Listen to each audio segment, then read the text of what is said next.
We're back. Vawulence 6 space. rose for line of Jada stable. Vawulence VVIP. space. Wait till now they do. Why you say? They Why deliver you say? drinks. Why you say? Adoribe. Essy's giving some hype out. Woo! Yo, where the ladies at? No, come on, body. If you don't get body, this is for the ballers only. No broke Woo! boys allowed. More love, less Woo! ego. Come Una go on, hear come am. on. Our appetite is high.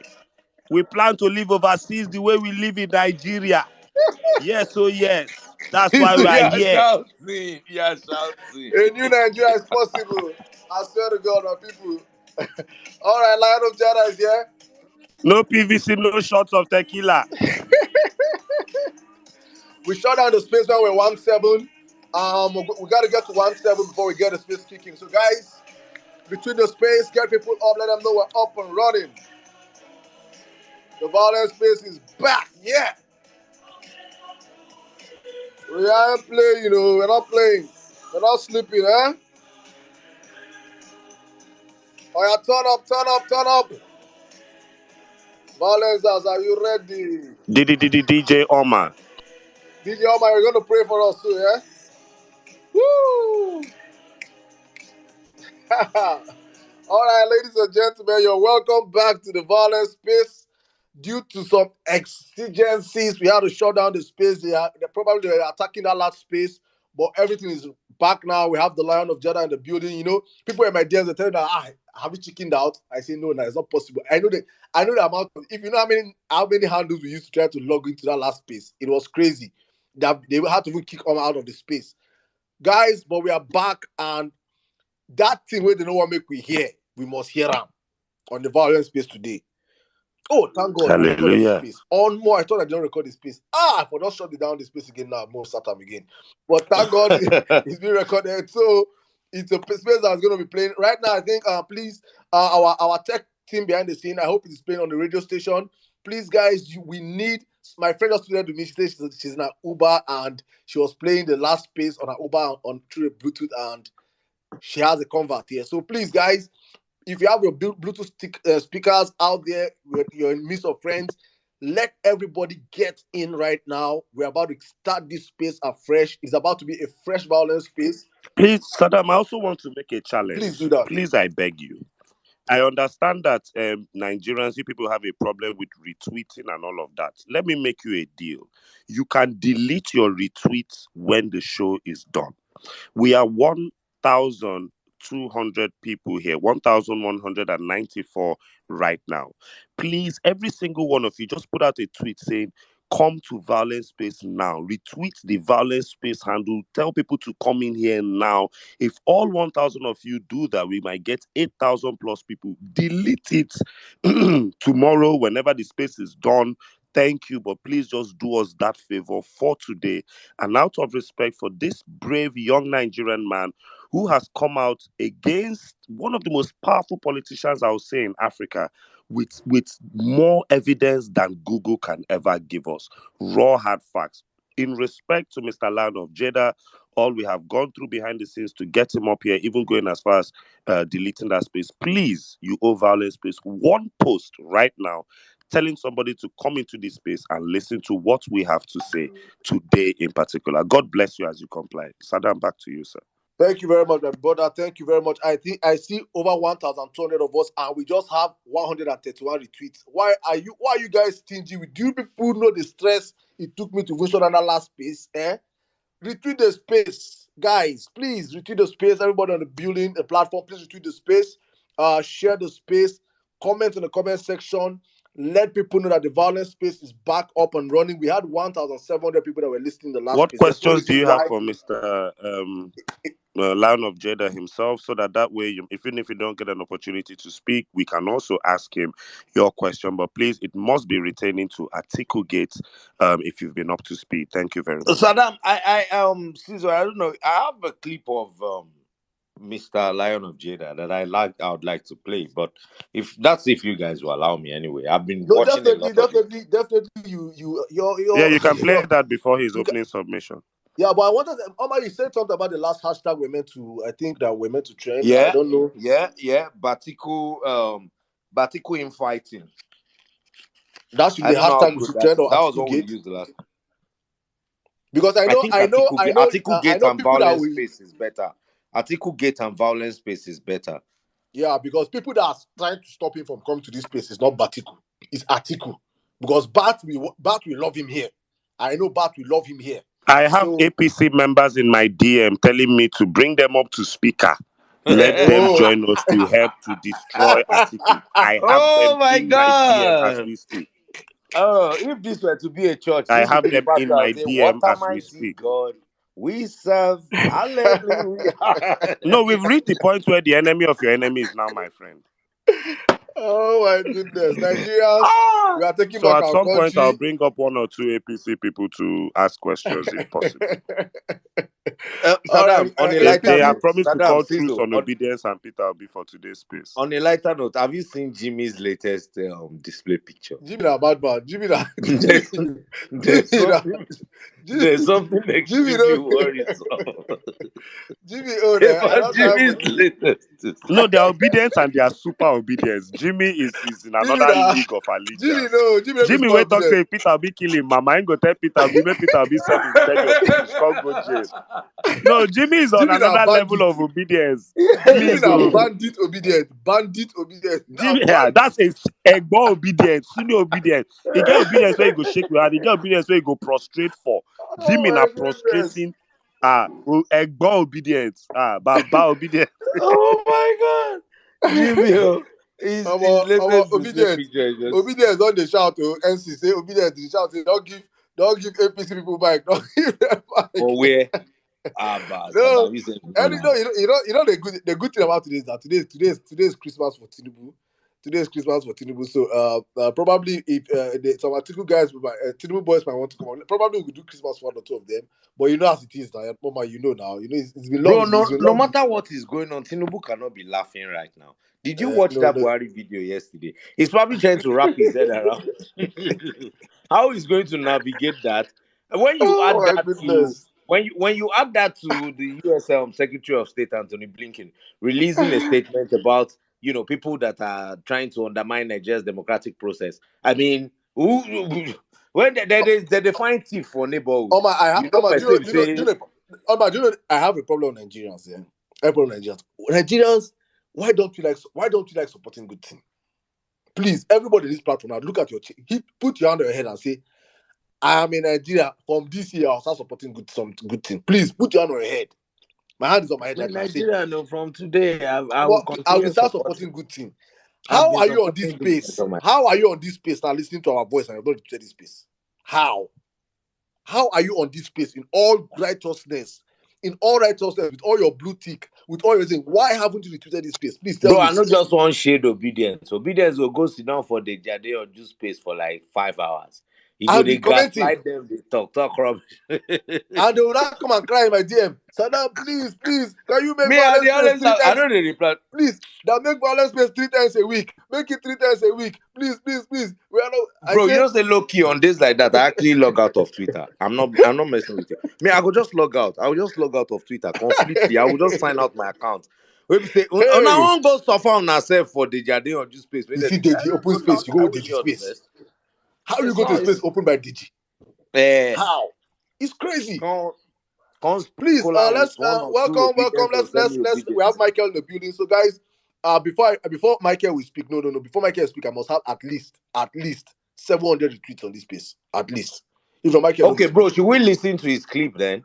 Please play his clip. When we play his clip, let us. We pray and we'll be playing Tinubu's tape until we have 700 retweets on this space. Good. I like it when you pray. I'm a man of prayer. I like it when you want to go with the prayer. Please start with prayer, please. Oh, you want me to start with prayers? That's good. That's good.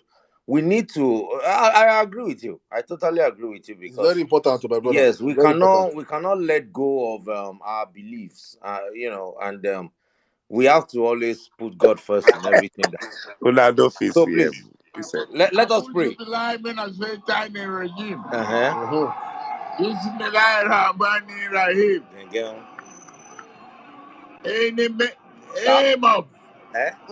our Lord, the magnificent, the Father of all, the ruler, of the greatest, God, Bobo. Oh my Of the greatest Nigerian students. Great. Greatest Bobo. If I were to write a book about his candidacy so far, the title of that book would be Bola Must Be Crazy. I'm telling you. Mine will be the gods of Bola. Or where does Bola get his audacity from? Because The audacity of Bola. you cannot deliver all of these hilarious materials and you expect us to, you must be crazy. The title of my book will be Bola Must Be Crazy. Because I mean, at this point, how do you look at it? Bola must be crazy. Something must be going on in Bola's head that we don't understand. Because honestly. bro. No. What's really going on in the man's head is that the man has I for one. What of Atiku's own? He don't old. Baba don't old. Atiku's own against my will. See, I really want to understand the Dubai pilgrim.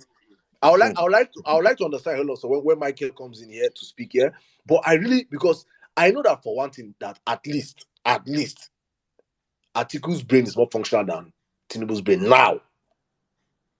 So Atiku, there are some things because if Baba, may we not vouch for anybody brain no, before Micheal go give you the one we go shock you. We don't get suggestion for books. Wait. Continue the noodles. No verse. I don't know say they do noodles.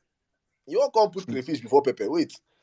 If what Lion of Jada is going to come and say today now, if it was a Bola Ahmed Tinubu, we can say he can come out and deny it and say, I cannot remember.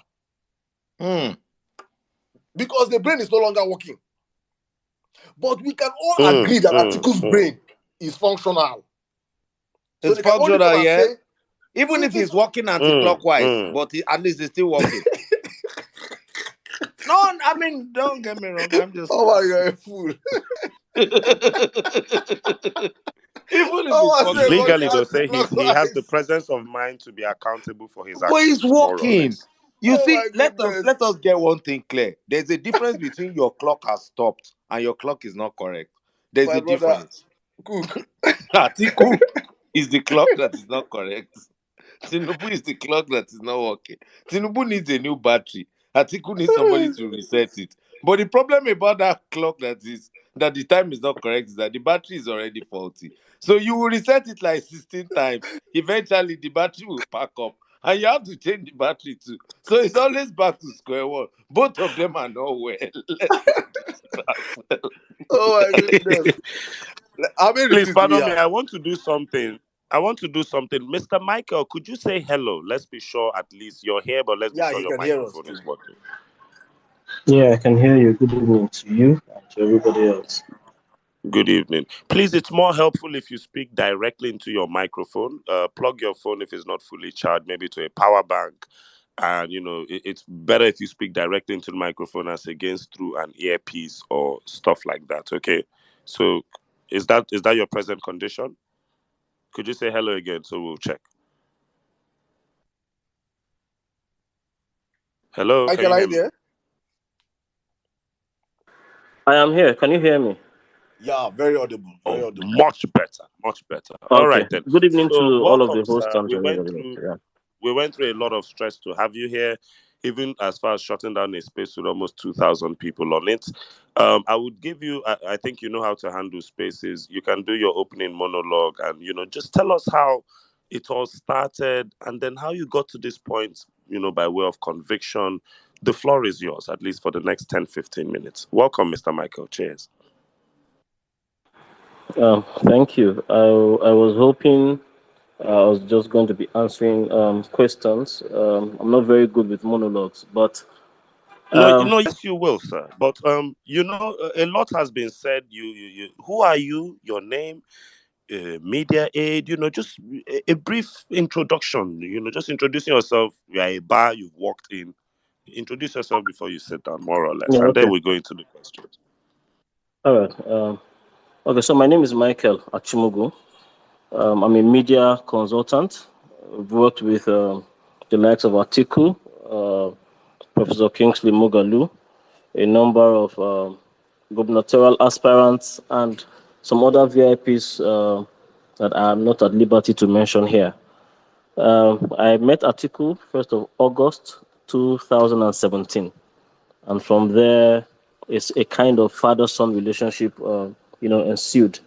I was besotted with the man. I truly liked him. Atiku is the kind of man that is likable. You spend 10 minutes with him, you get to like him, you get to feel for him because, he presents himself as the ultimate victim, because I didn't follow him because of his presidential ambition, and that's why in my time with him, I always told him I would rather prefer, you build a legacy that helps Nigerians know what the truth is between you and OBJ, because at this point, if you died tomorrow, the only thing people remember about you is corruption. And so if there's a different story, let us know it now. The presidency thing, I would support you, of course, because I work with him, but I didn't think that should have been the priority. Those emails are still available. After a while, I began to also I signed a legal contract with his daughter, Hawa Atiku Ways, as a media strategist. As at the time I met with Hawa and her father, Atiku, were not on speaking terms because Atiku was owing his daughter money he didn't want to pay, and Hawa was blackmailing and threatening to go to court. Would you randomly know how much money it was? The amount of money that can cause a father and daughter issue? Millions of dollars? Tens of millions? No, tens of millions of naira, not dollars. Okay, it had to do with the chicken cottage business that they have in Wuse 2. And because of that fracas, Hawa didn't even have her father's number. I reconciled them by reason of my work with her and helping her father see the value I was going to create through Hawa. I had promised him, look, I'm going to make Hawa the face of your campaign, and these and these and these are the ways, she would add value. He saw sense in that. They reconciled, and he began to support her. Today, she's the head of the NPDP or something. I don't know how they call it. I'll get back to Hawa's matter later. After then, Mohammed, his son, who is the chairman of Article Support Organization that is domiciled inside the campaign headquarters in Wuse 2 as well, approached me to become media director there. It was the person there before was Demola Olariwaju, or Demola Olariwaju, something like that. Yeah, the same Demola Olariwaju on Twitter, yeah? Yes. And they said he wasn't doing well. He wasn't doing well, so they brought me in. Well, I did a good job of work there. But you see, along the line, I began to notice a number of things. People are good at masking their true nature sometimes. And also, when you love someone, it's easy sometimes to either miss the red flags or overlook them. I'll go back to 2018 when that phone call happened between me and His Excellency about the SPV. That particular explanation he had given to me did not sit well with me, and that was the reason why I didn't go back to engage Kayode Ogundamisi on that issue again, because I didn't like what I heard. And though he was still, I still liked my boss, I still wanted to work with him, but I wasn't going to defend him on an issue that really didn't sit well with me. And that was the hallmark of my time with Atiku. We spent it arguing a lot about some of these things. I don't know how other media people work, but in my case, every time allegations came up, I always would go back to him and ask him, what is the truth? So that I would know how to approach these issues. And so, yes, we had our... Yeah, I can hear you. Sorry, Lion of Jada, since you mentioned that you prefer, answering questions, I would... Yes, you mentioned that conversation. That conversation is something that interests me a lot. I mean, especially Atiku Abubakar's part of that conversation. So I'll play it for you now, and then I'll ask you one or two questions, if that's okay. All right. Sure. Sir. Yeah, Mike. Yes, sir. How can you ask me what is SPV?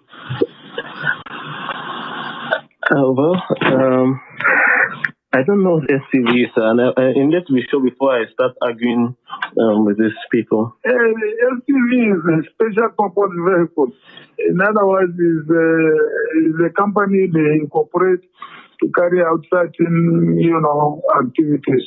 Okay, sir. You see, what happened was when we came into, the office, and I advised the president against, like, open corruption. Yes, sir. I told him, I said, give me 3 people you trust. Yes, sir. And I will prepare 3 companies for which they will be the subscribers, or rather the directors. Okay, sir. So that, like, if there is any contract that we give, they will act like consultants, yes. and then they are giving a fee. Yes, and sir. that fee is what we now use, to fund the party instead of, engaging open. So he gave me the names of Fashawe, Andy Uba, and the late this guy, from Borno State, who died in that plane crash. He's trying to the 3 of them. Okay, sir. So I now incorporated companies and I put them as subscribers. Yes, sir. And one of the companies was Marine Floats. Yes, sir. So when this governor sent a donation to the party, he sent it to Marine Floats. So it was paid into Marine Floats. Yes, sir. And one of the subscribers of Marine Float was Otumba Fashe. That account was very well investigated by EFCC to see whether, there was I'll leave it at that so I don't waste people's time. Mr. Lion of Jada, I hope you're still here with me. I'll take you to this article. This article was released by the Punch newspaper on the 3rd of February 2016. And the article starts in a very interesting way. It says the Economic and Financial Crimes Commission on Tuesday continued its case against the former governor of Plateau State, Joshua Dariye, with one of his detectives, Musa Sunday, telling the Federal Capital Territory High Court in Gudu how the former governor allegedly shared 1.162 billion naira belonging to the state. It says Dariye, who is now a senator representing Plateau Central Senatorial District in the Senate, allegedly obtained 1.162 billion naira ecological funds as governor of Plateau State in 2004. And then I'll skip it and then go down to this part where it said investigations by his team of detectives revealed that the ex-governor gave 100 million naira traced to a company, Marine Float Nigeria Limited, owned by former Vice President Atiku Abubakar. It says the Ecological Fund office is under the presidency, but the office of the Vice President oversees it, and the Vice President chairs the agency's activities. What can you tell us about Marine Float Nigeria Limited and the Ecological Fund? That's one part that I'm very interested in. If there's anything you know about that. Well, I think that Atiku himself pretty much said everything there was to say about Marine Float, in that audio. It was just one of several SPVs that he had set up, to move funds around. Because, at the time, OBJ had just come out of prison before winning the election. He didn't have much money and wasn't experienced, in the art of making money. In fact, he had some debt that I heard was paid on his behalf by Atiku and Fashawe, and so he had totally left issues of money in the hands of Atiku at the time. It was until Atiku himself confirmed this to me before a lot of things began to make sense. I have also spoken with some northern elders, in Adamawa State, who also gave further insight, into their understanding of how those things worked at the time. And the fact at the end of the day, because those elders spoke to me in the presence of Atiku's daughter Hawa, in Yola, about their discomfort with her father's financial behavior, and she didn't have a word of defense. So it convinced me, that Atiku was as culpable as he himself had admitted. Another thing I want everyone to know is this. I am not making allegations against Atiku. I'm merely putting forward what he himself has said, So I am, of course, except for issues of clarification as to maybe why I'm doing this and a few other issues, I think that most of these questions need to be put forward to the man himself, his children, and his aides. I want to ask you a question, Mr. Michael.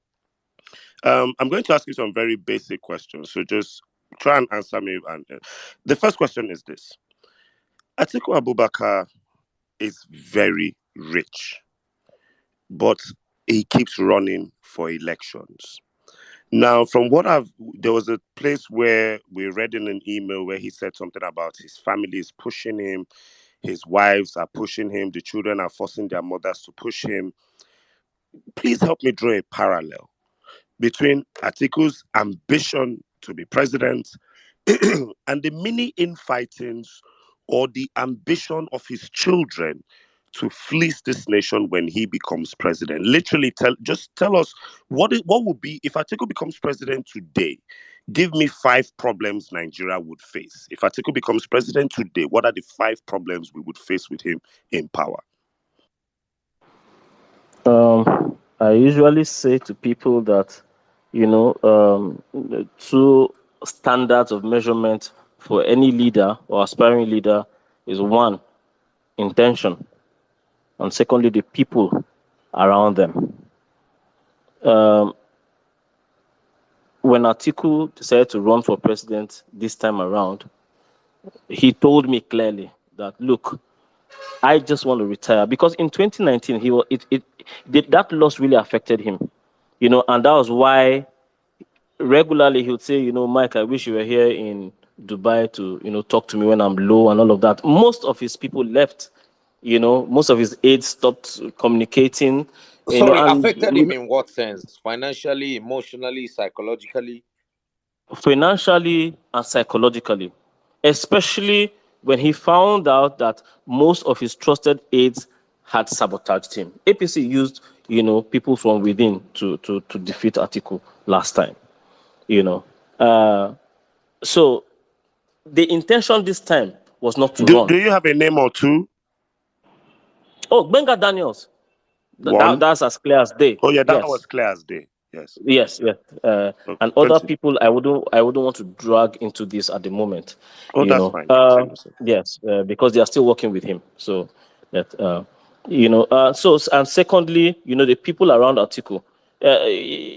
When you look at the people who are likely to hold positions of authority should Atiku win the election in 2023, and you say you want a prosperous Nigeria, then you'll be hypocritical to say, look, this is the man for the job.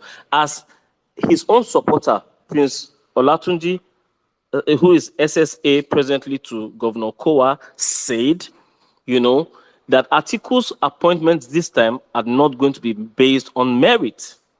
They are going to be based on the promises he's made, especially to the core northern power blocks who have never supported him in the past, but to whom he has to now make promises to earn their support. And so it's a dangerous one for this country. I don't say these things because I'm a saint. I'm nothing close to a saint. But even the greatest sinner has limits. There are some things you see, you have to be fearful. Even the northern elite, have spoken to myself and Hawa Atiku's daughter and say, look, we have refused to support your father all of this time because he has a very dangerous cabal around him. If you think that there's a cabal around Buhari, wait till you meet Atiku's people. I'm sure that on this space here, there are persons here that have had, certain, dealings with these people. I don't want to mention names, but I can see a few of them here who hold the same knowledge that I do, And then Hawa herself said something to me last year before we fell apart. No, that was December 2021. She said, the nations that want to help my father win this election have studied him and have told him that his cabal is the worst they have ever seen in this country. So even the children do not like the people around the father. But again, the children are themselves also the biggest problem. Because you see, when you're you talking say people about around the father, a name or 2, would you say the Melayas and the Sarakis? Of course, the Aliu Babangida Muazus, there's the Boni Harunas and all of those people. They are all there. Yeah, there's the Babalele, and all of that. So now, Where was I now before you stopped me? So now the children. Atiku has 31 biological children from his legal wives. I don't know if there's others, out there. Now, of these 31, 30 of them are adults. The 31st child was born in 2018 to the Moroccan wife, whom he married in 2017. So, and he's in Dubai. So I'll just assume, leave this one out. Now, the 30 adults, if you know the family and know the severity of the battles within them, amongst them, everybody, there's always a power play. I have a recording when I fell out with Hawa, because of what she had done to our legal contract. Her elder sister, with whom she had the same father and mother, Zainab is her name, called me and said, "You know what? Hawa is my sister, my younger sister, but she tries to separate even I from my father." When I fell out with Hawa because I accepted the job at Ascension, they're struggling for influence, and this How is many wives exactly does the he same have? thing. How many wives for Presently, these 31 children? How many wives do you think he has, sir?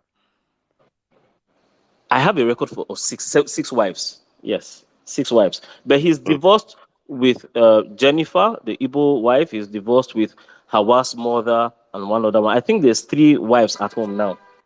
Yeah, so because mathematically, I said that 31 children with 3 children each, you should have between 9 to 10 wives. And you just said 6 wives and about 2 to 3 divorces. So that's about 9 wives. No, Thank you. that's Okay. 6 wives. 6 wives. 6 wives. Three Okay. divorces of the 6. Of the 6. Okay. No Yes, wahala, sir. Continue, sir. good. Continue. Now, So, yeah, break down the you see, infighting within the family. like Muhammad himself said, he wants to live the life of Muhammad is a billionaire.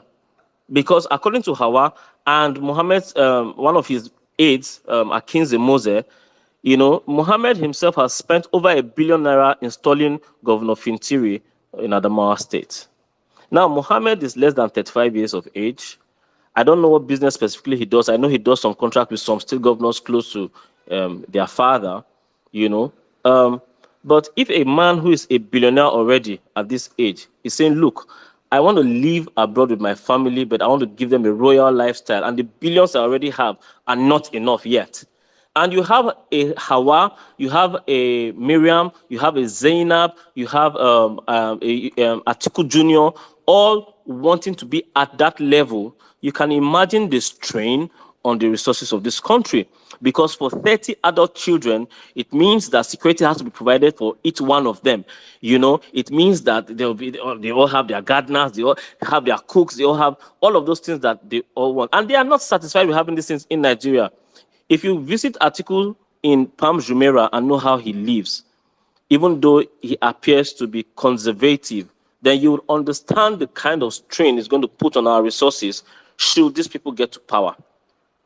Now, how much will these 30 children take before it now gets down to a very, very corrupt cabal around the man? And cabals around most leaders, there are levels to these things. There are those in the inner circle, then there are those just sitting on the outside looking through the window, then there are the smaller levels of So this yeah, cabal. exactly. So Lion, let me take you up on that cabal issue.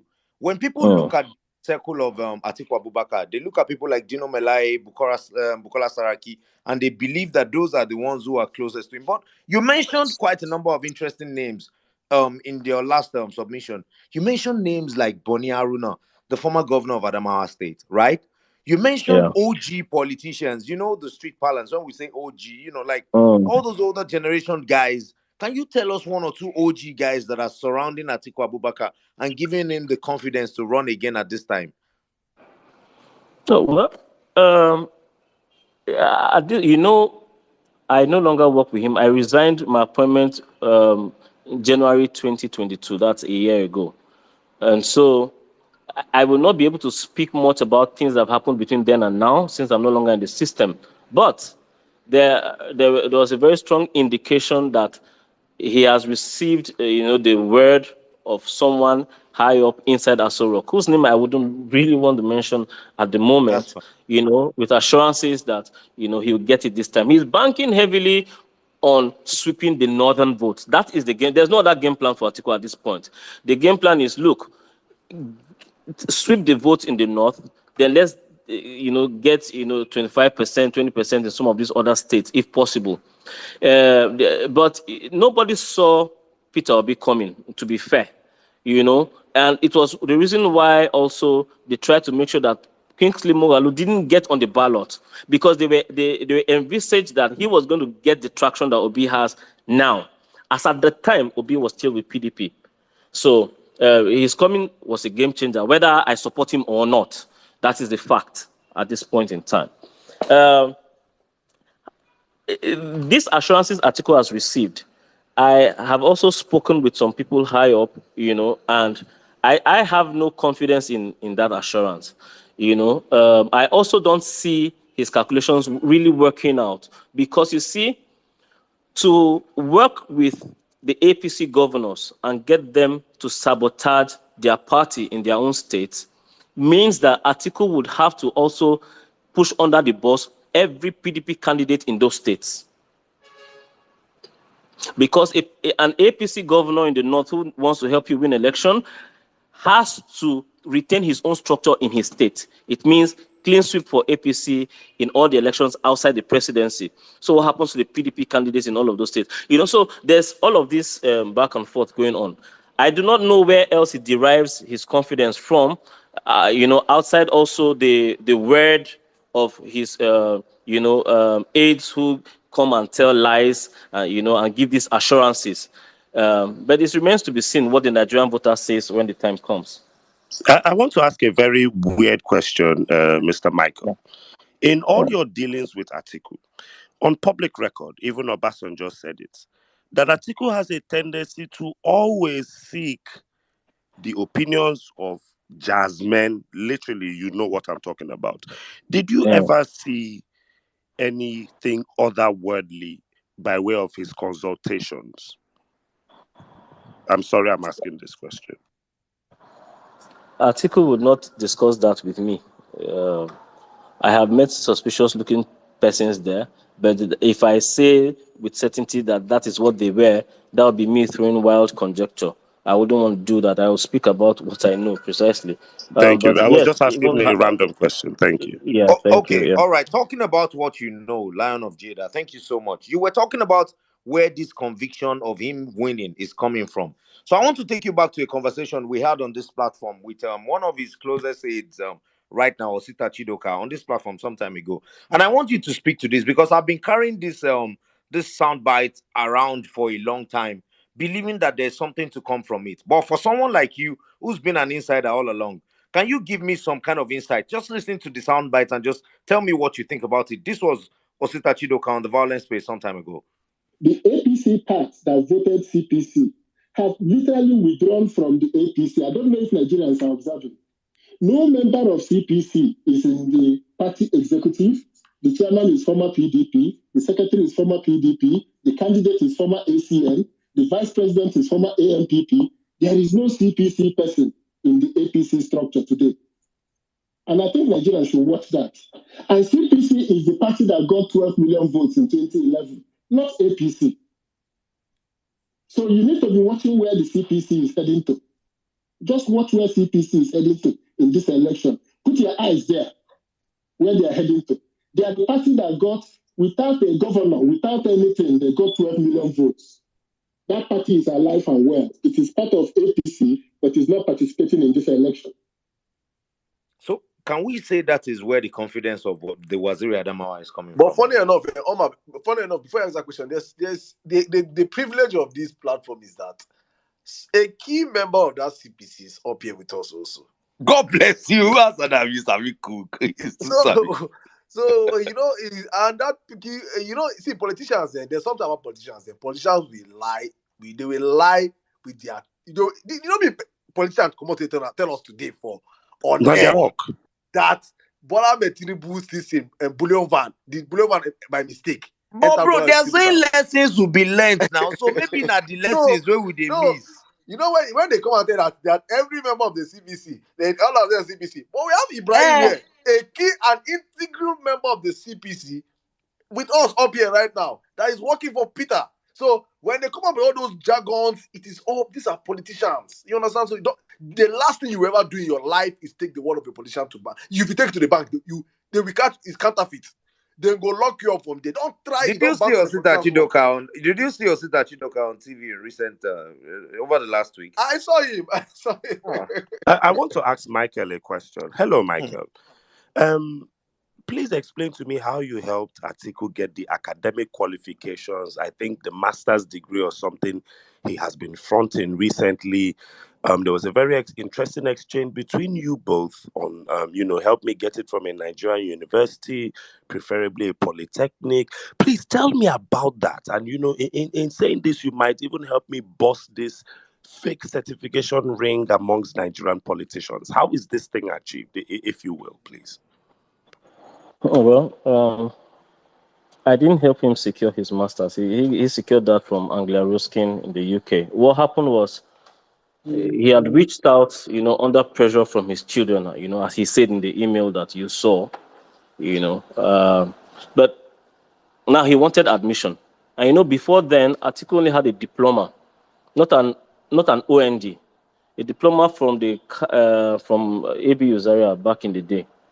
And that didn't quite exactly, by Nigerian laws, qualify him for an HND. There's still a pre-HND that he didn't have that he needed to do.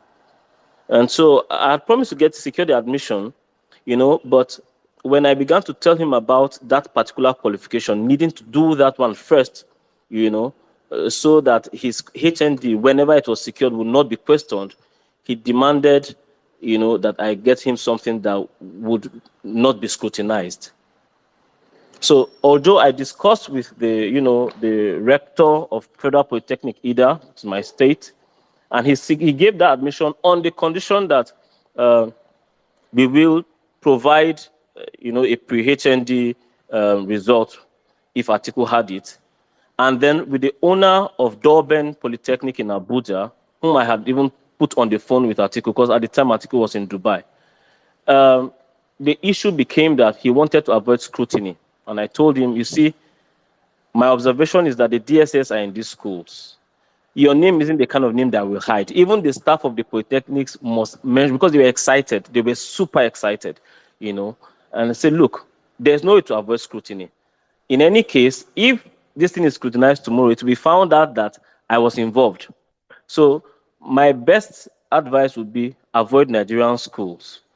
Get a proper, this thing outside if this thing is really, really important to you. But I don't think that the Senate really is targeting you per se. I think that Nigerians have been saying, we don't want this as minimum qualification for our leader next time.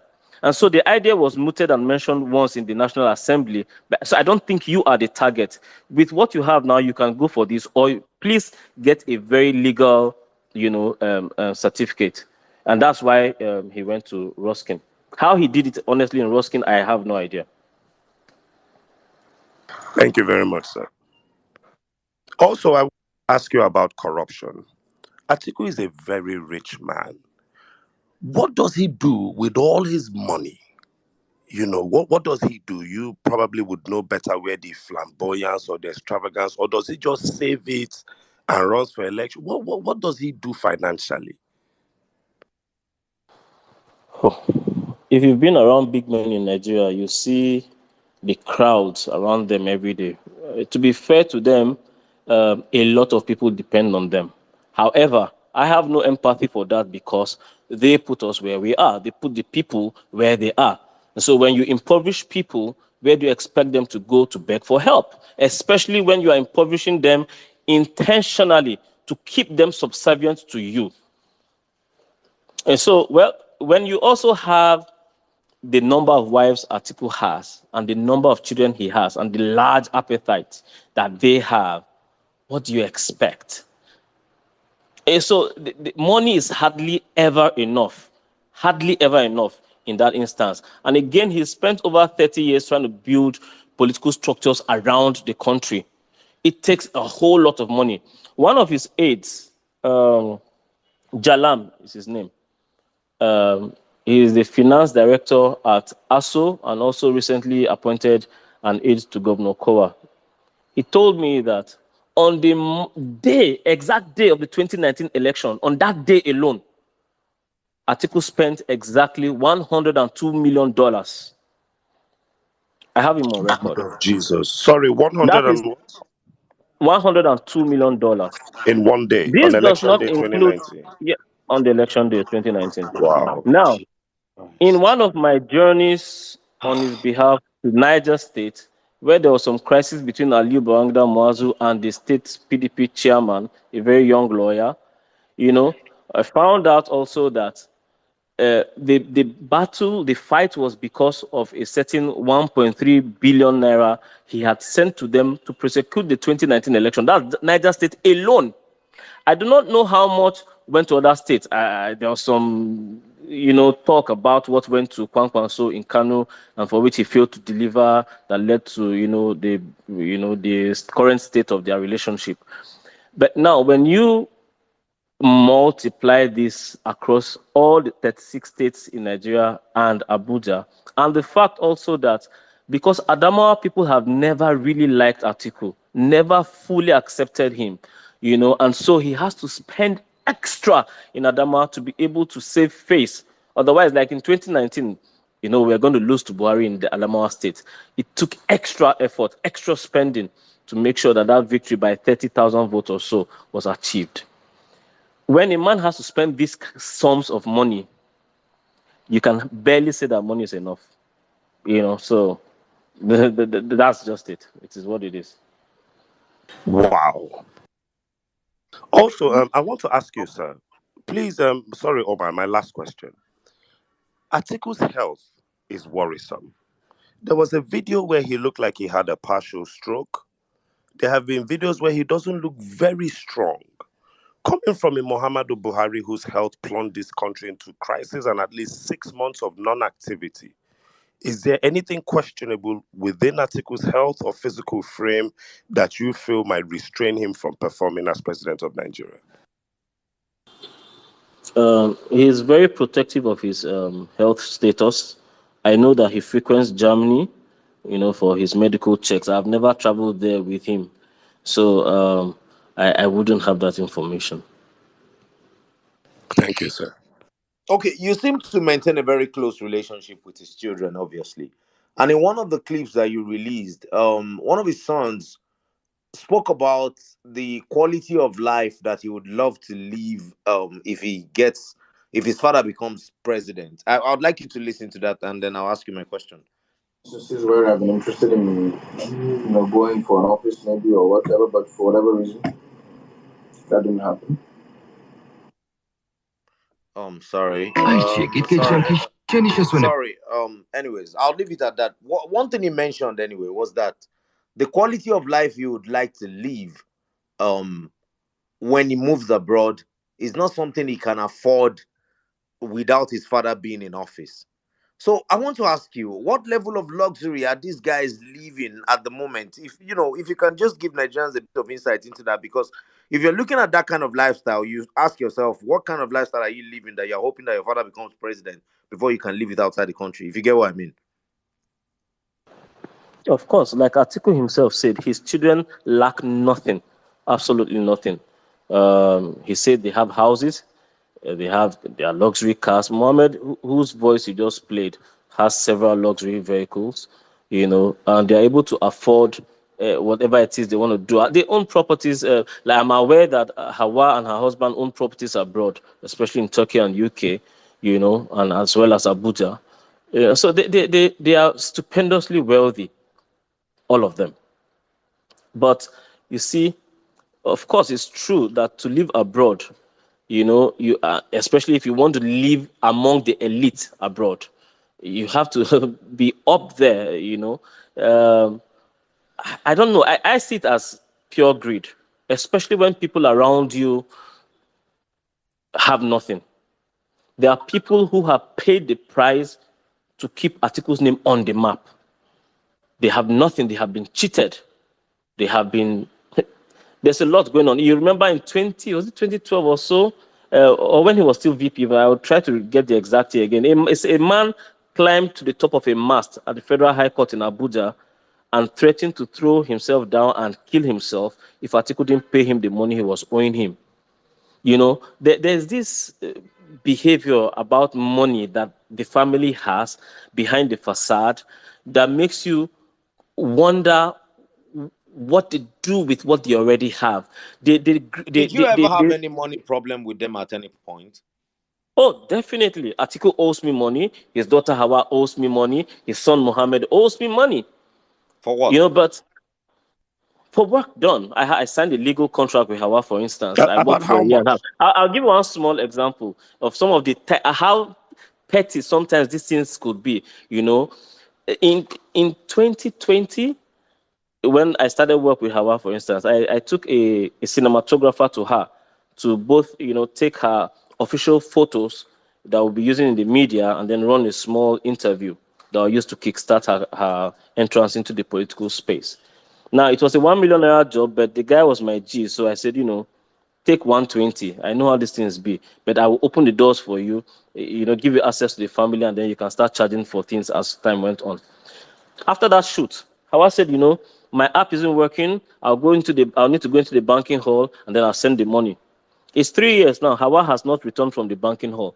Just 120,000 naira. She never paid the guy. I had to pay him. Now, you know, for someone to be that Maybe shameless at that level, you say what? Maybe she uses GTB. You never know. Well, you know, so a lot of the people who are online on Twitter today supporting articles, chanting articles the best, they come to me every freaking day to complain about debt owed them. And I'm going to be exposing a lot of them soon because I can't deal with this level of hypocrisy. Really, because I've had to be out of my nothing. Micheal, Yes, please. we have, that is why this is the violence space. You can as well start this night. We give you the platform. Start now. You can just name one or two for us this night. Yeah, that's why I always tell him one or two Give us names. I exclusive. don't need you to record all of them. One of those his boys shouting on Twitter. Give us exclusive here, please. Let us. They are here with their burner account. Saddam and Sisu. I will. I'm on a timeline. My revelations are, you know, on a strict timeline. So I will Okay, release this we'll name you information. Prophet Micheal. Prophet, continue.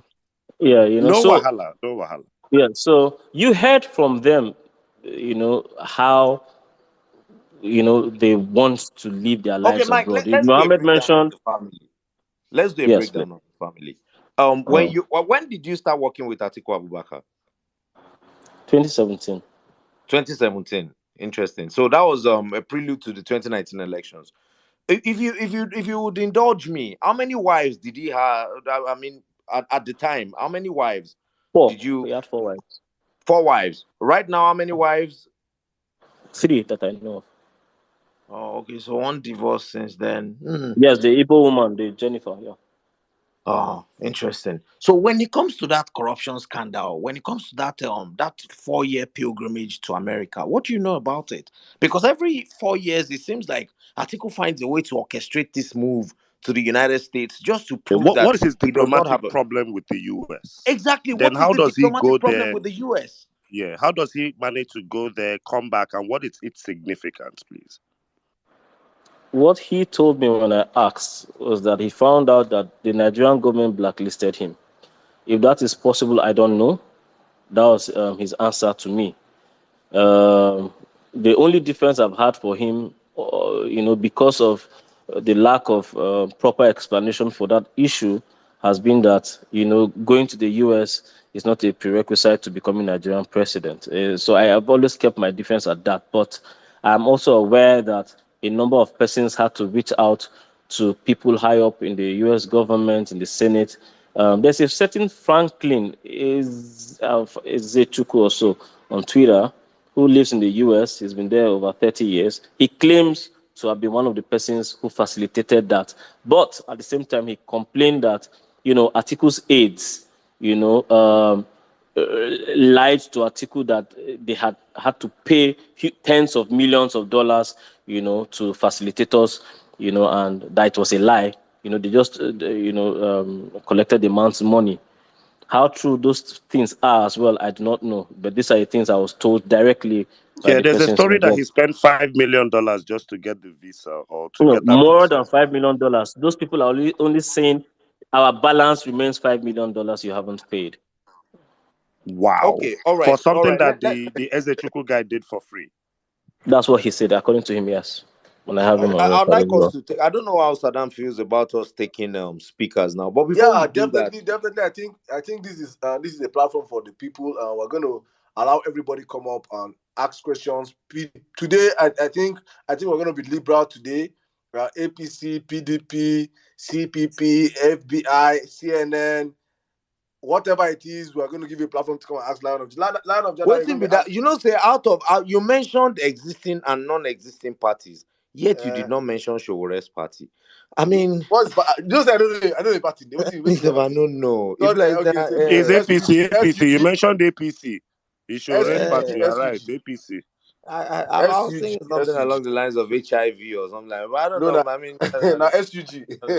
Now STD. I don't know. STD, yeah, maybe something like that. I honestly I don't know. But if you know the name of Showore's party, please come and remind us. I honestly don't know. I don't know. STI. Yeah, Action Connection for Mad People, something like that. But anyway, whatever it is, let's Saddam. FAC, faulty air condition. Let's start with the Great Oracle. The Great Oracle is here, so I think we'll just pick up The Great speakers. Oracle. Good evening, sir. Good evening, Everyone, please keep your questions short and to the point so that Mr. Michael could take at least 2-3 minutes to answer. God bless you all. Continue, sir. Good evening, Saddam. The Great Oracle. Good evening, sir. Your voice is low. I don't know. I think you're speaking through your headpiece. You might have to take that off and speak directly through your headpiece. Can you hear me? Good evening, That's good. Saddam. Professor Fantastic. Saddam, Good evening, boss. Welcome. Sizzle, Omar, and every one of them. Lion of Jada. Good evening. Good evening, Oracle. Good evening, sir. We can hear you perfectly. Continue. Right. Where do I start from? Let me start from the very lineal. That is legal. At what point in time in your relationship with your former principal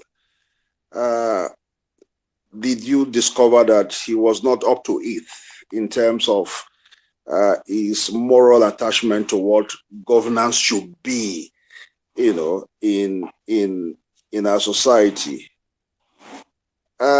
Two, of the things you have accused him of, more particularly the damaging thing around the SPV. The revelation did not happen yesterday morning, nor did it happen the morning after the night. It happened a long time ago. Would it be right for anybody to say that until your relationship with him went south, there was some collusion on your part in hiding this fact from the Nigerian people? And three, what is driving your enthusiasm? Is it money or love for country? Thank you. I thank you. I need to remind us again that I'm making no allegations against His Excellency.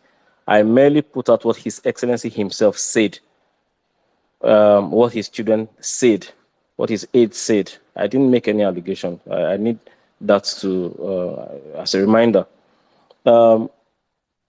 Information takes a lot of time to gather. And like I said, when the SPV explanation wasn't clear to me at that time, that was about a year after I began to work with him. What didn't sit well with me, I didn't do. But it wasn't enough at the time to help me draw any conclusions. Between 2018 and the end or the middle part of 2022, a lot had come to light. And like I said in some of my videos, there's so much more that I will not be able to speak about at the moment because of its impact on national security. there are talks about assassinations, there's links to terrorism and the likes. I feel like going that route, bringing those issues up will be me going, way in over my head, because as it is already, what I have done is like a death wish. Money cannot be the motivation, because if it were, it would have been better for me, more profitable for me to blackmail Atiku. I say, look, I have this on you and your family. Pay me off so I keep quiet and not bring this to public knowledge. You would have paid me. Atiku has been blackmailed by his own daughter. He's been Ask Facts. anybody close to Atiku about a certain Iboro. The story is well known in many quarters in Abuja.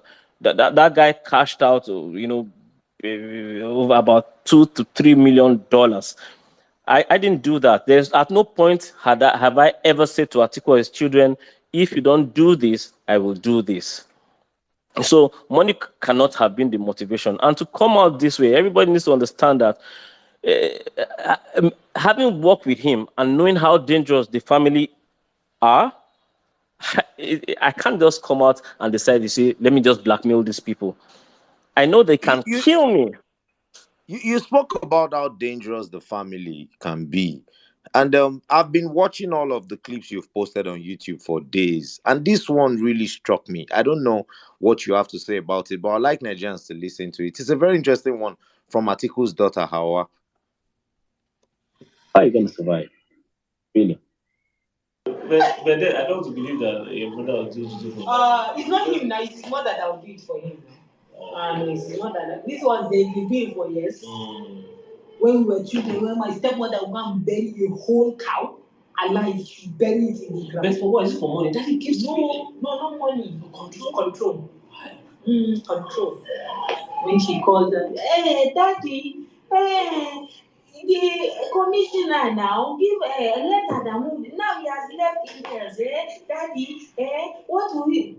Daddy, okay. And you know that he's not a confrontational person. He doesn't know how to confront people. Yeah. You say it's okay. But I heard when I went to Yola this time, I heard people were complaining that the commissionership was actually supposed to go to Mo because it was actually Mo that worked for Fintil.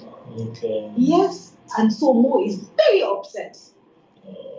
Because already Adamu's sister had done commissioner for him. Yeah. So why? So from everything I can hear from this clip now, I hear, fetish, juju, voodoo related stuff. I also hear a lot of nepotism. I hear family involvement directly in the political process of a state like Adamawa. Lion of Jada, what kind of family are we talking? I'm a bit confused at this point. Do we have a lot of factors, working in the head of one man, trying to just lap onto what he represents so they can get into political office? Please just shed more light on that. I know it's not much of a question, but I'm just trying to understand. Actually, it is a lot. You see, like Ruben Abati himself wrote, I don't believe in juju, and I know a lot of people don't as well. But when everybody around you is trying to use fetish or any form of mind control, it can confuse a leader. It can confuse anybody. Because at some point, you get to lose sense of self. The pressure gets to you. And important decisions are no longer objective. It is a fact. And with a man who is saying, look, I'm only running because my children and my wives have asked me to run, and those children and wives are only united to the extent of saying, look, we want you to run, but are fighting each other for dominance. As you can clearly hear in that audio, the likely outcome is that Atiku will not really be as in control as you would have you believe. In the years that you worked with him, at any time, at what point did you ever feel like he was under the control of some form of spiritual, manipulation? Oh, there have been decisions taken that are questionable. In fact, in another clip I'll be dropping tomorrow, his daughter herself did say, there are decisions Daddy has made sometimes that make me, wonder and she goes on to expatiate about the juju thing. Ruben Abate, who is a PDP sympathizer, did write something along these lines from his experience in Aso We Rock. discussed it on this show, sir. About Okay, witchcraft in Aso Rock and how when they left Aso Rock, how people started feeling sicknesses were healed and stuff like that. Is that the okay. article you were mentioning? Yes. So I'm curious to know what he thinks about the situation with the juju situation with the Atiku family, and if you know a lot of these persons around him. In 2020, I wrote an article about the impact of juju on leaders, if the possibility, of it affecting their line of thought and all of that. 10 minutes after I released that article, because article used to read my blog, every story I dropped there, he would always read. 10 minutes after that thing, some of his aides had called him, angrily, and he called me and said, please take it down. And I in one of my speeches, my discussions with Hawa, I asked her, like, why did they pressure him to ask me to take it down? Could it be that they are complicit? And she went on to reveal a lot of things. I personally didn't have any juju dealings with them, and that's why I remind you that I am not making allegations. I'm only putting forward the things that they have said. So if questions are addressed along those lines of what they said, I can answer them. All right. Let me ask you one more Let question. me ask this question, please. Okay, go on, Saddam. Please, guys, in case you have a question you want to ask, you can post on the Jumbotron with Atiku Gate. Meanwhile, Atiku Gate is already trending on Twitter. So yeah, you guys are doing well. I got a question. Please put your question at the end of the question. You could use the hashtag Atiku Gate and the Vawulence space, so it makes it easier for us to see your questions to ask him.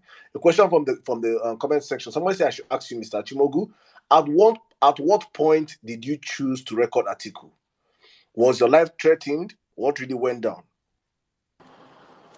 In my affidavit of fact, I made it clear that, because my boss wasn't the kind of guy you could call randomly because of his schedule, a lot of instructions were being passed, and sometimes it was easy to forget instructions. And I wouldn't be able to call back and say, what did you say about this particular thing before? So yes, at the beginning, I was recording for that purpose. Even my own staff in the office, I see some of my workers here, some of my team members here. I have always told them, record me when I call you. Only someone who has anything to fear, some who does wrong, is afraid of being recorded, because most most smartphones come with In politics, we do a lot inbuilt of recorders recording. anyway. Yes, you have, and then if you are, I have been in a lot of controversies all my life, and I have learned over time that, look, no matter how beautiful your relationship with anybody is, the day you have your biggest regret is the day accusations come and you are not guilty, but the facts are not at hand for you to present and defend yourself. So it's easy for people to, question my motives and all of that. But I've worked with other VIPs that I've never had to speak about as well. And in this particular case, I have children. My neighbors have children. Some of you here are my friends and have kids. We are affected by whatever happens in this country. And I know one thing for certain, that this particular family, with the things that I know, you let them into power, you'd remember that I warned you. That's all I can say for now. Okay, should we take questions now, Saddam? Should we go with Jimmy? Yeah, let's take questions right now. I think. Okay, Jimmy is please one question and one question only, please. No 3 questions, no preambles. One question straight to the point, so Mr. Michael can answer. Thank you. All right, Caesar. All right. All protocols duly observed. I'm just going to be quick.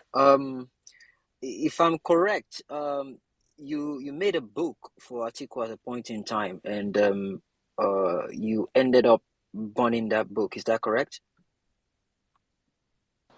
That's true. Okay. So a lot of people have been complaining that maybe this is the reason why you're trying to get back at him. Is that also probably one of the reasons why you think this is the best way at which you can get back at him? Because I have a lot of messages on my DM now saying you made a book that cost a fortune for him, but he refused to pay you, and you decided to burn it, and this is just your own way of revenge. Any young Nigerian who will go to this length because of a book is senseless, because I don't expect to come out of this alive.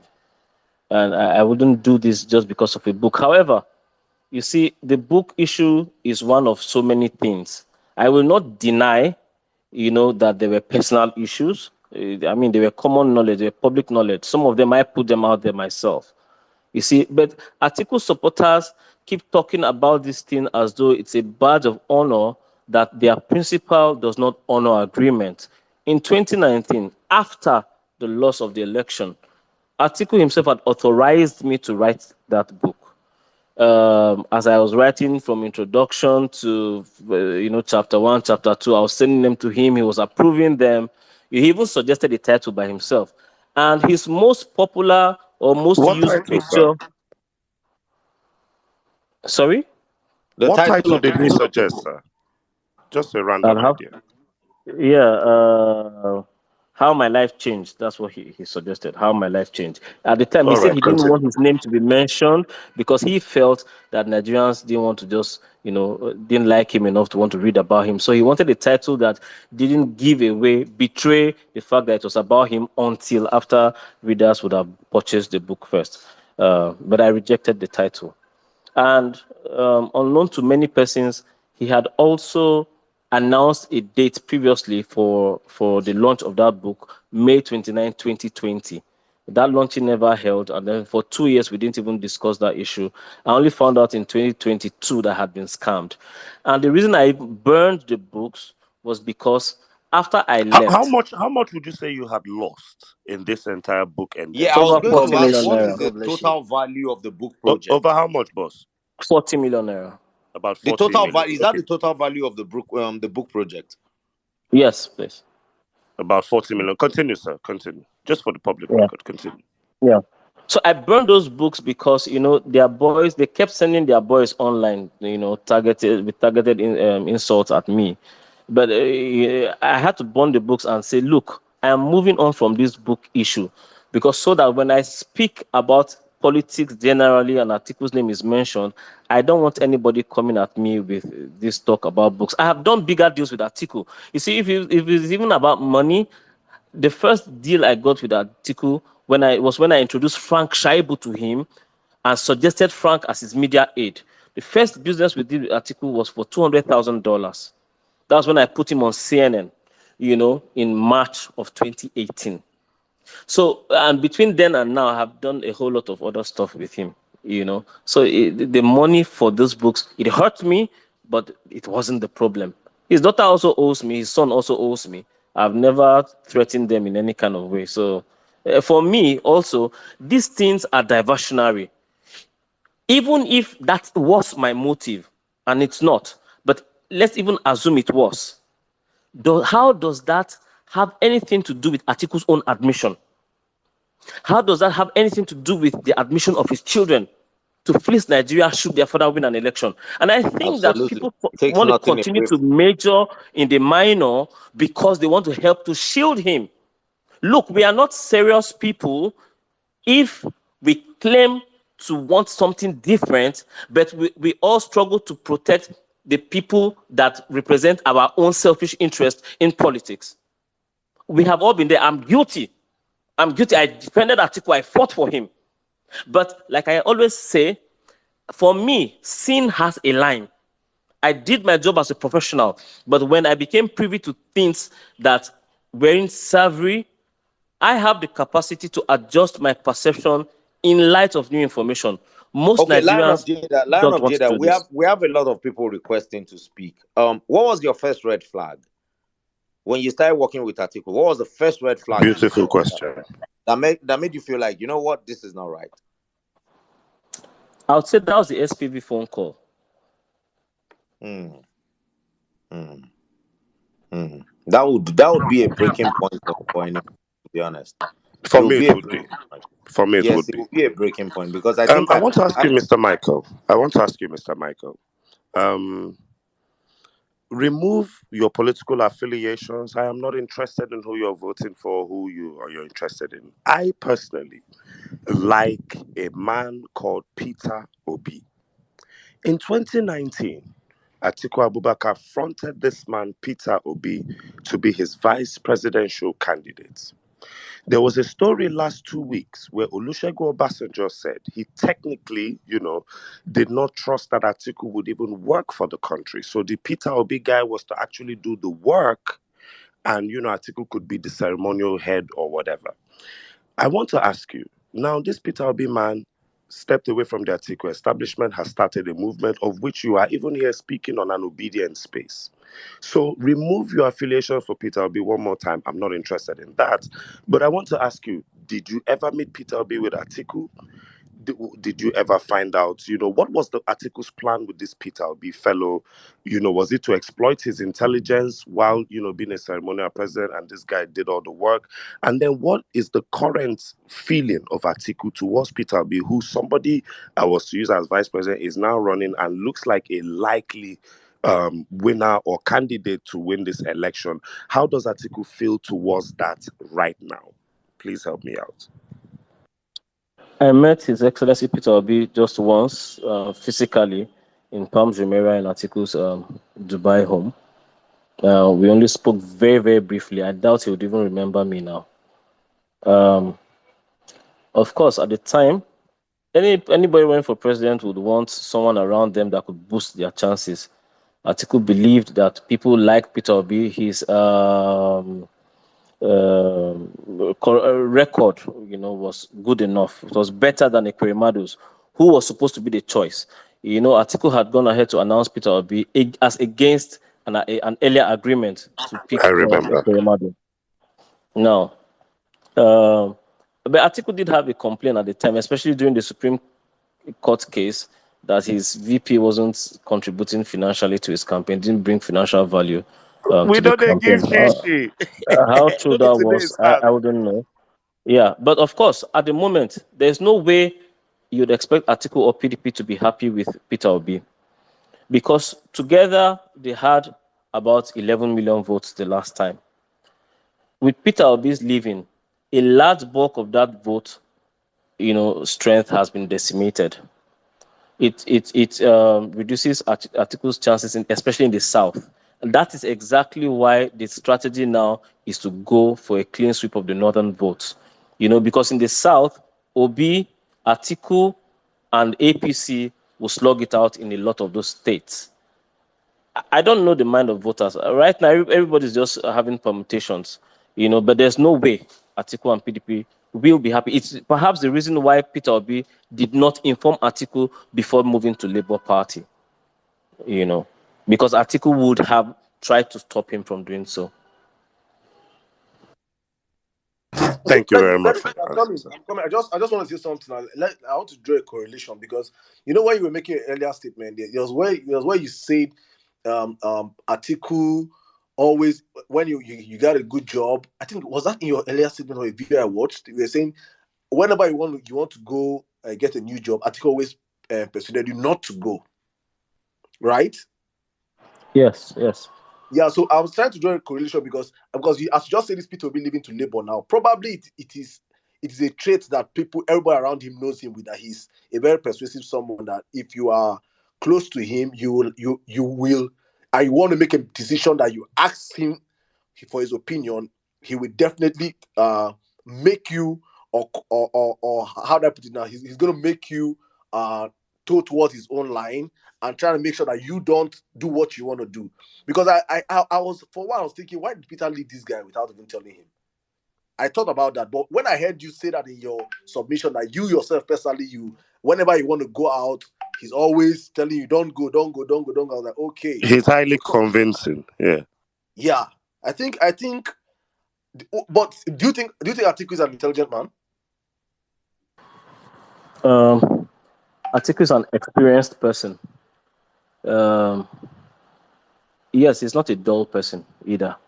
He's by reason of experience. As a customs officer, he worked across so many states in Nigeria.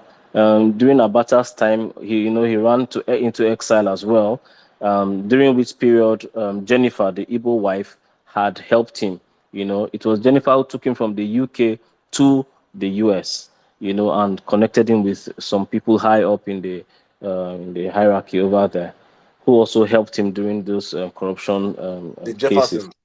Yes. It's not about him being very convincing. It's about the fact that because of his personality and age, you tend to show a lot of respect, for him. I used to call him daddy. Oh, as Peter always called him my senior brother too. Okay. Yeah, That's a, yeah. I think I get the charm. yeah, he has that thing about him. So, yeah. So, Michael, there's a lady you bring up, Jennifer Atiku Abubakar. On public record, very early in the Obasanjo administration, she got into legal problems for executing a sort of wire fraud in the United States on behalf of Atiku to push at least about 40 to 60 million United States dollars. It could have been more, but this was what was found out. Now, you also tell me that at some point Atiku and this Jennifer lady, they have divorced. There is also a statement or something that that said at some point she was his favorite. If Atiku had probably won in 2019, she might have been the first lady. Can you give me a bit of a rundown? Did you ever meet this woman? What was Atiku's relationship with this woman? Was she his fave at a certain time? Did they divorce? Is she wealthy? Did she get into trouble in the US? Just give me a background as to this Jennifer Atiku lady, please. Jennifer was definitely the love of Atiku's life. In fact, Jennifer's mention in my book was one of the reasons Atiku would not launch that book, because right now he's trying to show, to a certain power block that, look, the Nyamiri woman, I have embarrassed her, I've sent her away, don't be angry with me anymore, because there was a lot of anger, among a section of the northern elite with the way he had divorced Hawa's mother, who is a northern princess, so he could marry Jennifer legally. Now, what is Hawa's mother's surname, if you don't mind? Of course, Or who her is she? surname is still Abubakar. But who is she, Yes, please? Princess Saadatu Abubakar, that's her name. She lives Who's in her Yola at father? the moment. Whose father? Okay. Okay, I Yeah. don't know her father. She's a Okay. princess from Kaltungo also. Yeah. No So wahala. now, Continue. this is directly from Atiku himself, as he told me while I was writing the book. He was dating. He had been married. He had two wives already, Titi first and some other man, and that was Muhammad's mother, I think. That be. Then he was dating Jennifer in the early 80s. Now, a chieftaincy title was bestowed upon him. That was the Turaki title, and that title came with a wife. According to him, he had wanted to reject the gift of a wife because, he was rolling with Jennifer at the time and they were an item. But he said that they told him if he rejected that wife, it means he rejects that title and he would never be able to set foot in Jada again. So he told Jennifer, how do we do this thing? Do I just go ahead, marry this woman, come back and marry you? Or should you and I do a quick one, then I go and marry her? Jennifer was heartbroken and she left Nigeria and Atiku and went to the United States, where she got married to a black American. That was in 1982. Now, he didn't hear from her again until the eve of his running away from Nigeria during the Abacha era. And then the phone call had come through, and he said, who's this? Jennifer. Where you get my number from? What about your husband? Say, I left him. Why did you leave him? Because he's not an Atiku, and they laughed over.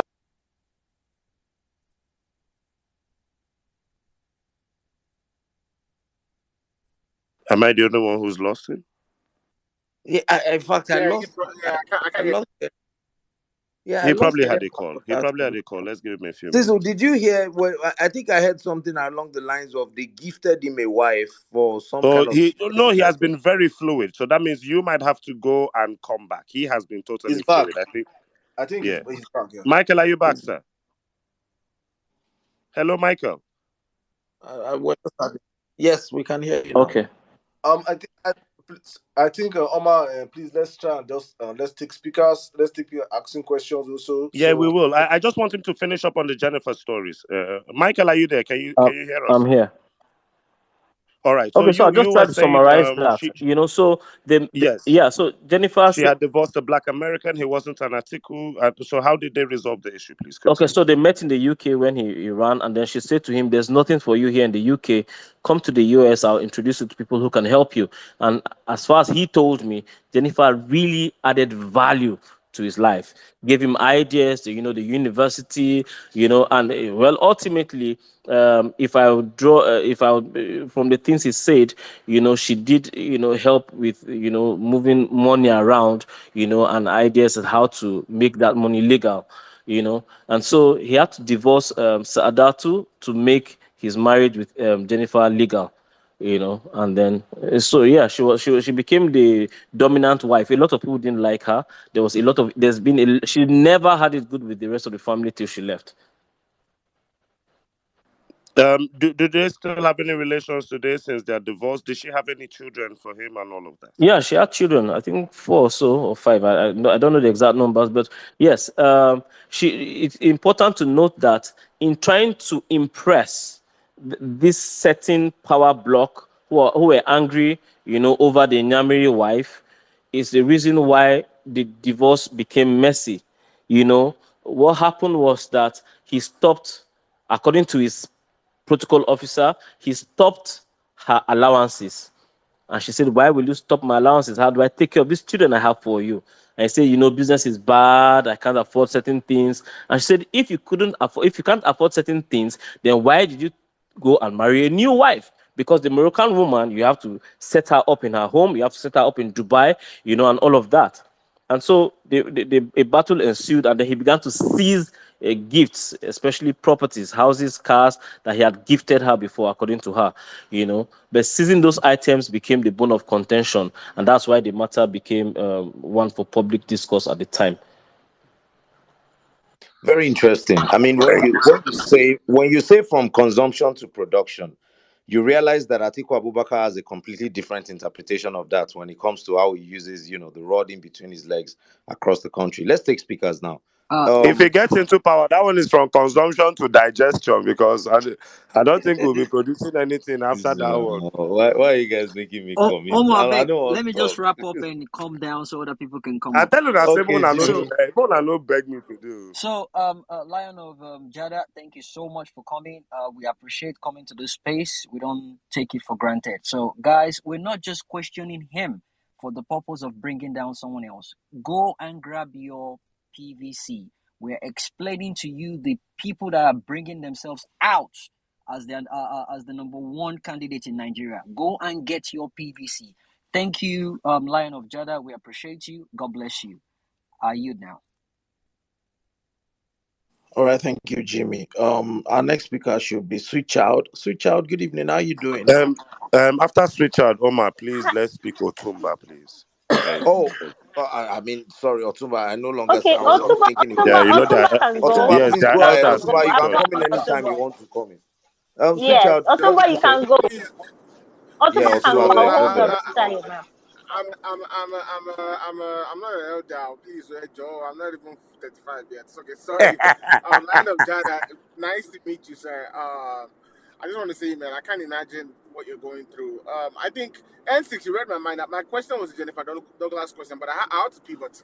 There's only as Atiku ever expressed the fact that some part of the North doesn't accept him as a pure Northerner or as a Muslim, where have they ever questioned his religious, his commitments? Because I remember, I think there are stories where, people say in the north don't like him, even Adamawa, they don't like him, maybe because they think he's not a devout Muslim or they think he's a liberal Muslim. Has he ever expressed any sort of insecurity regarding how people perceive him? And then I think the second part is, did he ever talk about the real relationship between him and Obasanjo? Did he ever give you anything that is not in public record, like the real story behind the rift between him and Obasanjo? Did he ever give you any breakdown? Thank you, Lion of Jada. With regards to how the people perceive him in the north. That I think also has been common knowledge. The corruption perception has lingered for decades, and his media strategies from time had they always adopted a strategy of silence, as an answer to every saga, So a lot of issues came and passed without actually being dealt with, So something else comes up and people forget and move on, and they felt, this is the perfect strategy. I did ask him about his thing with OBJ, but of course, nobody go want talk case where he go lose inside. Now he go be the bad guy for the story. What he always told me was, look, it's been about the third term thing, But when I asked him, why aren't you coming out to tell Nigerians what the event in the same manner that OBJ has spoken about you? He said, and I'll quote him. I told him, OBJ, that you can say anything you want to say about me for now. I will not reply you. When you die, I will write a book about you and you will not be here to defend yourself, unquote. That's what he told me in Dubai. Wow.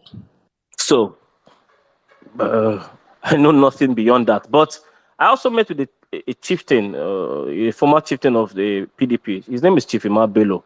I met him in the company of Atiku's daughter. Because he was the PDP chief strategist at the time, and he knows both OBJ and Atiku personally. And he said that, look, your father wasn't the victim. That's him speaking to Hawa.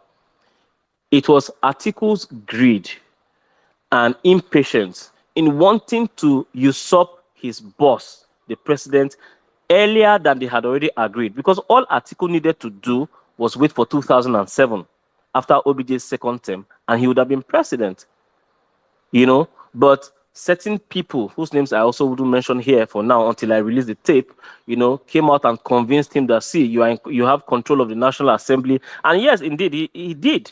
He told me himself, Atiku, that he had given James Ibori 20 million then when he wanted to run for governorship. There's a lot of governors that were, empowered by Atiku at the time. And so they were all loyal to him. And that was why, in that meeting they held with him, encouraging him, go ahead and, remove OBJ, let's go for this in 2003. It was Chief Tony Aneni was in that meeting. Most people think that it was Fashawe. It was Aneni who left that meeting and rushed to Aso Rock to inform OBJ that, look, Atiku don't do coup against you. And that was how that thing had begun. Because please, sorry, please, Lion of Jada. You said who?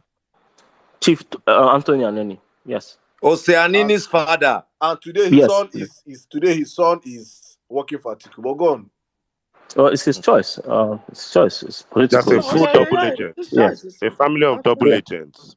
So a it lineage was of Anthony. Continue, sir. It was Tony Aneni who rushed to inform OBJ, about it, and OBJ had to literally kneel down because he realized in that instant that he was powerless. Atiku really had everything. The money was left in Atiku's hands. The economy, he had the cash. He had the National Assembly. He had the governors. So he had to go down on his knees and beg. And it also called to question, also, according to Chief Imam Bello, some of Atiku's decision making, how wrong it could be, sometimes. First of all, he listened to bad advice. A man with his experience should never have made that move to begin with. But having made that move already, in agreement with those governors, when OBJ came to him, what he ought to have told OBJ was, okay, let me speak with my people and get back to you, maybe tomorrow or something. But unilaterally, he told OBJ, okay, go ahead. Now, by so doing, he had put those governors in trouble because the ensuing backlash was that OBJ began to hound some of those governors for their roles in that saga. And that was what got Ibori, Alema Siega, and even Tinubu of Lagos at the time into trouble. Odile, I think, as well. It's fair to say that Bola Tinubu has a way of getting out of trouble. Yes, I also wanted to ask Michael about Bola Tinubu. Is he friends with Atiku? Can we take a break and then we come back to that? Okay, no wahala. All right, all right. I think we should take a break now. Lion of Jada will be back with you in a bit. If you're just joining us, you're listening to the Violence Space. We'll come to Sweet Child in a bit. But for now, by popular demand, my my boss here, Saddam, wants us to take a break, so we'll go with that for now.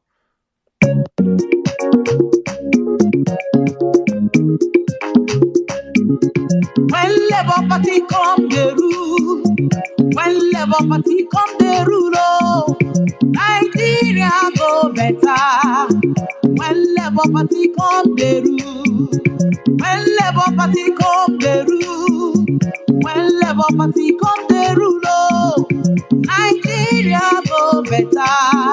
When Labour Party come the rule, when Labour Party come the rule. When Labour Party come the rule, oh, Nigeria go better. When Labour Party come the rule, when Labour Party come the rule, when Labour Party come the rule, oh, Nigeria go better. When Labour Party come the rule, when Labour Party, when Labour Party, when Labour Party come the rule, oh, Nigeria go better. When Labour Party come the rule. Okay, we'll go straight to Sweet Child. Sweet Child, good evening. How you doing? Please, before we go to switch on, a quick announcement, guys. Please, if you're in Abuja, please, we need students tomorrow. We'll be having. They are filing a case tomorrow against INEC and the Minister of Education to give students the time to go pick their PVCs and also to vote. So please, if you're in Abuja tomorrow, we need as many students as possible to come out to the Federal High Court in Abuja. So you should be willing to speak to the press. We are filing a case tomorrow. So please avail yourself here in Abuja tomorrow to the Federal High Court in Abuja and join this protest, join this march tomorrow. Nigerian students deserve to vote. Nigerian students deserve to have their votes counted, and it is their right. Not every 4 years, we have ASU strike. These same lecturers are striking for are not sensible enough to know that they need to shut down the school and allow these students go and vote in a government that will, in turn, and change their lives and probably put an end to this whole ASU strike. So please, guys, if you're in Abuja tomorrow, please avail us. Federal High Court tomorrow in Abuja. Thank you very much. Meanwhile, don't forget the Labour Party. Please, guys, Labour Party, this is a Labour Party platform. If you're here from any other party, that's your business. This is a Labour Party platform, yeah? And everything we're pitching here is LP. So please, LP. Freaking start changing your DPs to LP. From February, we'll be putting all our DPs LP from February 1st. Everybody DP LP. That's the way forward. Thank you very much. I'm back to you. Okay, thank you so much, my brother Saddam. Sweet Child, good evening. Are you there? So we're taking Yes, I questions for am Lion of here. Jada, just questions. Yes, good evening. In fact, when Susie was about to ask Lion of Jada this that question, I was like, hey, what will I now ask? Because that is what I've been waiting for. In as much as I like what is happening, we all know that Atiku is a very, very, very, very dangerous man. And looking at his family, we can't just have this man smell power. And this is a message to PDP supporters. And I know you are here.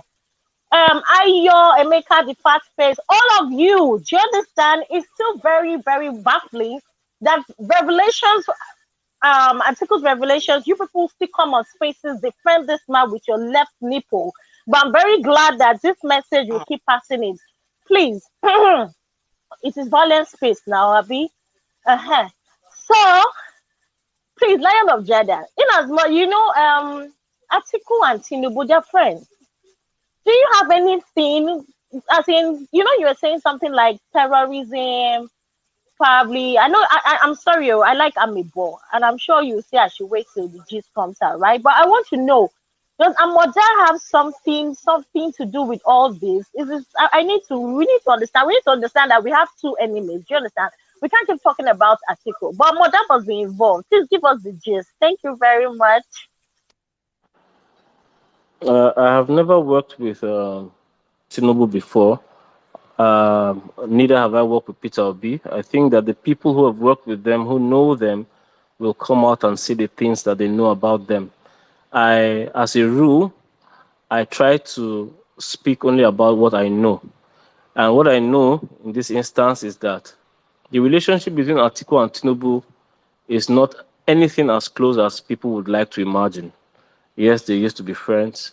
But you see, politicians at this level, it's always a chess game. They are working against each other, and they know when they are doing these things. They know that this person is behind this thing against me, and all of that. So with the issue of terrorism, like I said, I don't want to preempt security agencies. They have their own job to do. It wouldn't be me. But someone asked earlier what broke the camel's back for me. Between SPV phone call, down the years, it was when discussions around assassinations, if power gets to their hand, and terrorism. Let's not forget that Hawa is Atiku's daughter. Her husband is the son of Justice Weiss, and that her husband's younger brother was a peaceful-looking guy who left Nigeria with his family to go join ISIS in Iraq. He was killed by a U.S. airstrike, Yep. in Iraq. Yes. Um, Before then, there had been allegations by the former governor of Kaduna State about Atiku's role in the Zaria crisis of 2002, as a vehicle towards discrediting his boss, OBJ, and a whole lot of other issues, which There's a I full-on really would, CIA dissertation on that issue too. yes, on that Continue, issue. sir. Yes. And like I said, that matter is way above my pay grade. I really wouldn't want to touch it. But I do Oh, not I know know that about. you don't want Yeah. to touch it, Mike. I get that Yeah. you don't want to touch it. But you said you started working with him in 2017, right? Yes, please. And when did you stop working with him? 2022. 2022. Oh, I mean that It's you 5 have quite a years. number of years there. Enough Yeah, time 5 to years. know a man. Yeah, a lot of time to know a man. So, I mean, if I were to have a close relationship from, phone exchanges, from phone calls to email exchanges to, physical contact over the course of 5 years, I think I'll be able to say for sure if somebody has extremist tendencies. In terms of religious leanings, does Atiku Abubakar give you the vibe of someone with, extremist tendencies, if you get what I mean? Behind the facade, absolutely. On the surface, like I said, some people are good at masking their real selves until they get what they want. You heard what the daughter said. Not I didn't say it. The daughter said, "Let's not forget that my father, despite all of this, is a very brutal Fulani man." I heard that. So I leave everybody to draw their conclusions about that. Thank you so much, my brother. Okay. Michael, Sizzle. I want to ask a question. When you look around Atiku, when you look around the PDP, there is one guy that just does not seem to fit. His name is Senator Dino Melaye. You look at Atiku and you feel Atiku is a man that should know better. This guy is one of the people who stains Atiku's white, but somehow he's in the inner caucus of Atiku. There are pictures of Dino looking like a Yahoo boy, wear Gucci, this, that. Atiku look this. What does Dino Melaye have on Atiku Abubakar? He's also been one of the strongest voices against you. Daniel Bowala came out and had an intelligent reply to the SPV angle. He said Atiku just explained what an SPV was to you, but he did not necessarily say anything negative. Bola Ahmed Tinubu with Alpha Beta also has quote unquote an SPV. Politically is something that people do. That was one discussion. But Dino Melaye comes out with special vile against you. I have watched all the videos. What does Dino Melaye have on Atiku? Have you ever met him? Why is such a shady character? If you check everybody around Atiku, why does that guy have an access to Atiku's inner chamber? Please help me out. Everywhere Dino has been, he's only had nuisance value. This is Atiku's last chance to become president of Nigeria. I think that Atiku has been convinced by his people that you have been too gentlemanly in your approach, and this time around, you have to, take up the gloves and do what every other person does in order to get the mileage that you need. If you're asking why Dino is around him, you also have to ask yourself How many credible people have agreed when approached to work with Atiku in this particular election cycle? And so if that caliber of people have refused, to stick around him, then a man must work with what he has. And that is why you find not just Dino, a lot of the young persons on Twitter who are saying, we are strategists, will help Atiku win this election. You put the rest of you learn lessons and all of that. All of them lost the PDP primaries in their respective states. None of them could win the primaries. Let me tell you something. Demola Rewaju, he has been best friends with Atiku's son Mo for years. Mo has never given him direct access to his father. And so when Demola was running for his election in Lagos State PDP, it was to me he came and said, look, I need some money. Initially, he needed 2.5 million. I spoke to His Excellency. That money was released to him. A month later, he needed 4.5 million to host a party in Atiku's name in Lagos. I was on my hospital bed when he approached me for that. I spoke to Oga. Oga released that money to him. That's 7 million naira in 1 month. Now, Atiku still went over and beyond to speak to certain people in Lagos State PDP to enable, to give Demola a clear path to victory. He still managed to mess it up and still didn't achieve that goal. Hey, See, today. there's a whole Continue, lot of Michael. them, a Continue, please. whole Keep cooking. lot of them. Look at, I don't want to mention names because, it's common knowledge. Look at Please, all of them. They by lost. all means, this is the violence space. We don't hold back on this platform. Continue, They sir. lost. Continue. They lost. They couldn't win elections within their own parties where they are lords. But they come out and say, we are going to help this man win an election in Nigeria. See, I speak with a lot of these people every day. There are many of the directors there who have told me, even after my saga has begun, that we are only waiting to collect our money. The day one said something, and I'll quote him directly, he said, the day my money enters my hand, I will lock this door, walk out of this building, and never return to this place. There's a lot of them like that. There are people who are the real people who are Tiku supporters who have helped him, with genuine intentions. People like Grace Okagbare, who lives in Norway, by the way, has her own job and her own family, and a host of other persons. They're pushed out because of this sycophants. Dino is the court jester for everybody. Even in Kogi State, where he hails from, it's one of the reasons why he convinced Atiku, to say to hell with Wike, because it is said that Wike is the sponsor of the person who beat Dino Melaye in his election in Kogi State. And so, of course, what do you expect him to present before Atiku? I think that nobody has any reason to waste time discussing Dino Melaye. It's totally unnecessary. Yeah, I completely agree with you. If you consider him a waste of space, I would completely agree with you on that. Savik, good evening, sir. In his own words, Dino has nuisance value. That answers my question entirely. Thank you, Michael. Nuisance Savik, value. Good Hmm. good evening, No matter guys. how bad such a you are man not is needed in useless. every election cycle, sadly. No matter how bad you are not useless. You can still be used as a bad example, which is what Dino Mela Of is selling. uselessness. Of uselessness, absolutely. Oh Savik. man, you are back in heaven. You are back in heaven for this. Good You evening, are back guys. on the book of life. Good evening, guys. I like what you guys Good are. evening, Savik. Welcome, Savik. We can hear you loud and clear. You have the platform, Savik. Go. Yeah, I like what you guys are cooking this evening. Carry on, guys. Carry on. Um, the Lion of Jada. I think I'm one of those people that believe that Atiku Abubakar is not only a fraud but a con man. He has two faces, and I keep saying it. He is a con man. Anywhere I go, any platform I go to, I call him a con man because he's someone that he would do something very deadly behind closed doors, and then he come out in the open and claim innocence.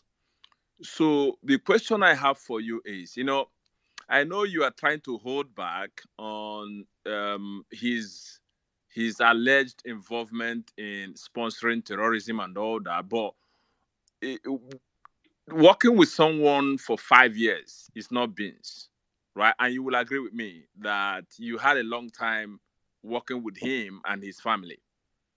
So eh, holding back some of those stuff that that will kind of give us some kind of insight inside who Atiku Abubakar really is.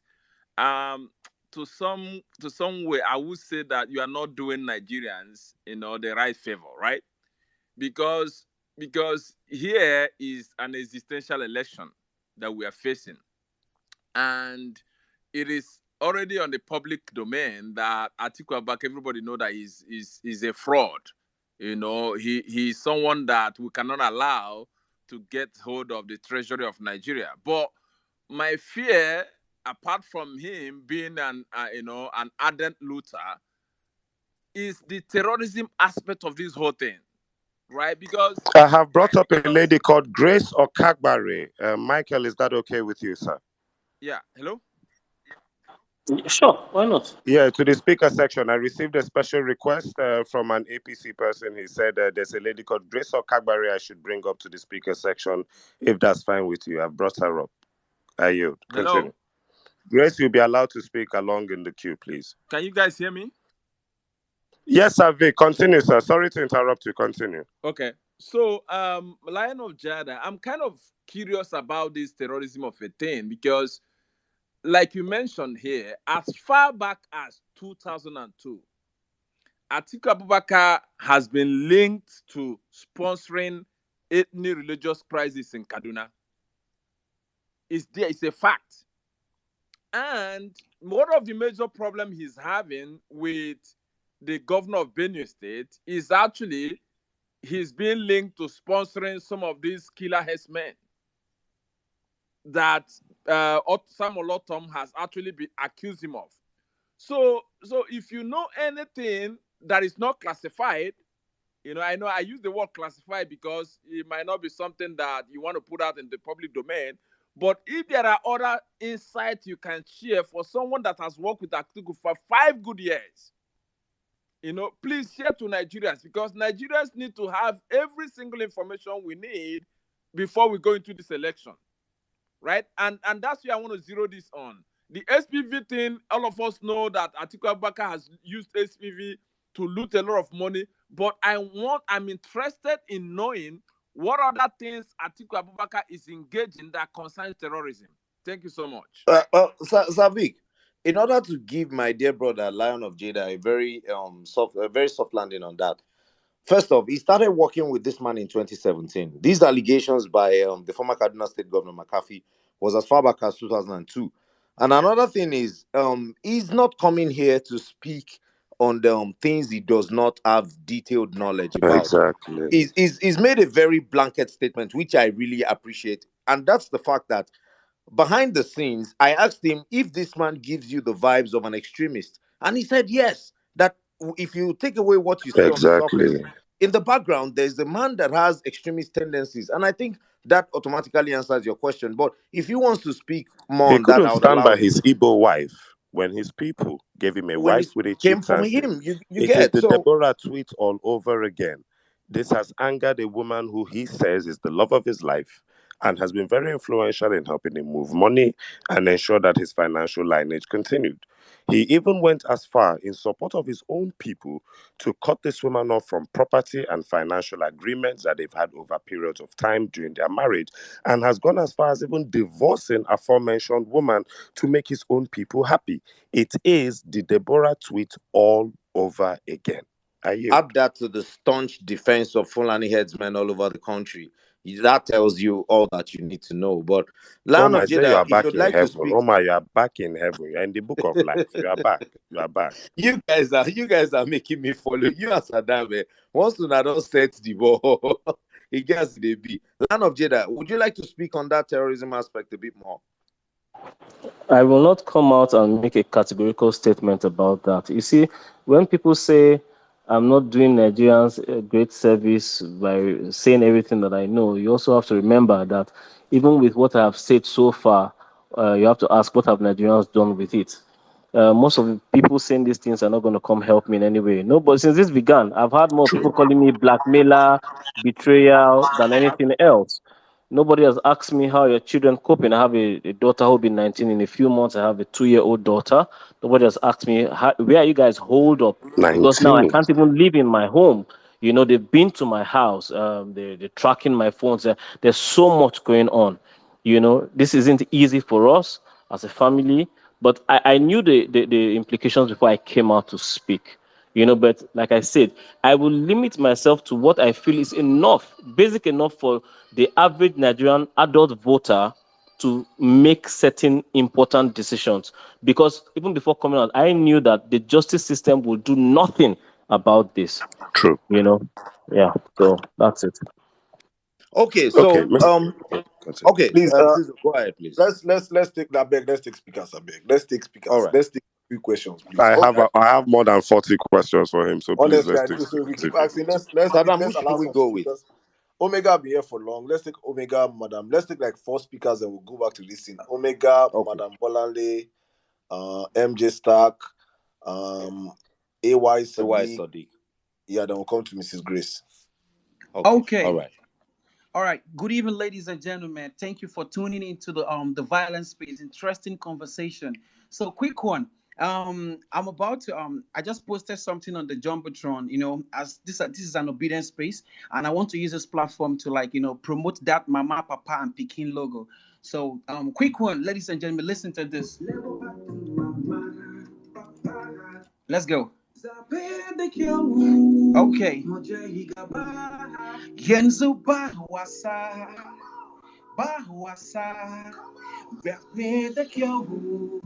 Let's save Nigeria. Yenzu Bahwasa.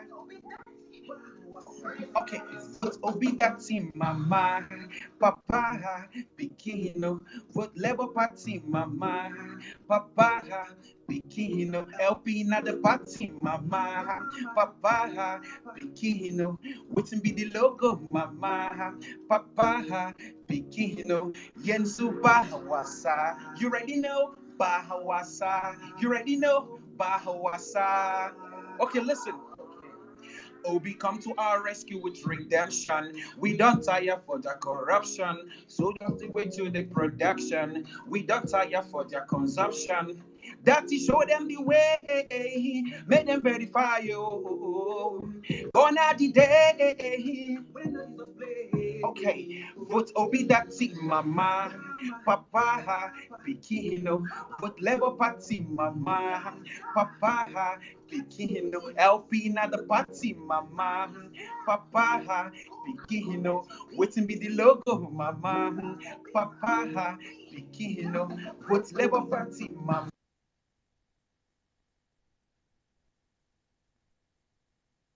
Sorry, mistake, please. You muted me. Yeah, sorry. Omega, I would love you to answer your question straight. Mr. Achimugu's time here is limited. Cheers. If you don't have one, okay, quick one. No, I just wanted to play my aim of coming to the space was just like to chip in the song and that's it. So all right, sir. Thank you very much. We appreciate that.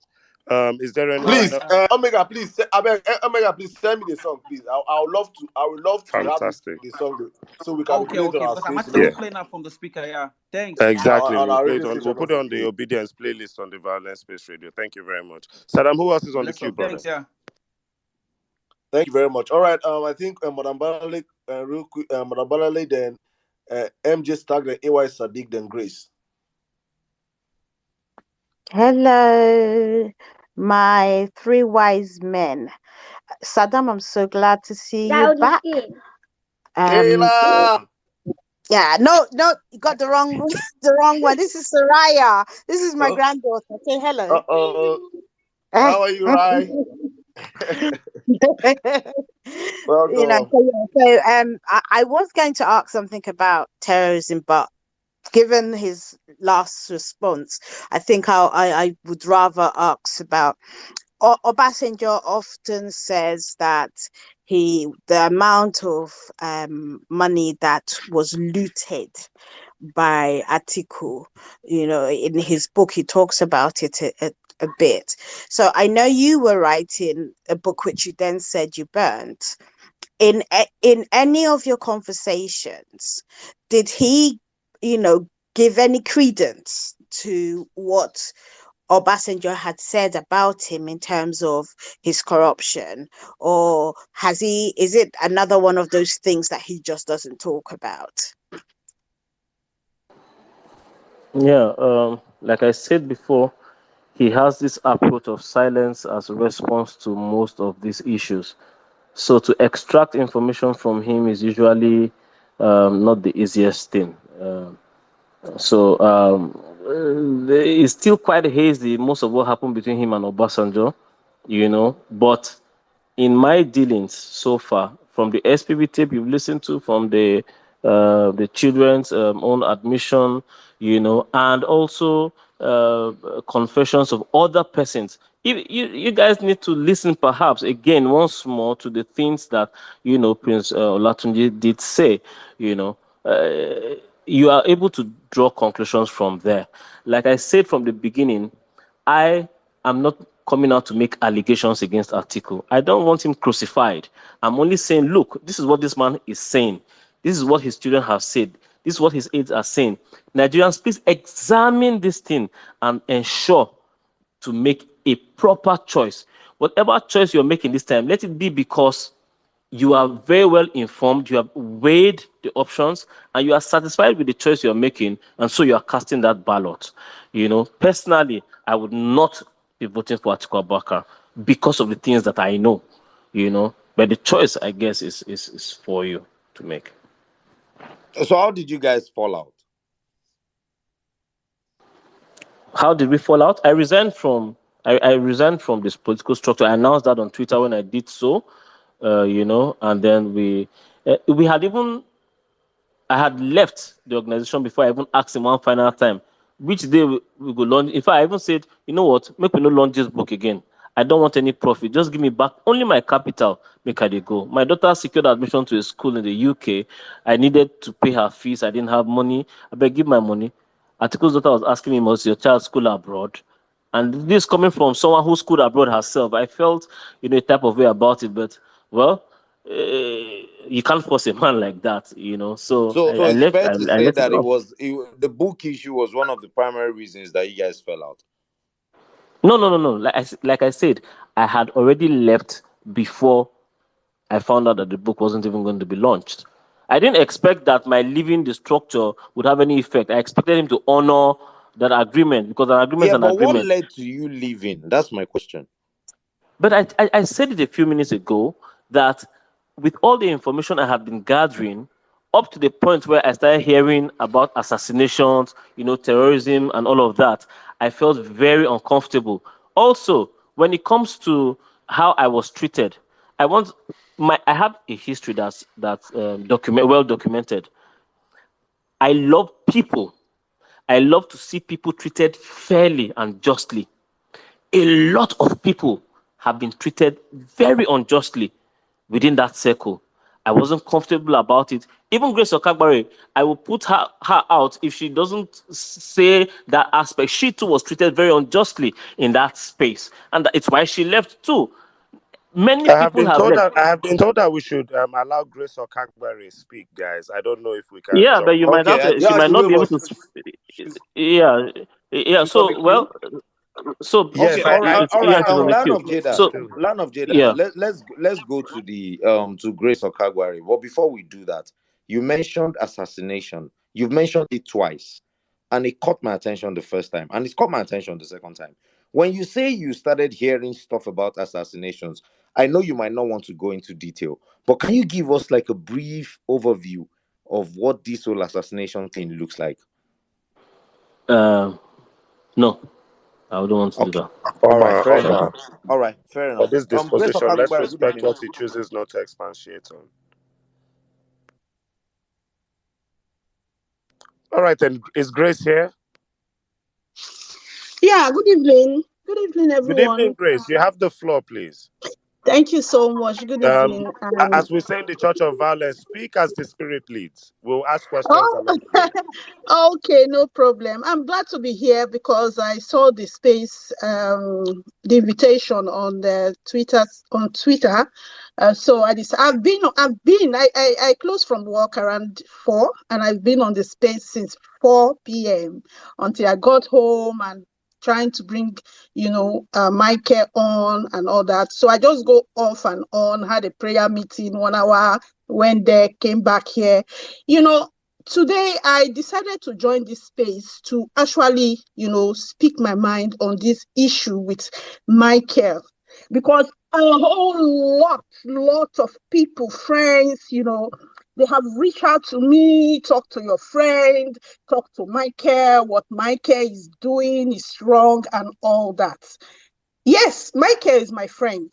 And I didn't know Micheal when I was with my principal, Atiku Abubakar. I started supporting Atiku Abubakar immediately after the 2015 election when Jonathan lost, because I was among part of in the service of the president group, on Facebook during 2014 and until after the election. So immediately, I said, this Jonathan, he's gone and he's gone. I don't want to whine over Jonathan lost. I'm going to support, I'm not for Buhari. I'm going to support, Atiku because I know he's competent and all that. So that was how I started promoting Atiku from 2015. I'm saying all this to explain to people who has been reaching, because I don't understand what they want me to do. I really don't understand. To beat up Mike or to arrest Mike, I don't know. So after then I started promoting Atiku. It was through my promotion of Atiku, I was introduced to Atiku Abubakar. And in 2016, Atiku invited me one-on-one to Nigeria. We met, we discussed. And, I brought a lot of idea. I work with, some of his supporters as well.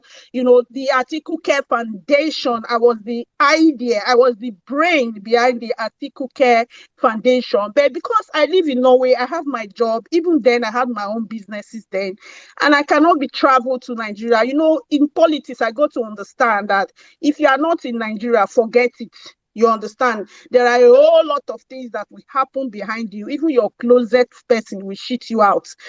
So that was how this Atiku Care Foundation, everything was just, taken over by them. But I don't care, because I was supporting Atiku based on I want a better Nigeria. I live in Norway. I'm very okay. I'm a Norwegian citizen.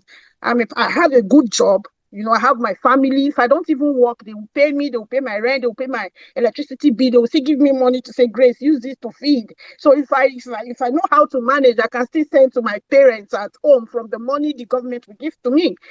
So, but I want a better Nigeria, and I so much believe in His Excellency Atiku. Meeting Atiku is a nice person, but I face a whole lot of challenges, in my support for Atiku, because I think the idea of Nigeria politics is quite different from the idea I had here in Norway. I think they believe in something else while I believe in other things. And, until after the 2019 election, I was still promoting Atiku. Even with Micheal, we come on space to defend Atiku, promote Atiku, promote. But I got to know Mike, if I'm not mistaken, I got to know in 2020, right? Mike reached out to me that someone told him about me, that I'm a strong supporter of Atiku. I'm like a daughter to Atiku. Yes, I'm like, I've been to Yola. When I went to Yola, Atiku gave me a private driver and a car. The day we went to Yola is a private jet we use from Abuja to Yola. Atiku take care of my responsibility when I leave Norway, but Atiku did not pay me a dime. Like, Grace, take this 1 million as you are coming to Nigeria for your BTA. Grace, take this 5 million for your stress. No, but they pay they book my tickets. They will book first class, business class for me to Abuja. They will they pay for hotel. When I went to Yola, we were in Yola for about 5 days. I was at the university, American University Hotel. Gave me a driver, and a jeep. We can go to they know me, but people believe that because of the access I had with Atiku, I made so much money. But there are some friends that were close to me. They kept saying a lot of things. I'm a stingy person. I will use my money to buy things for friends, but I don't blame them, because they believe that I made a lot of money. So what I'm giving to them is nothing. But they don't know that what I'm giving to them, it is my own personal money. that I used to buy those gifts. Even when I go to Delta to see my parents, it is my money I will spend, because I cannot come to Nigeria for Christmas or, for election. I will not go and see my parents. I cannot be playing Abuja politics. When I have people in my ward and in my unit, I will use my money to, buy gift for youth, buy drinks, gather them, encourage them to vote Atiku and all that. There's a lot of people believe that I hammer, the way you people used to say it in Nigeria, from Atiku, but they didn't know that a dime Atiku didn't give to me. So when I knew Mike, he said someone introduced me to him that we should promote Atiku's daughter. What kind of Nigbe family with this one? Sorry, We should continue, promote Abeg. Atiku. Please, can I have to go to work tomorrow, so I just want to be fast on this so that I can go to bed.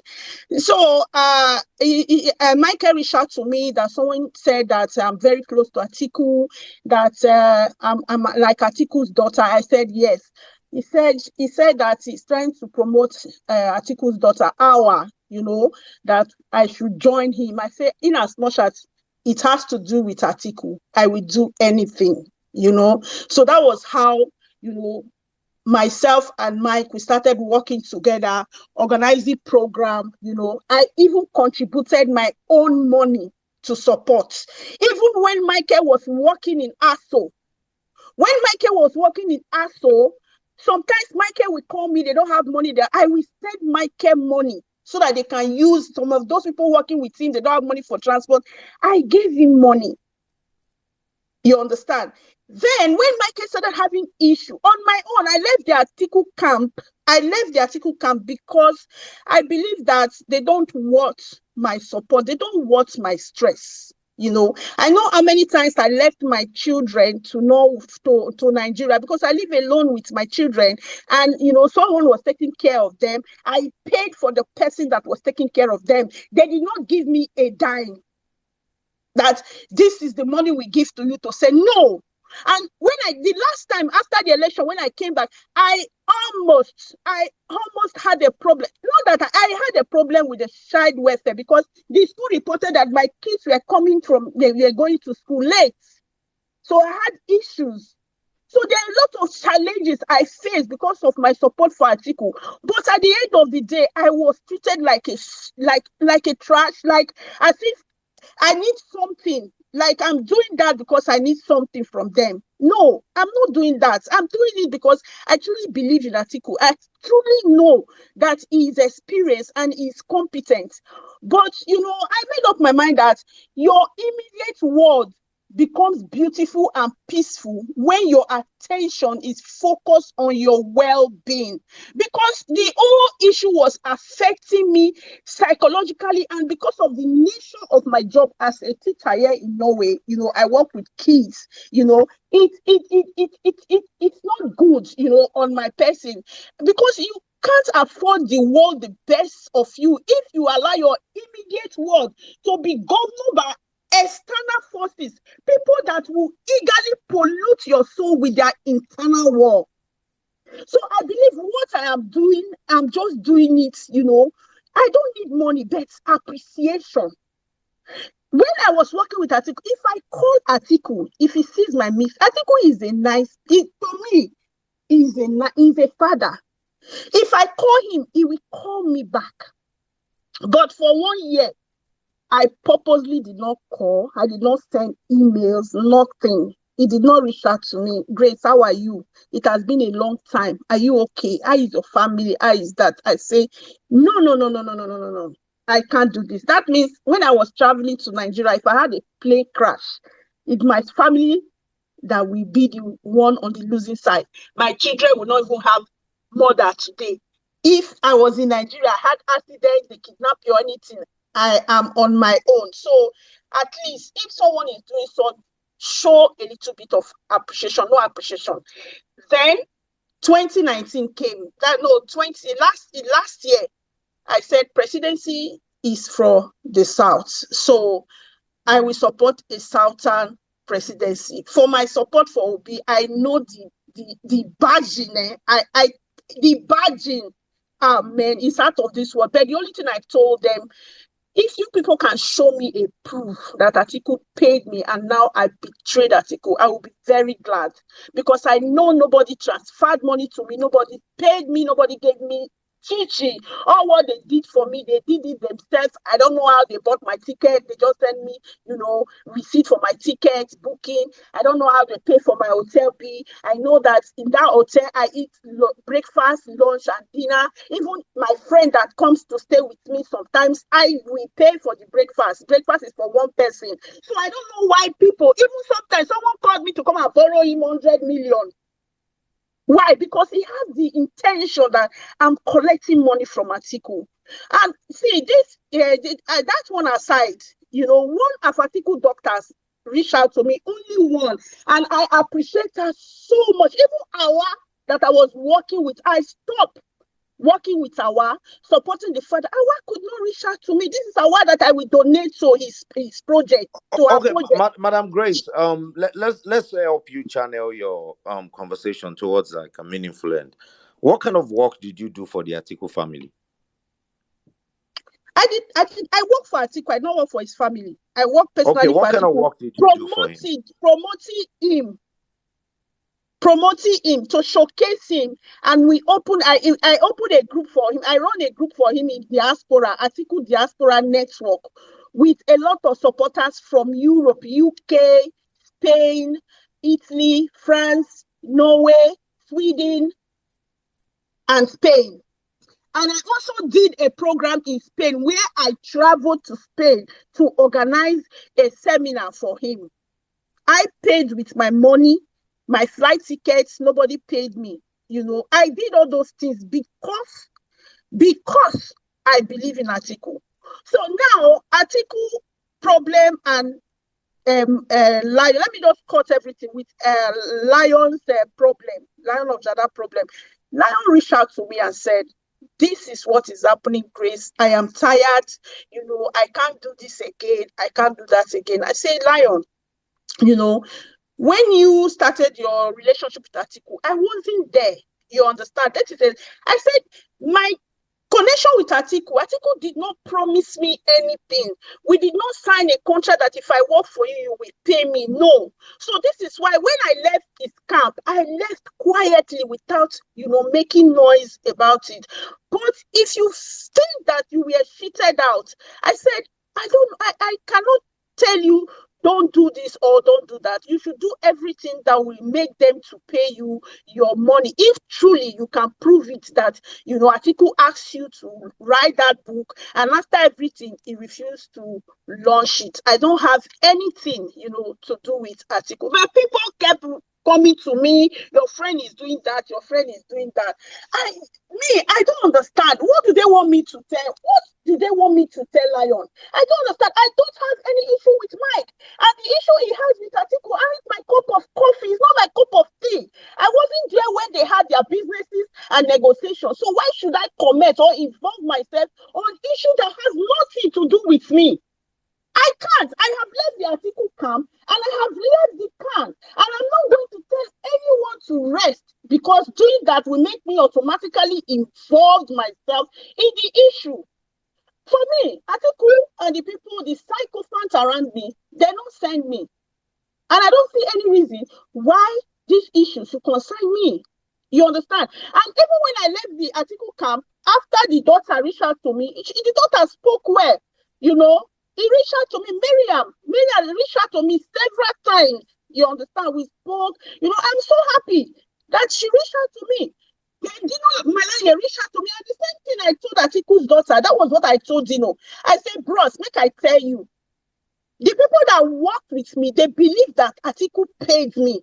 Going back to support Atiku again, in 2023 means that he actually gave me money. They were cheated out. I did not give them money. I said, if you people want me to come back, people will give me 50,000 euros. Then I will settle those people that worked with me. Then after that, let's sit down and negotiate. I know that they won't give me shishi. And I don't care. I just want to walk away freely. I said those things, you understand? I don't want issues. I don't want problems. So this night, I want to use this opportunity. Please, nobody should come and tell me, talk to Michael. Business is business. If you had a business with somebody, try to play your own part in that business. That is all I have to say, honestly. So nobody should now come to me and tell me, talk to Michael. Why is Michael doing this? Michael is a traitor. I don't care if you see him as a traitor or not. It is not my business. I wasn't there. You see, Michael said here that he knew Atiku in 2017. And I knew Michael in 2020. And I knew Atiku in 2015. So this is the whole issue. So please, I don't want people to use my name to come and say me and Michael, we are friends. I know what all this information Michael is pulling out. I didn't know anything about them. I didn't know anything. Some of them he told me that I didn't know there are some issues that I was just hearing for the first time. And the truth is that why Michael issue escalate was that, you see, the article group, the people around him, they are nonchalant about things that is around them. They don't care. They don't care. Some of the things article don't even notice it because they are sacrificed. They believe that you are cashing out. They will do everything to push you out so that you will not cash out. That is just that. Me, I wish article well, no. But at least for now, he should know that the people around him are sacrificed and they don't wish him well. And this is why the issue with Michael escalates to this, this moment. And Michael is, having proof of everything that is happening. So I don't Grace, know. I want know to what ask to you a say. simple question, my darling. Grace, can I just ask you one question, please? Yeah. When you go online, all the PDP Hallelujah boys will tell you Borno is in the bag, Anambra is in the bag, Delta is in the bag, this is in the bag. If you look at someone like Atiku, if he goes online, he might believe that he's even about to win this election by a landslide. Please, are these people lying to Atiku? Are they actually working? Does Atiku actually have chance of even winning 2023? For me, I want to talk for 2023. I don't care if he has a chance because I don't For follow you, up the please, yeah. campaign. I don't follow up the campaign. Even the spaces where they discuss Atiku, I don't go there anymore to discuss about Atiku. They know. But in 2019, I personally told His Excellency that, Daddy, don't let people deceive you with crowds that you will win this election. Daddy, it will not work. You see these people around you, they are psychopaths. I know Atiku will lose the election. There are people in PDP that they paid to trade Atiku is not coming. But today, majority of them, they are doing like they love Atiku past everybody. Yes, it's politics. Yes, it is politics. I understand. Let everybody play their own politics. I really don't care, but I feel so sorry for. It pains me. I see him like a father. I don't have bad intention against him, but I feel so sorry for him because of the people around him. They are all psychopaths. They don't care about that man. They only believe in how to profit from him. Madam Grace, even Michael talked about the people around him. The people around him. Is he a poor choice of picking people around him, or how does such a seasoned politician always seem to have bad people around him? Does he have a poor choice in selecting friends? I cannot fathom, because if you sit one-on-one with Atiku is oh my God, Atiku is a nice person and is intelligent. Honestly, if Atiku meets you once what you told him that day, if he see you again in 1 month, he will tell you this is what you said that day we met. He's smart and intelligent. In hindsight, are you sure he might not just be a con man? In hindsight, thinking about it now, being a con man, I cannot really say, but I believe Atiku's problem are the people around him. Honestly, Atiku's problem are the people around him. And if he can, focus in his attention on the people around him, I tell you, the man will go far in life. I don't want to talk about his children. His children, they are children. They have their own clique. They have their own friends. I'm not really close to them. When I was working with Atiku, I purposely stay away from the children. I don't want to do anything with them. So I was just focused, on I write him. If I want to come to Nigeria, I will write him, Daddy, I want to come to Nigeria. So time I've taken holiday at work. He will say, okay, no problem. He will just send my name to the people in charge, the protocol. They will book my tickets, hotel, and I will come. So I work with him, directly. But somebody that work with you directly, somebody that calls you father, you've not heard from that person. Even that person left your campaign. You did not even say, Grace, I heard you left my campaign. What happened? Is this something we can discuss? Let's discuss about it. Nothing. I beg. That time when they travel go Nigeria, suppose I get plane crash. Now my family for lose. Now my children for lose. So, in fact, I beg. No politician Grace, want my Grace, let me ask my last question. I like the fact that you people seem to put a human face to this man. But why, the same question I asked Michael, give me 3 to 5 reasons why you think Atiku should not, or why Nigerians should be wary of Atiku, or why you worry about an Atiku presidency. It might not be about the man himself, maybe the people around him, but why should Nigerians be worried about an Atiku presidency? Me, I'm not here to talk about people should be worried about Atiku's presidency, because this is a man I so much believe in and supported him, and I still believe in him. Even if he wins today, I know he will do more than Buhari. You understand? If you put Buhari now and say I should choose Atiku. Buhari is the lowest of benchmarks, madam. Okay, so I'm not here A to deaf talk and dumb about. toddler would So, do more than Buhari, even if he just left the country alone. I'm sorry, for me, continue. I believe Atiku is a smart man. He is very smart, and I believe if he becomes president, I believe that he just he might know what is happening, but it because of the election, he doesn't want to tell people to their face. But the man is too smart not to know what is happening around him. Atiku is smart.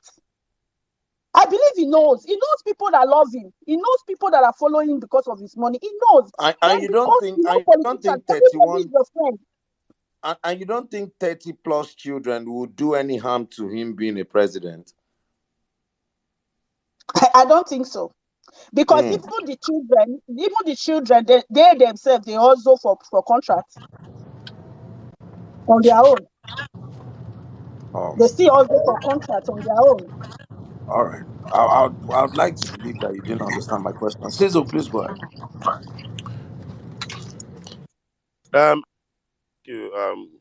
Grace, please, if you don't mind. At what point was your breaking point with the whole Atiku cabal? You seem to not have a problem with the man himself, but more or less the people around him. What was your breaking point, especially with the people around him? And Michael was man enough to call a name. He would say people like Demola Rewaju and the rest. What particular name around Atiku is somebody Atiku needs to fire today?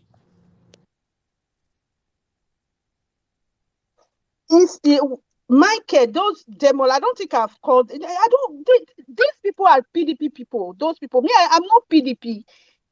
I'm an Atiku supporter directly working with Atiku. What I said I purposely stayed away. Somebody like me, stayed away from your campaign. You did not notice. That means everything I'm doing now is worthless now. That is the fact. You don't need to tell me that what I'm doing is not worthless. It is worthless. At least there should be a little bit of care. Grace, what happened? You've not been active. Why did you left my campaign? Nothing of such now. To me, it doesn't make sense.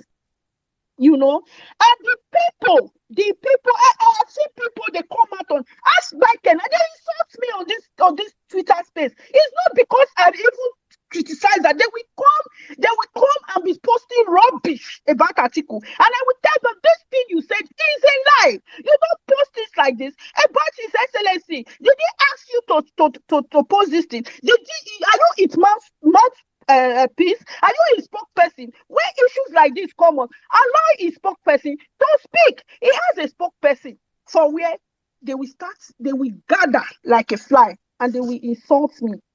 So I get fed up that, I cannot be supporting a man. Then some people will now come and pour Gary. Now will now come now be doing Yeah, image branding. yes. This is Image a question. branding. I cannot do that. They don't pay me a dime, and I will be coming to do image branding. After the Oh, image yeah, branding, at the this, people will hold now on, come Grace, my again to darling. post rubbish, and I will Hold come on. to do image branding. I cannot do Grace, that. hold on. Grace, hold on. Hold on, my dear. Please don't be annoyed. There was something you mentioned. I need to get to the bottom of this thing. This man you all call father, who is in charge of Atiku's finances? Let me explain why. The people around Atiku who seem closest to him, people who have vouched that Atiku will pick or call them back if they leave him a missed call. But somewhere along the finances, these people are left out. Micheal Achimugu said a 40 million naira debt he paid while writing a book was never refunded to him. But in the same vein, we'll tell you that on election day 2019, over 120 million United States dollars was spent. Who is in charge of Atiku's bank account details, the app? Because why is it that those he calls that, you see, I need to understand, and that's why I ask. You have proven to me, or you swear he's not a con man. So why is it that who works for him the hardest is taken care of by way of ESTA codes, as we'll say in business? You're flown around, you're hoteled, but somehow when it comes to the nitty-gritty, financial, hardware, cash, just seems to avoid you people's hands. Where is that disconnect from? Who handles the finances, especially at dispersion point? Thank you. Anyway, I don't know the person that handle Atiku's finance. The only thing I know, if I want to travel, they book my ticket, they send me the e-ticket on my mail. Off I go. My hotel, I don't know how they pay for my hotel. They pay for my hotel, my food, everything. Off I go. If I need a cab, they send a driver to me. That's all. So I don't know the Okay. person in charge At some of point, Atiku's you said finances. that you are owing a set of debts, and you requested for at least 50,000 euros to offset these things. So if that request was approved, who would have handled that finances for you? Who would have dispersed that money to you? Who did I this don't with? know. The request wasn't approved. So how would I know? They only reached out to me. It Okay, was I Dino get Malaya you. that reached out to me that said that Did no Mela.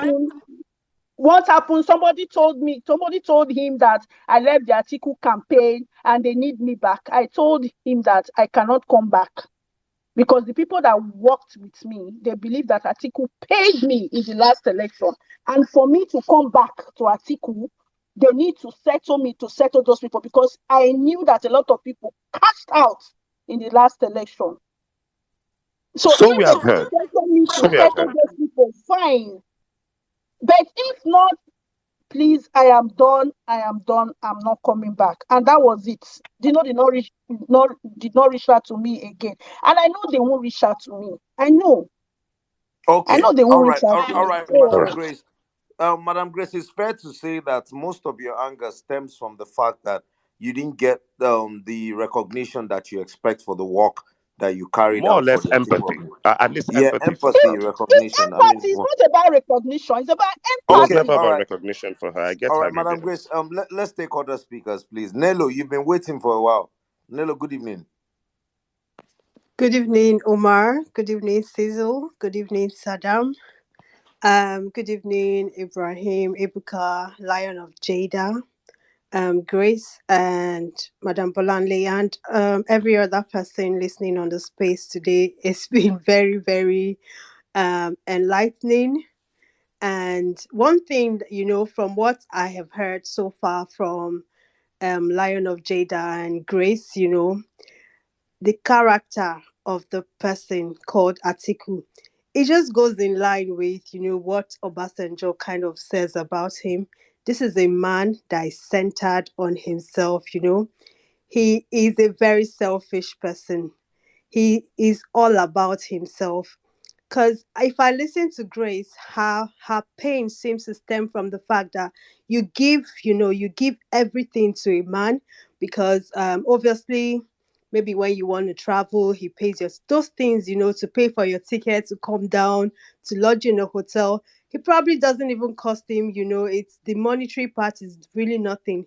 But then you leave your children, you come here, and this again, the fact that he doesn't even think that someone that has left her job and her children and her everything to come and work for your campaign. You don't pay the person.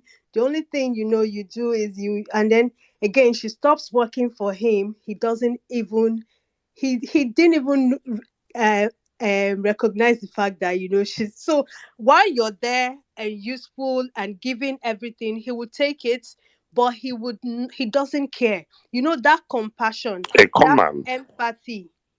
Yes, exactly. He's a cold-blooded financier. When someone is very good at financing people, that's this person. When you're with him, he would listen to you. He would talk to you like he's listening, or he cares about whatever it is that you have to say. Nello, And you're in the UK. There was a series back in the day called Hustle about some of the world's most wicked con men, and the first thing they would do was gain your trust.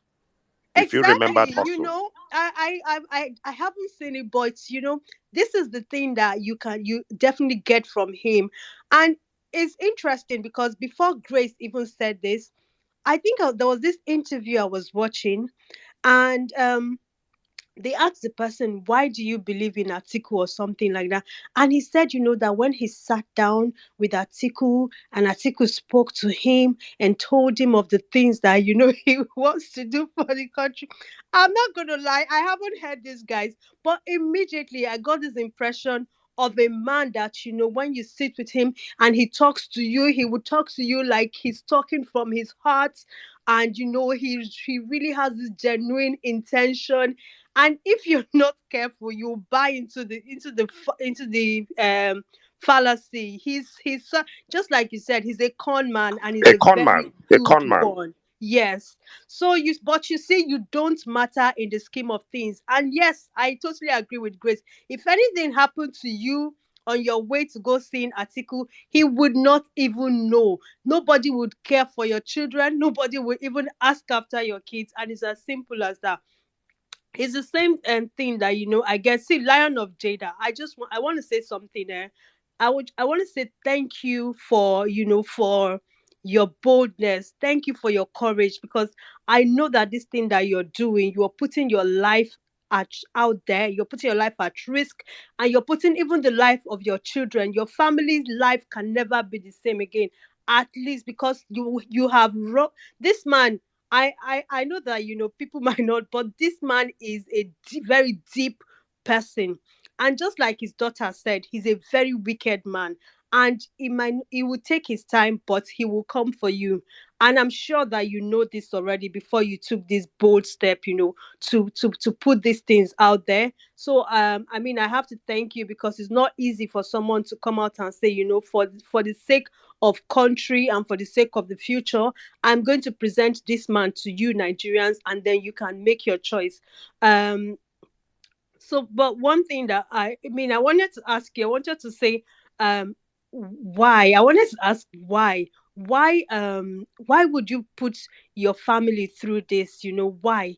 And also, I also wanted to ask, as I know that you probably would say you're non-partisan and you don't support anyone, but why should Nigerians why should Nigerians beware of this man, of Atiku? Why should Nigerians go out? Why would you go out of your way? What would you say to Nigerians and say, listen, because of this and this and this, I'm going to tell you guys, do not vote this man. Why should Nigerians beware of Atiku? That's the question that I really want to ask you. Thank you. Thank you Thank you very very much, my much. sister Nello. Lion of Jada, go ahead, please. Yeah. Before Nelo, Grace, well done. Um, I have, a perception about the way you've presented your case. But perhaps I will have to speak with you privately about that later. But most of what you've said is true. But the reason I have continuously refused to highlight, these money issues, and the way people were treated, including myself, is because I don't want this misconception that this is why I am doing this.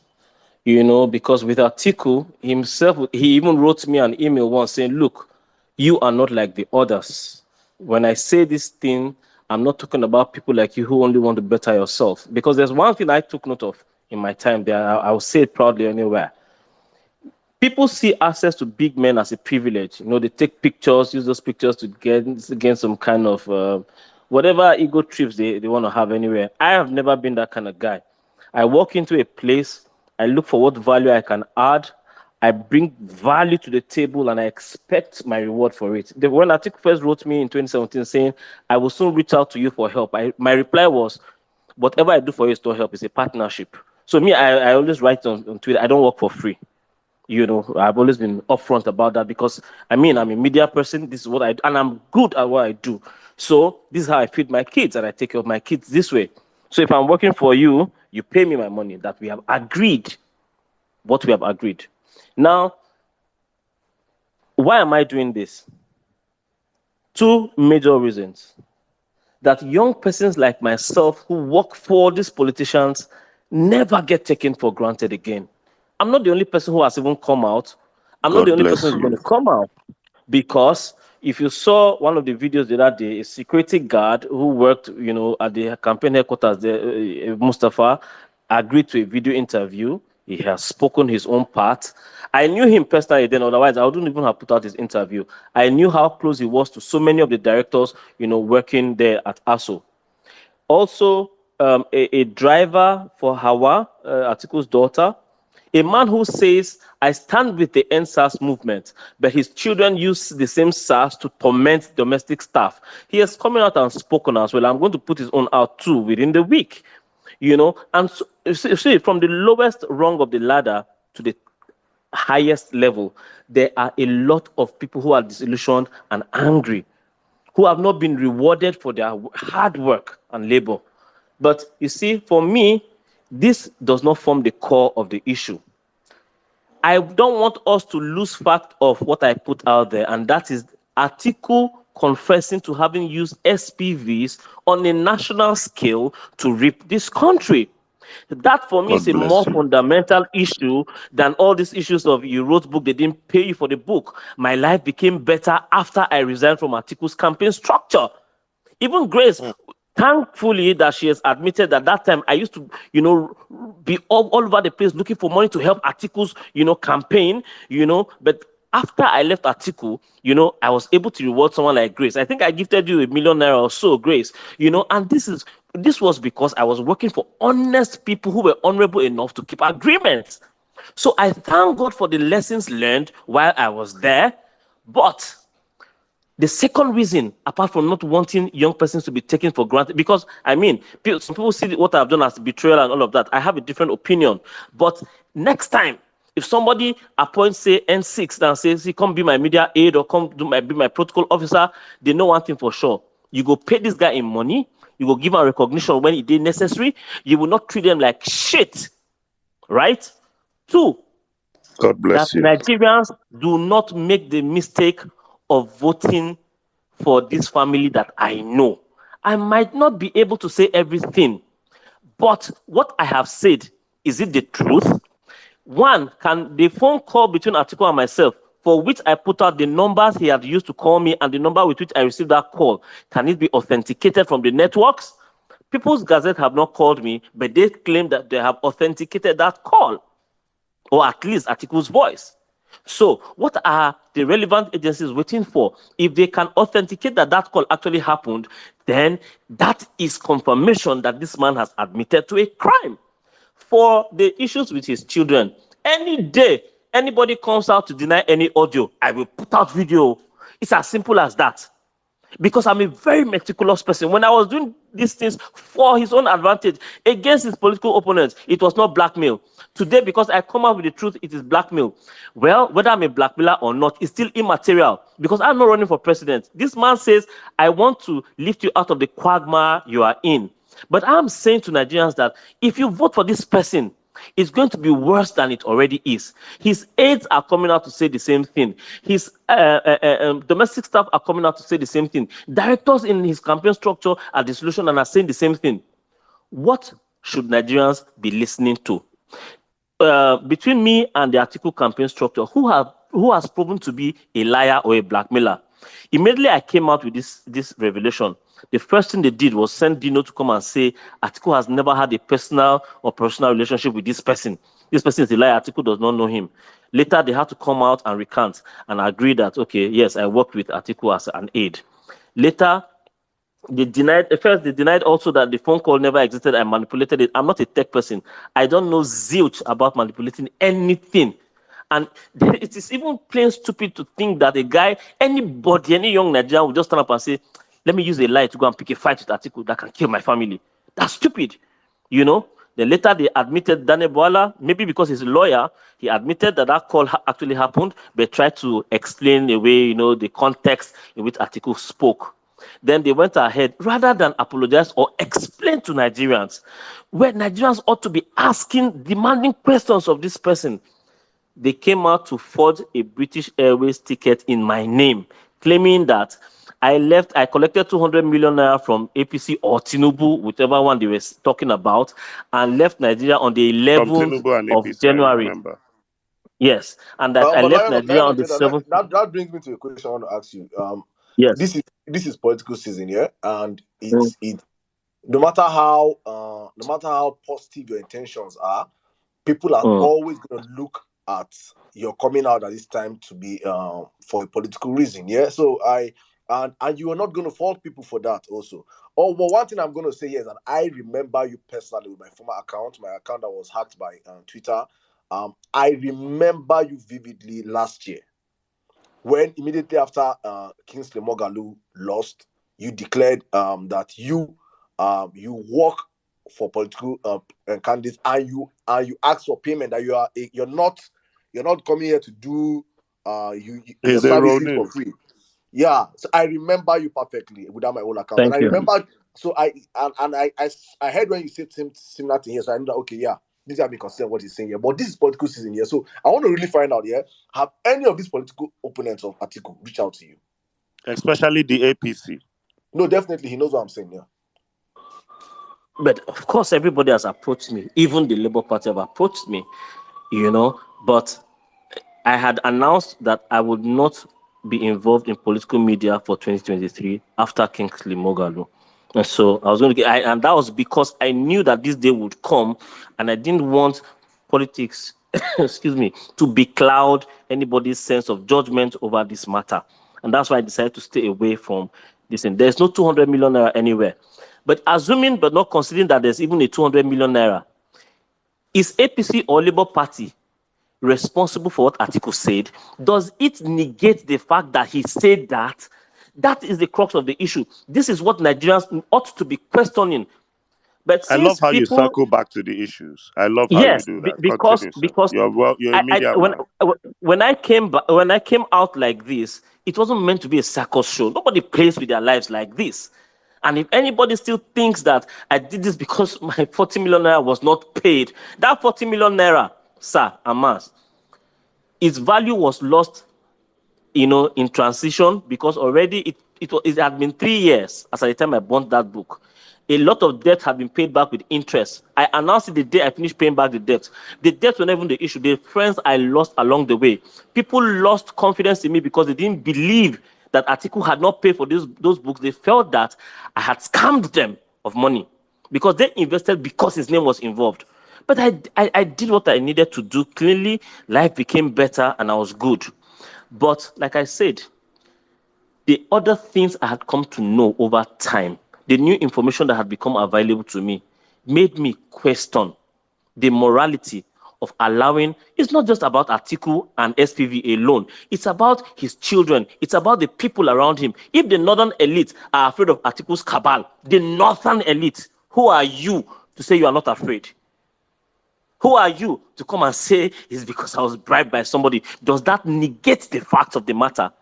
And these are the things that we ought to examine. As you go into the So why polls, does the North I want hate you to him have so this at the back of your mind. Why does the Sorry? Northern Cabal and why does the Northern Cabal, the people of Adamawa, where did he go wrong? Why do they hate him so much? Prior to the whitewashing going on this period, we've always known that Atiku has even had a harder sell of himself in the North than in the South. Where did he get it wrong? Honestly, I don't know, because he wouldn't say. The only one time I asked, he said, he's Fulani people are not known to support each other, and all of that. But a number of persons have been, a few persons from Jada, which is his place. Me, by the way, the Lion of Jada that I'm called, the title I give to that book that I wrote, Jada is his hometown.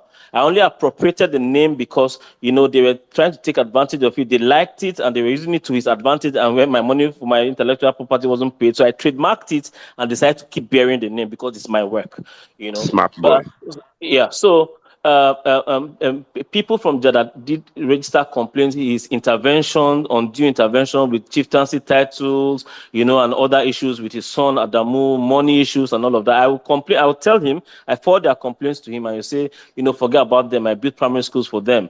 I should have a say in who should be, the chief of the village and all of that, blah, blah, blah, But, well, the best He person seems to to be very answer that question will meddlesome be him. politically.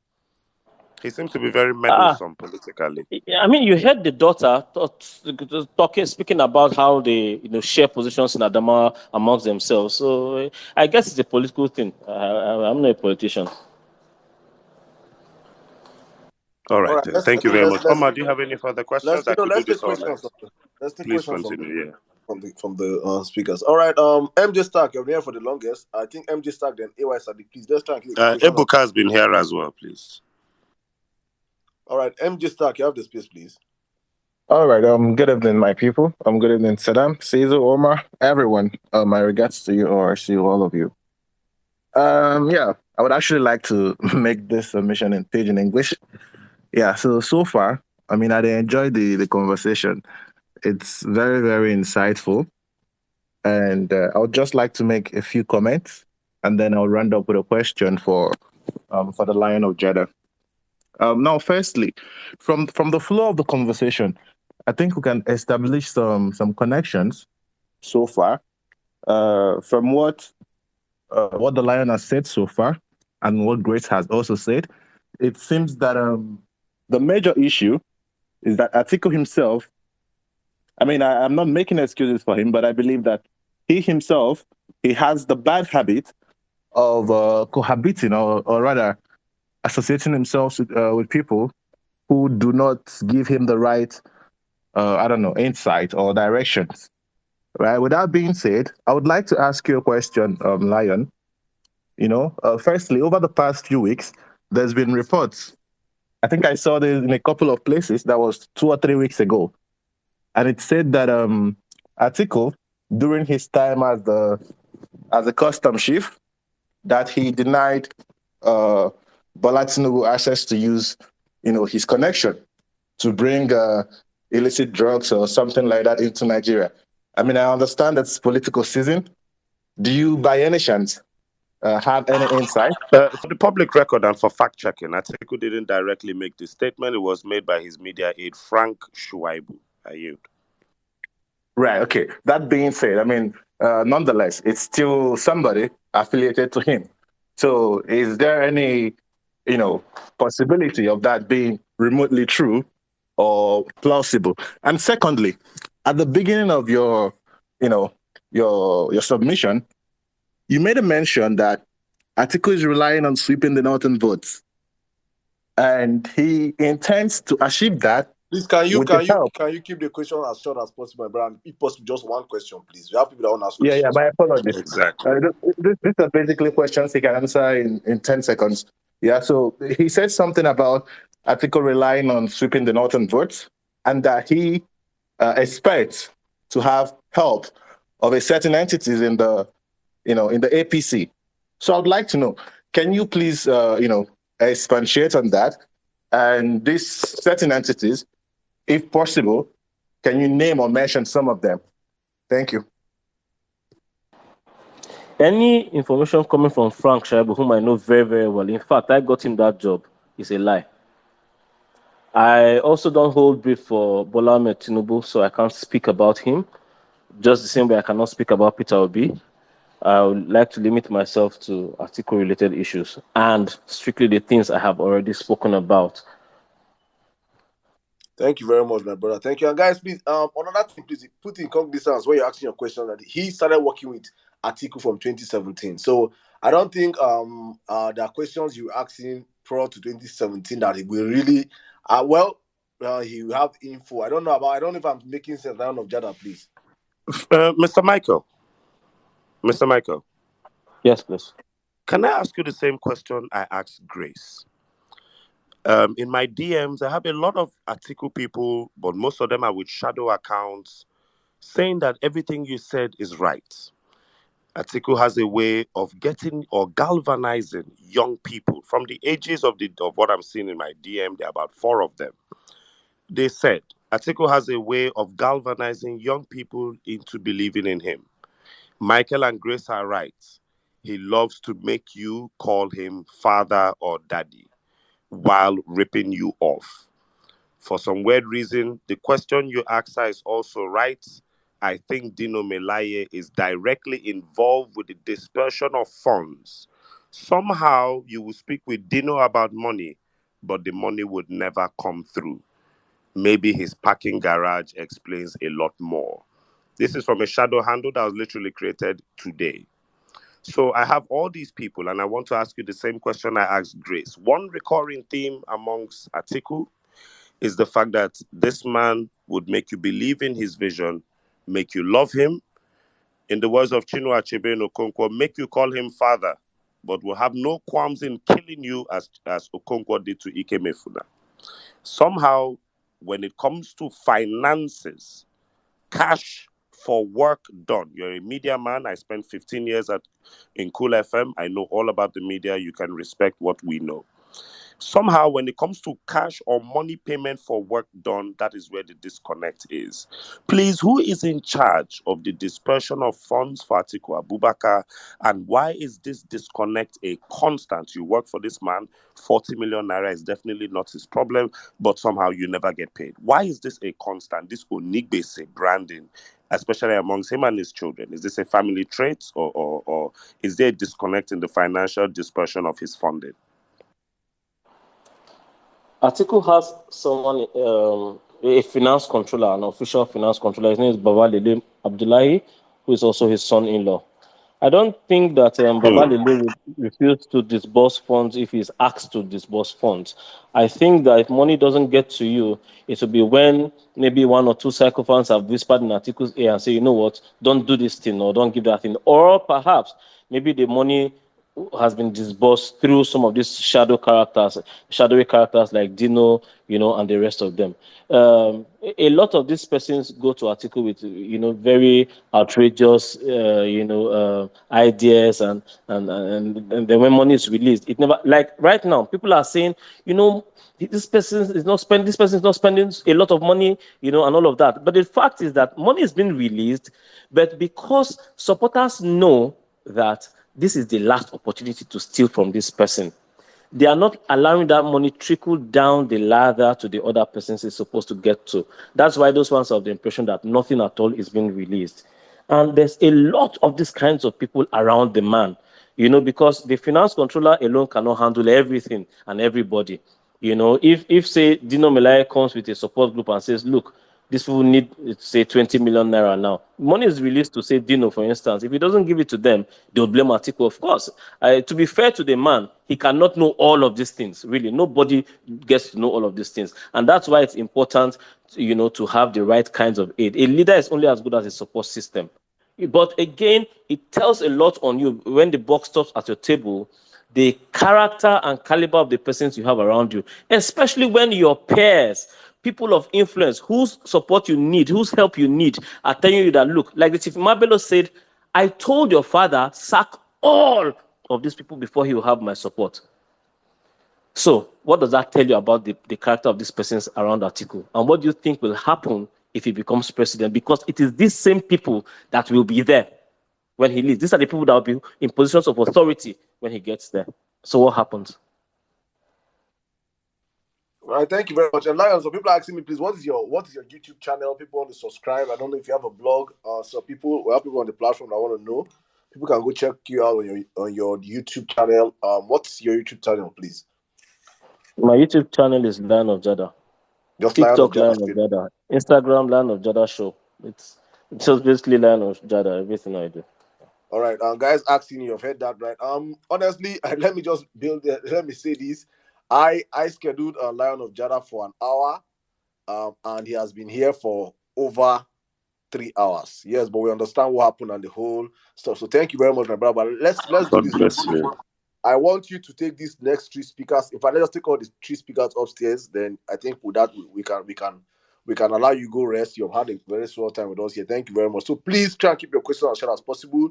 AY Sadiq, my brother, please just a question, Ebuka a question, Sweet Child a question, Sweet Angel a question, Tweet Doctor a question.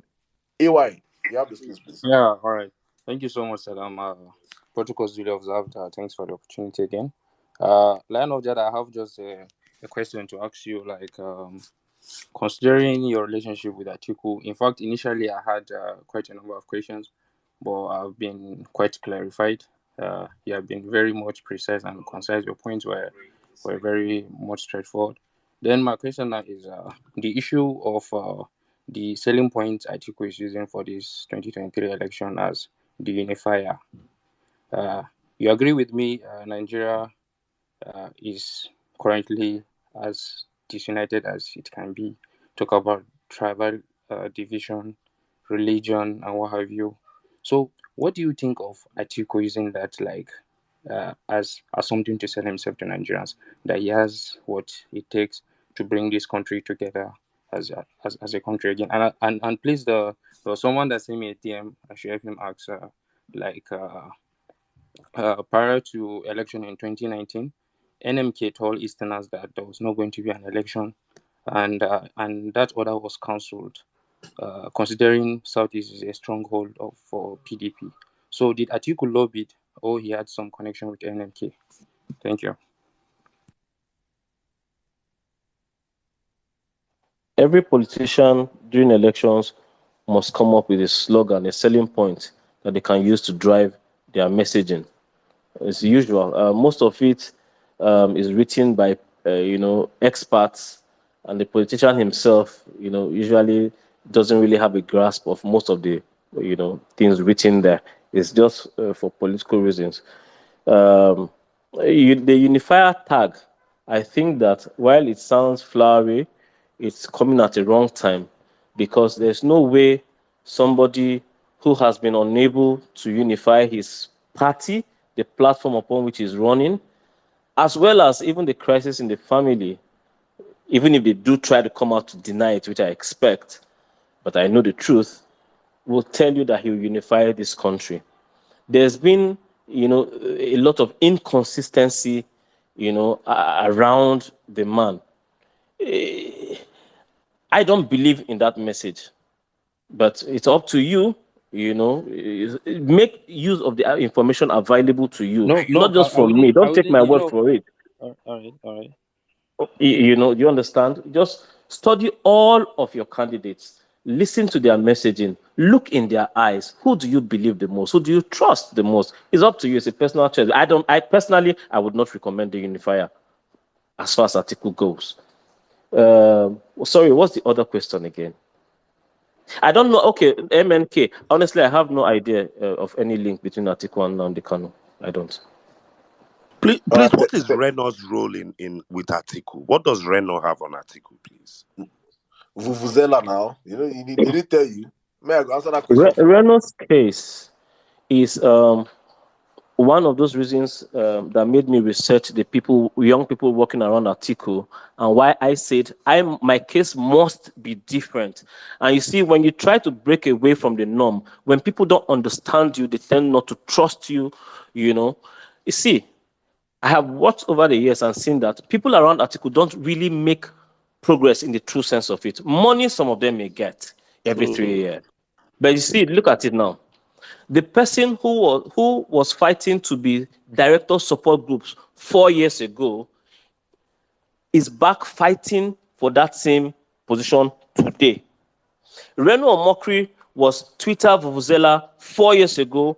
It's 4 years later. He's still in that same position. There's no Sorry, who's the person growth. fighting for a support group you talked about before, Reno? No, I'm just speaking hypothetically now. Okay, no wahala. Continue, brother. Yes, I'm speaking. Yeah. So I look at Demola Rewaju. I have his tweet from the past here where he swore that he can never be media aid. That is not his own calling to any politician. Today, he's media aid. I also recommended him for that position. He accepted the role and he goes about with it proudly today. Right? There's no actual progress because see, the way I see it is this. If I'm connected to a man at this kind of level who truly cares about me and the value I bring to the table, this is how I expect my trajectory to go. 4 years ago, I am say media director. Now, because I've done a good job and with his influence and maybe a letter of reference or something, I should be able to become, say, commissioner for information in my state. After a while, I'm growing. I'm going to the, either House of Assembly or House of Reps, and then the next 4 years, I'm going for the Senate. That is growth. Growth isn't about being able to extract money from him every 3 years when it's time for campaign. But look around him. There's a certain doctor that has been with him since he was his campaign DG when he contested for governor of Gongola State. His name is Dr. Na. In 1993. Before 1993. Wow. Gongola State, not Adamawa State. Gongola, when it was still Gongola State. You remember the name of this doctor, sir? Dr. Nat. Dr. Nat Wadume. Nat Wadume or something. I can't remember his surname. I'm trying to remember. No wahala. Yeah, yeah. So he's now, been with him since Gongola, yes. Yes. So someone in the house told me something one day. That one day Atiku sat with his sons, specifically Aliu, Mustafa, and one other one. And then when Nat left the room, that Atiku said to them that look at this guy, he's contemporary with Dr. Pius Anyim Pius. But look where he still is today. There has never been true growth, that progression in that man's life to date. I told myself that I will never be like that. I will not be director of media today, and in 4 years' time, I'm back hustling for that same role because some millions will pass through my hand. So you have to be able to because if he doesn't need you right now, you are totally useless. He's in Dubai flexing his life. He's enjoying his life. And every time he sees you as a burden. In my own case, you see, because I stand for I know how to demand for what I feel is mine. People might find me quite controversial, but it is what it is. Since I knew Atiku, he has never on his own said, you did a very good job. I'm proud of you. Please take this thing. He has never gifted me anything before in my life. And for a man who was owing me, tying down my money, but praising the work I was doing for him and not wanting me to work elsewhere, anytime I had a need, because of respect, I always have to beg. I have to come with that tone. Daddy, I beg. I need to do so thing. Michael, will you admit this man is a con man, please? Can you admit he's a con man? I'm not out to make allegations. I have put out what he has said. You can be the judge of who he is. You're a true media man. Continue, sir. So let me stop there for now. No problem. Omar. Thank you very much. Let's take next question. Ebuka. I want to clear up here. Ebuka, please go next, please. Then Sweet Angel. All right, thank you. Lion, you were right. I think Ose ran elections, Anthony ran elections, and they all lost. So now they are all backing Atiku. I had to research that. There are a lot of people that are supporting that. They all lost elections in the PDP primaries. That's about that. And now I also understand Wike now, where Wike has been crying because it looks like Atiku also played him as well. That shows that he's a con man. Now my question is this. I never knew that you had children. I thought you were like a David Undain that maybe didn't have anybody, so he could just do this kind of thing and get it. Because I was actually scared for your life. So right now that you have done this, now there is a possibility, and that is why I feel like the obedient movement is here to save you. Because I know when Peter wins this election, it is now possible for you to come back to Nigeria or be safe and come out. Because don't you fear about the possibility that if Atiku wins this election, but God forbid, that there will be a personal manhunt for you and your children, and for them to do something bad to you? Don't you sleep? Sorry, don't you sleep at night having this kind of thoughts in your mind that something tragic might happen if this man wins this election? And for me, I feel like with that there, like, is it safe for you to be on the fence this period? Yeah, thank you. Thank you, Ebuka. Like I said, I looked at this thing the way I always looked at me flying in aeroplanes. Every time I board the flight, I tell myself, today I die. Because, plane crashes don't warn you before they happen. And so every time I've ever been in turbulence, when people are screaming Jesus or Allah, it's always been my calmest moment is when I say, God, I give you my soul today. And so I grab my seats very tight, close my eyes, and then I just wait for whatever comes. I am this passionate about this family not getting to Aso Rock that I'd risk not just my life, but that of my children. I have parents. My parents are alive. My father was kidnapped on the day of the Lekki incidents. While I was tweeting, I was in Abuja, I was just tweeting, and then I got this phone call that we've taken your father. I had to forget about the Lekki incident. It was the most fearful moment of my life. I spent 1 week negotiating for my father's life. So I know how it feels. I know what fear How feels like. much was paid for ransom? I'm so sorry to ask this. I paid millions for my father's release. Yes. Don't give me a figure. Was it up to 10 or more than? Let's keep that off social media. I don't think that's no wahala, my brother. No wahala. Yes. My apologies, Yes. and I'm sorry for asking. No problem. So I don't joke when I say I don't expect to come out of this alive. I know it will happen, but I'm just one man. I'm just one person, and my children's future, your children's future, it is greater than just mine alone. If I get killed today, it's okay, because after all, we are all going to die. The person who sends killers after me will still die. The killer who gets me will still die. We all just don't know when or how we'll die, but we will die. Of that we are sure. So it doesn't matter I die now or I die later. Well, it is what it is. But if they come for my children and my child dies before me, then I become a different human being. Then I will remind Atiku that he also has children who can be gotten to. And I will also stop at nothing, absolutely nothing, to fight back. Fair enough. Simple. Fair enough. You're a man, and I absolutely respect that. Thank you very much. Who's next? I think Sweet Angel, my sister. Good evening. How are you doing? Please have the space, please. Well, thank you, Saddam, Omar, Sizzle, and good evening to everybody here. Lion of Judah, I just have one question for you. My question is, why now? Why put this content out here? How do you want people to look at you? And these are very bold statements that you've made. Do you have any? I know you must have planned your exit or whatever to put yourself in place of safety and that of your children, but why now? How do you want people to trust you? Thank you. Yeah, I've gotten this a lot, about this trust issue. People saying, it's a betrayal and all of that. When I made a revelation, I just made some revelations. That's what I've done. When people write entire books and disclose things that were said in private, is that blackmail or betrayal? Because I see this narrative as unnecessary.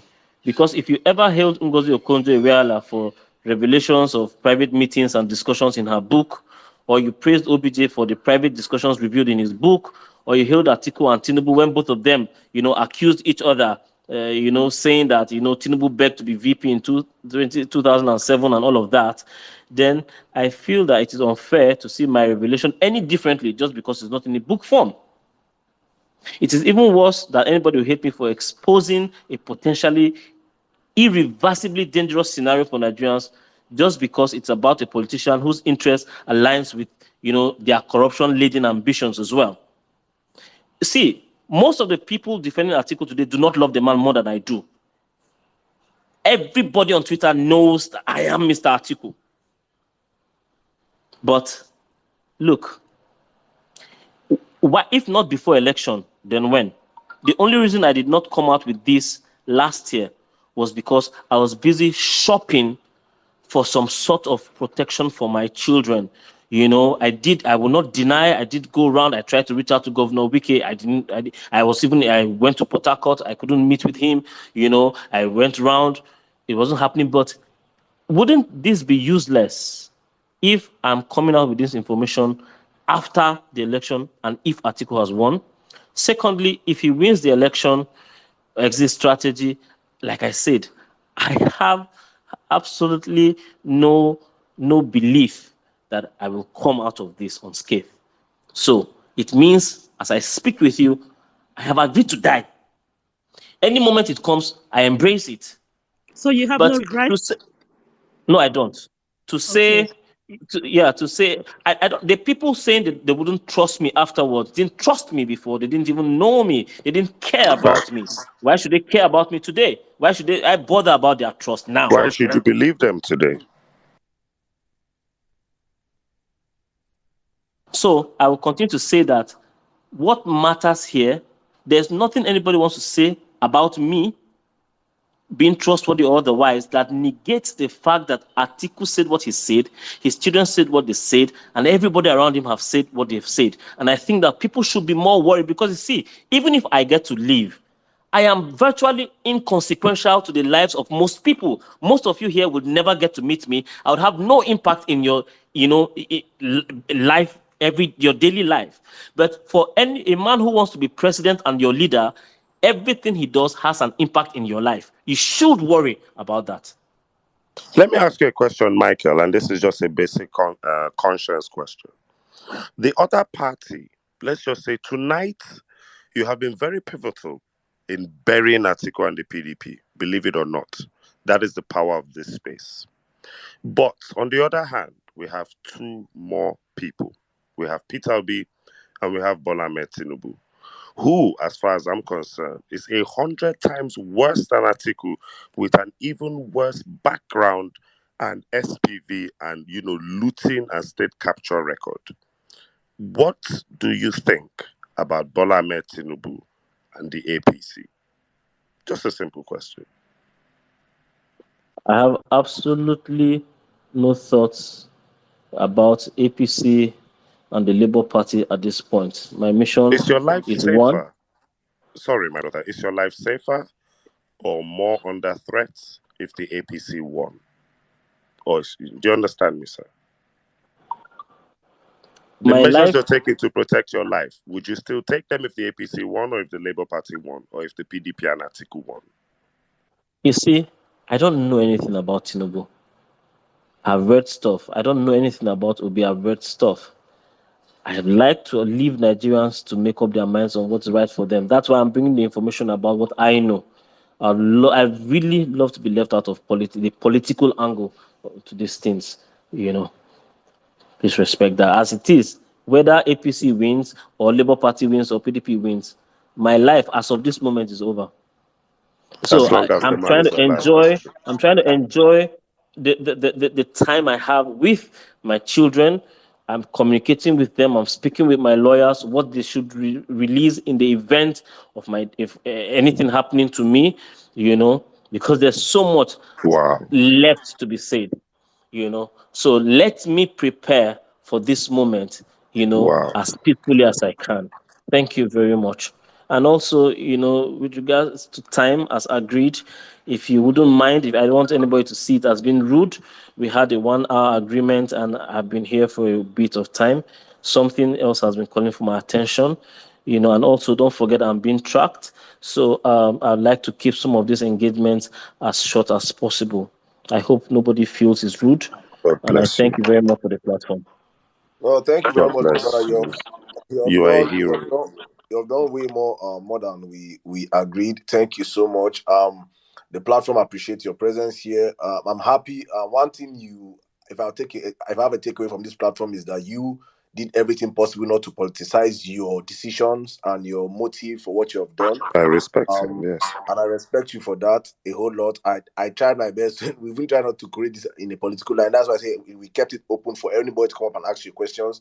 Ask you questions as it deem fit. It is important when you have information about people that could make or mar a nation vying for positions, that if you can come out and speak as you're doing, I say you are one of a kind in the country. I don't care where, I don't have anything. I don't know you from nowhere. I reached out to you in the DMs just a few days ago, and here we are today. So thank you for your time.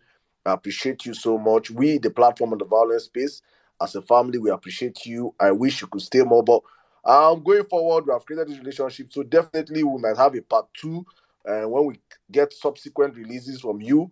Probably you're always welcome to this platform, although this is an obedient platform, yeah. And hopefully you can go back and read about the other two candidates. You now know about Atiku. You have made us know about Atiku. We are also going to. I would like to tell you more about someone like my principal Peter.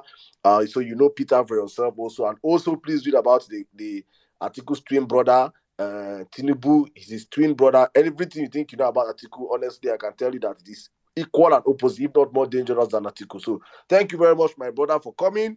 This is your hands are up. I don't even tell me something. Yes, please. I just wanted to chip this in. Dear Micheal Achimugu, the God who created you, who knew you before your father and your mother met, is who your life is in his hands. Do what you can do as a human to stay safe. But I promise you that nobody will kill you before your time. You are my hero today. I don't care what side of the political divide you choose to stand on, but what you are doing is worthy of commendation. David Hundeyin releases exposés every day.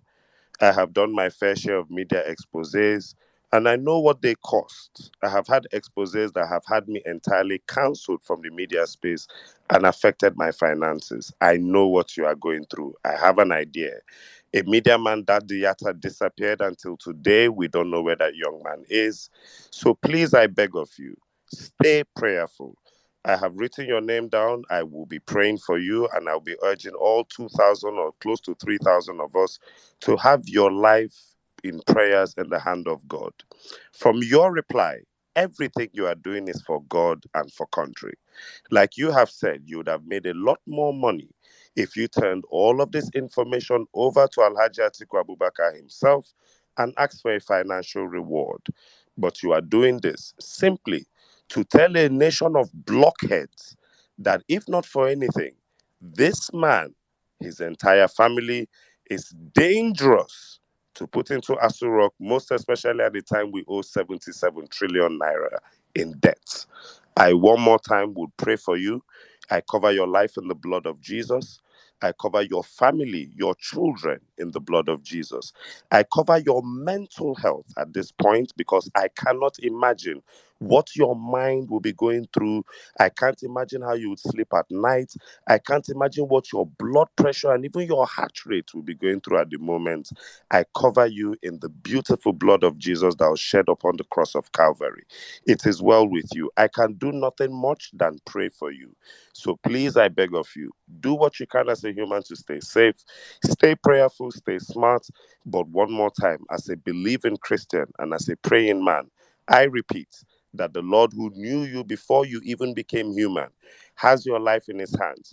And no billionaire, if Dakwa Akpara is still walking today after the exposés he did on Tinubu and Alpha Beta, you, my brother, will stay alive to witness the birth of a new Nigeria. I love you, Mr. Micheal Achimugu, from the bottom of my heart. I've enjoyed speaking with you. I've enjoyed everything you have said to us today. And hopefully all of this would help to birth a new Nigeria. You said them on Twitter, but we'll do our very best to have this transcribed and spread in every corner of this country to achieve, if not for anything, the fact that Atiku and the Atikus do not get into Asura. God bless you one more time. And I promise you, your life is safe. Your life is safe. As far as there's a God that lives in heaven and who knew you before you ever created and had your first breath. Please stay safe.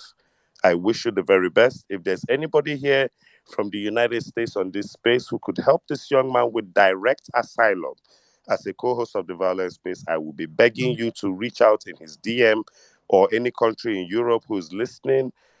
Please reach out to this young man in the DM and help him. He's a national hero, like it or not. This is beyond the Nigerian version of Edward Snowden, and I can do nothing much but pray for you. God bless you, Micheal Achimugu, and everybody concerned with you, your family, your parents, and your descendants. God bless you, sir. God bless you. All right, Omar. thank you very much. Omar, are you there? Oops, whose mic is on? All right, Lion, thank you very much, guys. We'll be taking reactions on the space. Ooh, what a Yeah, space! the Thank Vawulence you. Space continues. Yeah, the Vawulence space continues. Okay. If you have reactions, honestly, for me, Lion, you're still up here. I don't know if you want to. I don't know if you don't know how to log out, but if it's okay, good. I'll just say this personally for me. Saddam, wow. Some of my Saddam, wow. PDP guys are in my DM. They're Saddam, like, what just happened on Vawulence Space? I've had goosebumps on my body for the last 3 hours. Bro, honestly, for me, I've seen this man, seen Atiku as a person. I don't feel like we dodged the bullet in 2019. Nigeria had to come full circle. We had to come full circle of bad governance. We had to come full circle of Nigeria. We had to pass through APC truly for us to move totally out of. Because an article happening in 2019, he wouldn't have, first of all, from what we have known from the man right now, is that if he had come in 2019, by now he would be running for re-election. He would never have ceded that this time to say, let him stay for 1 year. That is one. So for him to come out now, you understand that he's someone that he's hungry for power. He knows how to manipulate people. He knows how to use people very, very well. So that's why Saddam, today I understood his hunger. You see, we've always worried, what is making this man come back since 1990? What is going on? Do you know, now it became so clear to me. This man has at least 31 plus 9 voices telling him, you better buy that form every 4 years. How much pressure can a man take? A pure example of one of the demerits of polygamy. Right there. Nigeria is paying for it every 4 years. It's crazy. I don't know if you understand me. It's crazy. Imagine 31 children pushing you every time. Papa, Saddam, go and run, Joe. Go and run. They won't push the man to his grave. They won't push him to his grave. They want to push him to his grave. But let us have reactions, guys. The other one has only 2 children. Those ones are seeing him going through full mental degenerative problem and are still pushing him. Just 2, Iyaloja and Signboard. Talk less of 31. Hey! You said that one, how many children? Who told you his 2 children? He has a mad. Now 2 I know where they worry for town. I don't know. That's the one we don't worry now. Now where they smoke, the one where they smoke all this skunk where they Lagos. Now wait till that no be me and you day here, Saddam. Last week, person wake up for Delta State, present full grown man, send us some Wolu pikin, carry some Wolu go court. As Japanese they waka when them be politicians, they know they ever pull out. Then they lack anyhow. They don't get control. No self-control. No, wow. So Wolu give woman belly for Delta State. Pull out game 0. Pull out game 0. One hey, see this one now, 31 children. I know she'll say this guy don't ever wear condom. They know it is. They know it is. Saddam, I don't think I've bust inside a woman 31 times in my whole life. Now what for you? Are you Atiku? Hey! Now this one is the real penicifier. When he calls them unifier, it isn't anything they talk. Look, make I tell you, Saddam, make I just get my last thing. Or anybody where they sell sex drugs from Fekomi to Jaruma, all of them they craze. I think now biggest ambassador one are supposed to they made they advertise sexual enhancement drugs for now. Anybody will be born 31, that might enter maternity ward 31 times. 31. That is 31 way you know. 31 way you know. I tell you, say, look, that guy don't get experience. So if woman won't deliver today, doctor know the article fi born that picky just based on residual knowledge and muscle memory. You know what you mean to go somewhere 31 times. If I carry you go on mechanic shed, you change tire 31 times. At least you don't have vulcanizer with that. It's crazy. Wow. It's crazy. He's a full gynecologist. One of my PDP friends say keep playing, keep attacking Atiku, yeah. Say I want to make Tinubu win. I say how Tinubu want to take win.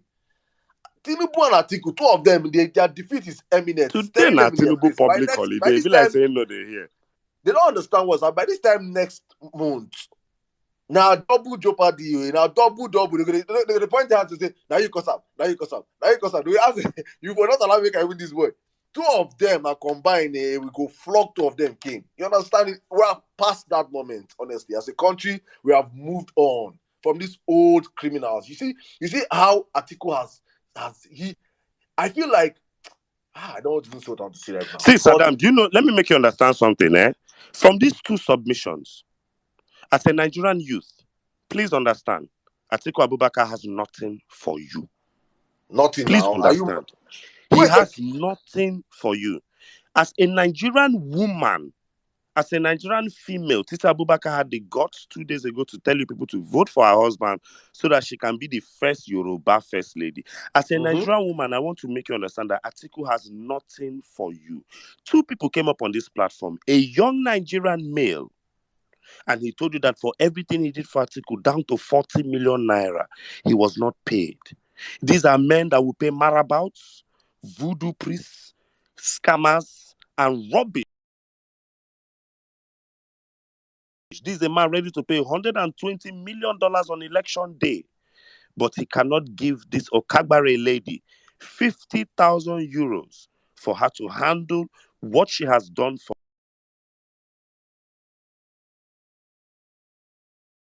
him by way of politics. This man will scam all of you who are youth. He will scam all of you who are women, and he will have no qualms with paying money to bullshit. So get ready, Nigerian youth, if Atiku ever gets into power. I promise you. You see this Yahoo? God knows where we'll morph into that because time. They'll start snatching children off the streets for ritual. I don't know what will become that time. This man has no plans for the youths and the women. Do you know what it means? The man if you come to a football, he has 2 football teams in his house. 2 full squad with bench and coach. I said basketball with 5 aside. He has a league. 6 teams na league, 3 aside na playoffs. Arsenal versus Manchester United, they the man house. As in him born there, finish. With subs and their mothers as coaches. So do you understand? Do you know how much it takes to feed that family? If one is spending how many billion, please someone should check that sort of budget. About 3 billion. 3 billion. Per year. I mean per year. Feeding this thing for yes, sir. Yes, sir. 3 billion. And I think Buhari has like close to like 10 children. I know you could not reach 10 children, right? I think Buhari has up 10 children, yeah. Then you have comes out 31 children. That one will be like 20-something billion. When I go the chop, now go the kill two cow every day for us. I dey tell you. Hey, God have mercy. Please, you dey even talk out. The children don't tell you say their appetite they wide. So they go do sushi. They go do this thing. They go do cow. They go do beef. They fit kill duck. They fit kill whale. No kind meat, lobster, seafood. You know how much to feed 31 ajebotas. 31 ajebotas. Breakfast, lunch, and dinner. All right. Please, meanwhile, we get one man when no grip pop champagne for State House. Help me check on the speaker section if you can see Otumba. I can't see Otumba. Otumba, I can't see you. Please, you can leave the space and come back. Let's take reactions from people. Guys, thank you for sticking with us on the Vawulence space. It's your platform. Thank you, guys. You guys came in the numbers today, and I hope it was what it was. Saddam, no vex. Play so I beg, because I believe this energy is so high that we need to go and drink water. Just give us one so that on my layer. I beg you. You get waiting happen for this place today. Let's understand this spiritually first. You understand? No, God bless you. I really want us to have feedbacks from people. Let's listen to people. Let's know what people think about the whole story. Yes. What their takeaways from the whole stuff? Because for me, Otumba changed DP. Did Otumba change his DP? No, that's a handle called Sejo Kafo. I have not been able to spot Otumba yet. I can't see Otumba. I've been looking for him. I can't see him. I can see Max. But I can't see Otumba. All right, let's. Due to popular demand, now let me play this also now. So now the ask for him now. So while we come back from the musical break, guys. we'll be taking reactions. But for now, let's go there. Space, your favorite Twitter space. We are back one more time. Thank you very much for sticking with us all through the space today. We shut down, we came back. But guys, honestly, I think I say this is one of those spaces whereby I'm like, all right, because we spent a whole lot of time all through this past eight months. You've been with us on the platform. You know how much we have. For me, we needed to really deflate the man called Bola Ahmed Tinubu and expose him for really who he really is. Because I feel like Atiku, despite how dangerous and how bad a candidate Atiku is, he does not have these die-hard supporters online that will come out here and say, let's go and fight for Atiku online. But you see these ones that the children of the corn, those children are from the pit of hell, that they have spent this night now, they have spent like 4 hours queuing for fuel to come and on generator and charge their phones and come out and tell that Tinubu is doing well.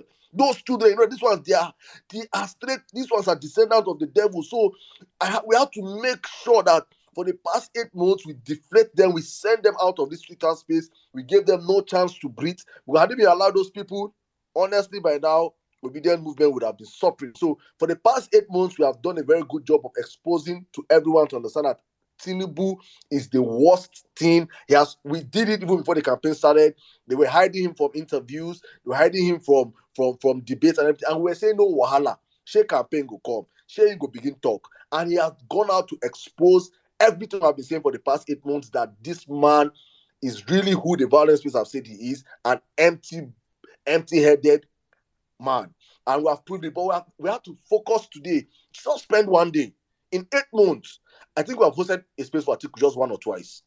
Despite the barrage of attacks from the PDP on the obedient movement, we have kept quiet for these guys, and we spent just one day today. And I believe deep inside me, I'm convinced, panel of judges, accurate timekeepers, listeners, that I am convinced deep within me that we have been able to convince all of you on this platform today that Atiku is equally as dangerous as Tinubu and do not deserve to spend a day or a minute in Aso Rock as your next president. We have done the hard work for you guys, Nigerians. It is your job right now to take this space that you've listened to us, you've listened to the Lion of Jada himself.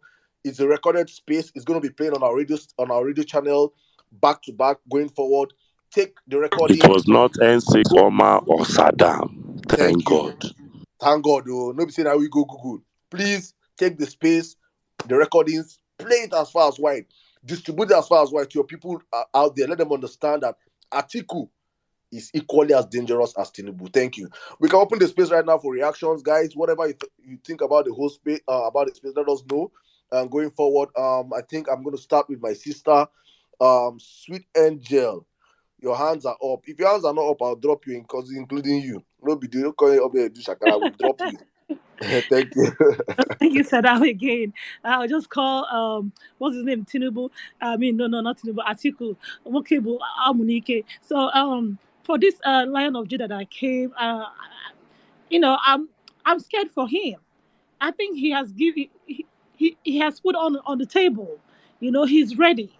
He has gotten himself ready for the outcome of positive or negativity. For him to come out and have all these things to say and more, he has prepared his bed already for whatever outcome in the future for him. And I'm really, really scared for him and his children. But he has that under control, like he said, for his kids. But for him, that young man, I pray that no evil befall him. So for him to come out this bold and say the things he said, these are authentic things that happened between him and Atiku and those kids of his. Uh, I'll just give the guy kudos. Kudos to him, because we don't have so many young men who can come out and damn all consequences and lay the facts and truth on the table. So for me, he's the hero of today for this moment, 2023. Nothing that shocked me anymore.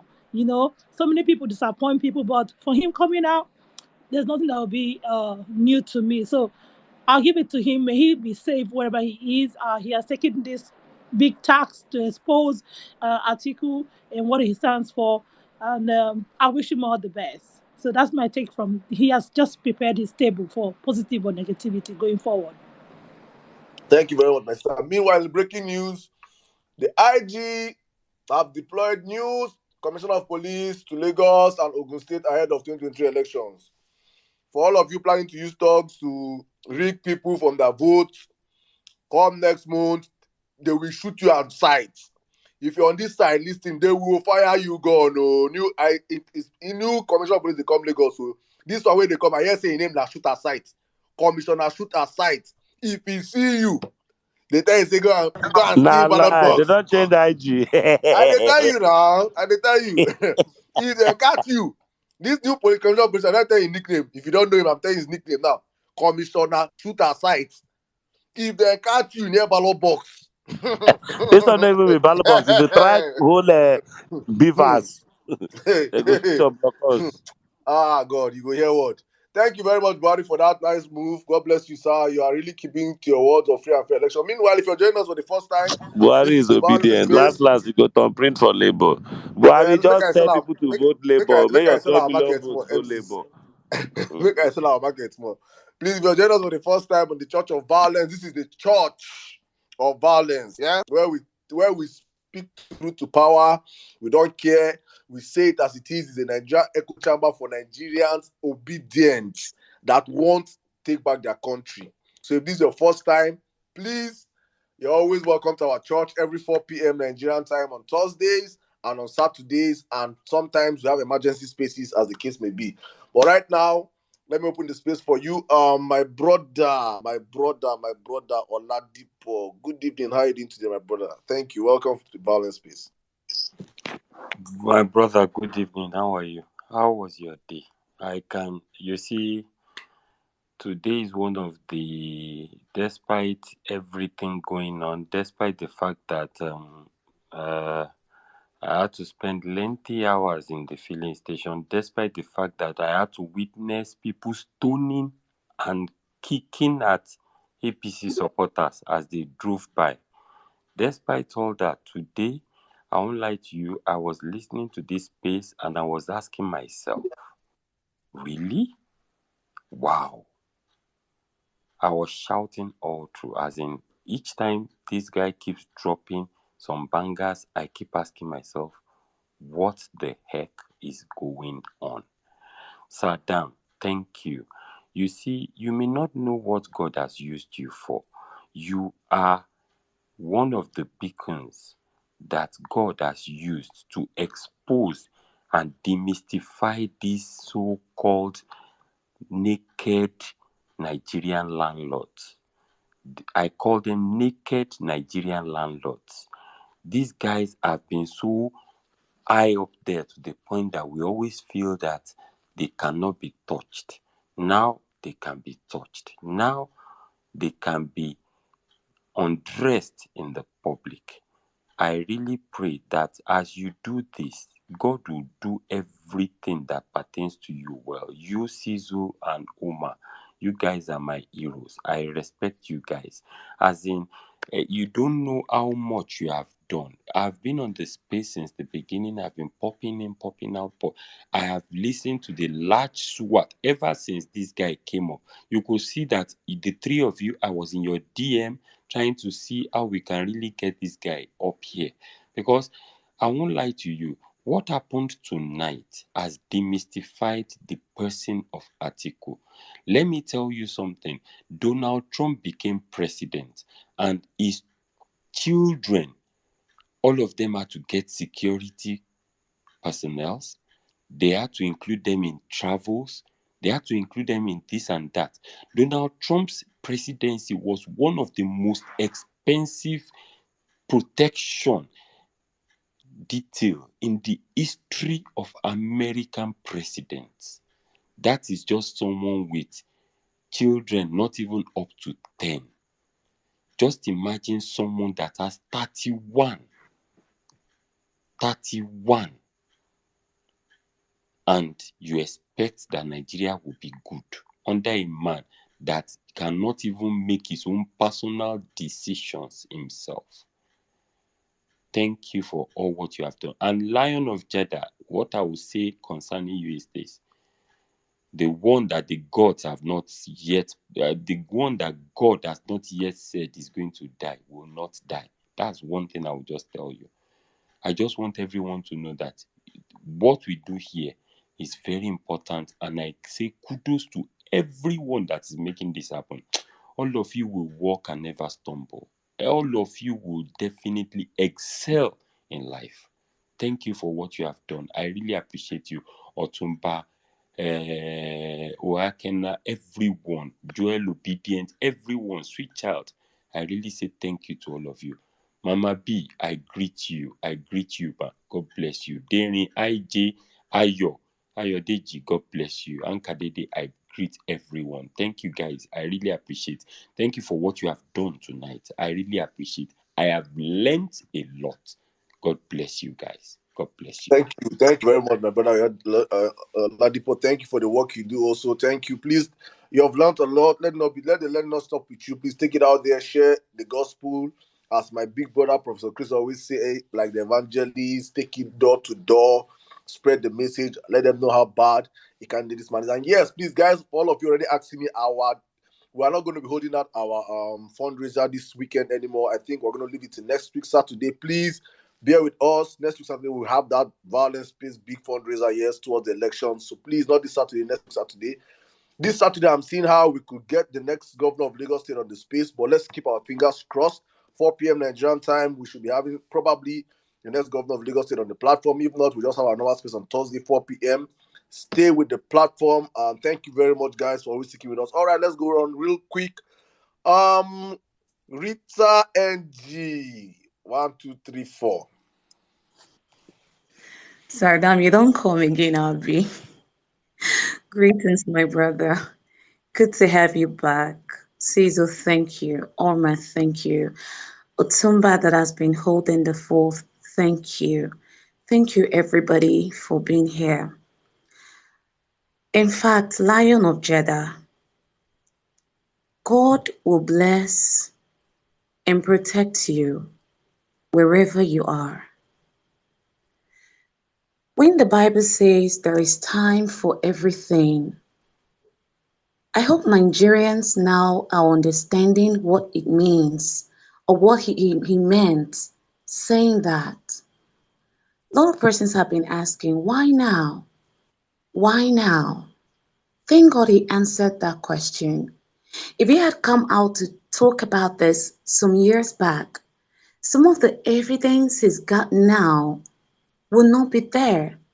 And as usual, we Nigerians will just wave it aside with our hands. But thank God he has come out now, and the evidence are so damning that these guys cannot just say, I beg, what is this saying? Nigerians, God has given us an opportunity.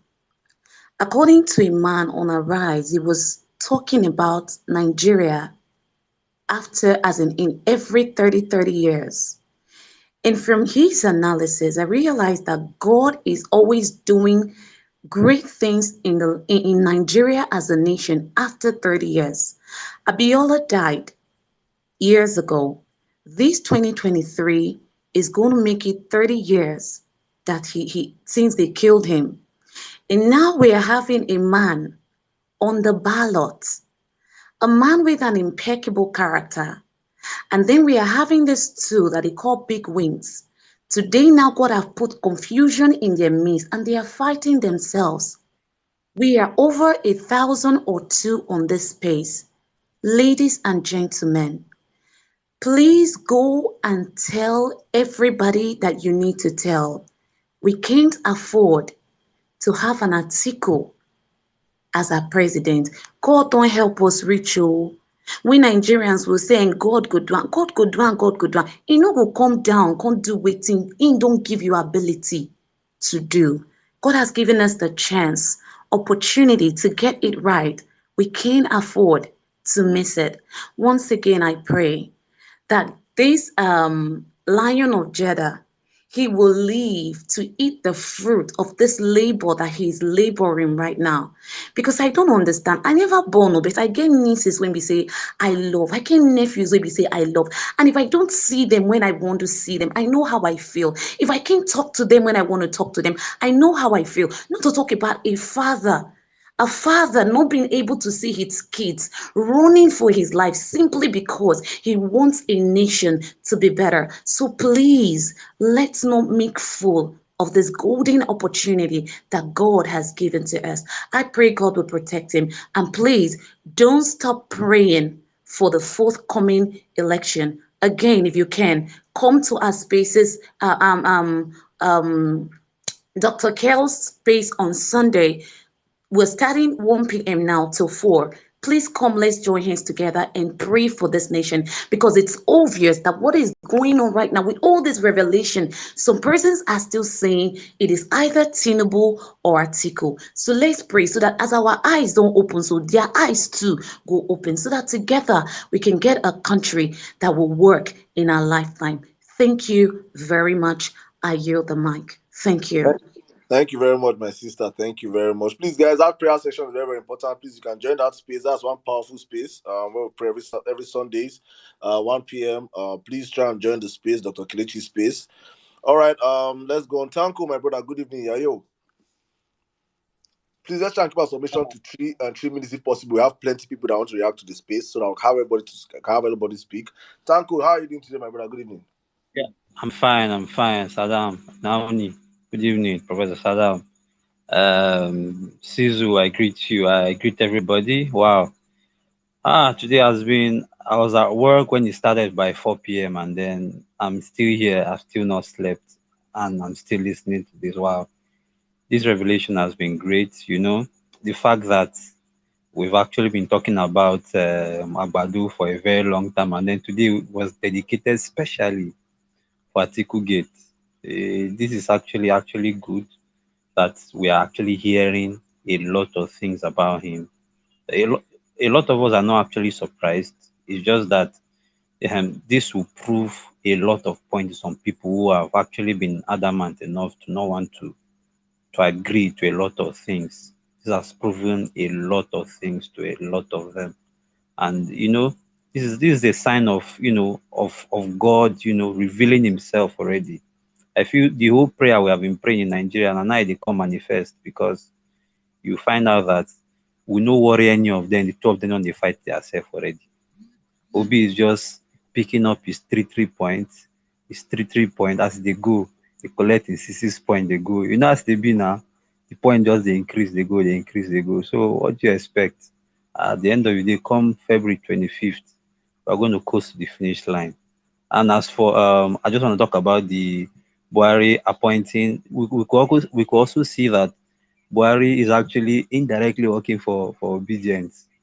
In the try let them know say now Omo, they don't appoint new commissioner of police, which is Frank Kumba. So and then new commissioner of police in Ogun State. So you now find out that a lot of things are actually changing for the betterment of us all. And a lot of people have actually been working and a lot of people have actually been praying. So all of these are actually synchronized and then they are manifesting themselves into and is transforming into victory. So I give a whole lot of us kudos and then we've actually done our bit and what I want them to do is to make sure that a lot of students who are actually in school, they should allow our students to go home and vote.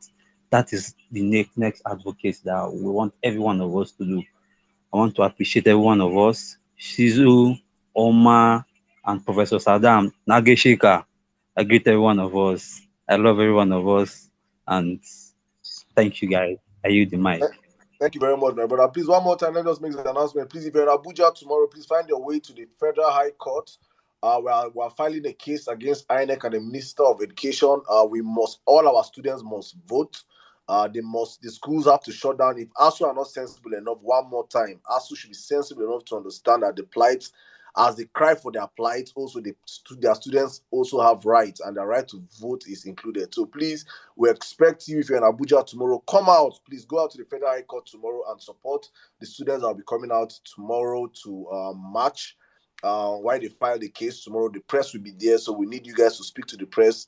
And let's draw attention to the world. Let the world know that Nigerian students need to vote. Nobody needs to be disenfranchised in these coming elections. If you don't want to vote, let it be that you chose not to go out and vote, not any system created by the government or by any group of people trying to disenfranchise voters. So please, if you're in Abuja, come out tomorrow. One more time. Thank you very much. All right, let's move on. Sorry, Saddam, I just wanted to chip this in. Dear Titi Abubakar, sorry, I'm raising young Googleites, as I would like to call them.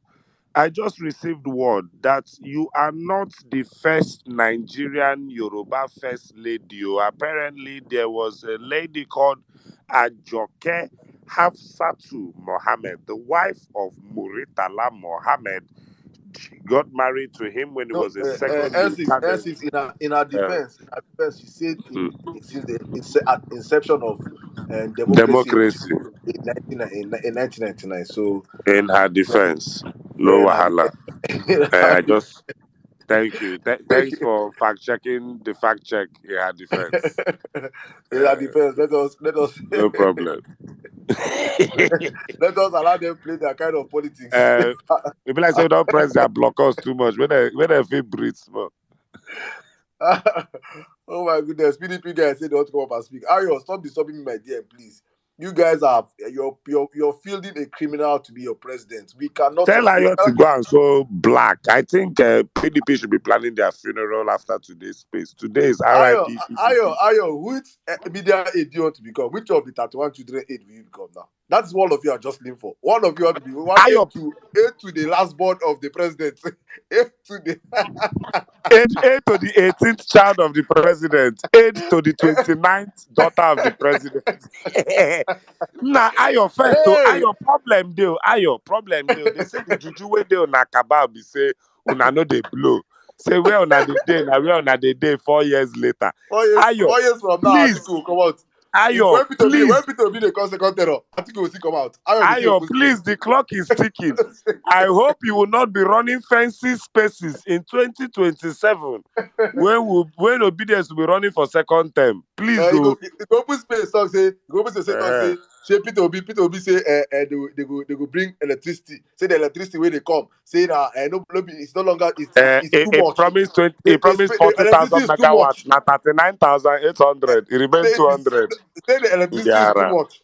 Say Nigeria not supposed to get a constant light. They are opening space to fight it. Because for you to be supporting this bunch of criminals, the only thing that you will support when good governance comes is to support bad thing. Why should there be roads? You want open space. Nigeria's kidnapping have stopped. Bring back our kidnappers. Bring back our terrorists. That is the kind of nonsense you guys support. So, Ayo, please, if you have the guts to come up here, we come up and we'll smoke you. I told you, we know the fear on the No, run. my even question for Ayo, my first question, Ayo, 31 children. Please, which decade of children would you want to be senior special assistant to? The first The 10, last born, Ayo go the be second 10, the third SA 10. media to the last born of the president. Now you go see for your ID card. If SA you check media Ayo to on the last born spaces, of the president. Ayo sabi SA. handle women on spaces. Ayo might not even want to be media assistant to the children at all. He might help the wives. There are about 8 of them to pick from. You can be White beard, senior special assistant to the Moroccan wife white beard, on Casablanca matters. white beard go be, white beard go be. SA Igbo matters. SA Igbo drug abuse. No, white beard portfolio don't they down. If APC win, white Oh beard will God, no be go shame us. white beard will I be beg head you, of interpretations. no. Once Tinubu do blah, now go call spaces. They tell us waiting in talk. No, Otumba, I Minister for cannot see Interpretation you, and please. Divination. Otumba, I cannot see you, please. Oh, come up, please. Otumba beg. I They can't see won't you. All carry right, let's move Nigeria on real quick. Kabanye. Let's Ah, take God, that there's a beg. fake Otumba here. The fake Otumba, please, 2 minutes. Please, 2 minutes, fake Otumba. You have 2 minutes, please. They come. Which one be fake Otumba Otumba again? second. Me and the other Otumba Otumba Pro Max. I was asking Otumba with him. I had to just put DK with my own because he became more popular than me on the space right from when we started. Anyway, I just the hear this thing, guy. I'm just thinking, what would our I situation? think your audio can be better, my brother. I think your audio can be better. Something is wrong somewhere. You're muffled. Wow, is it okay now?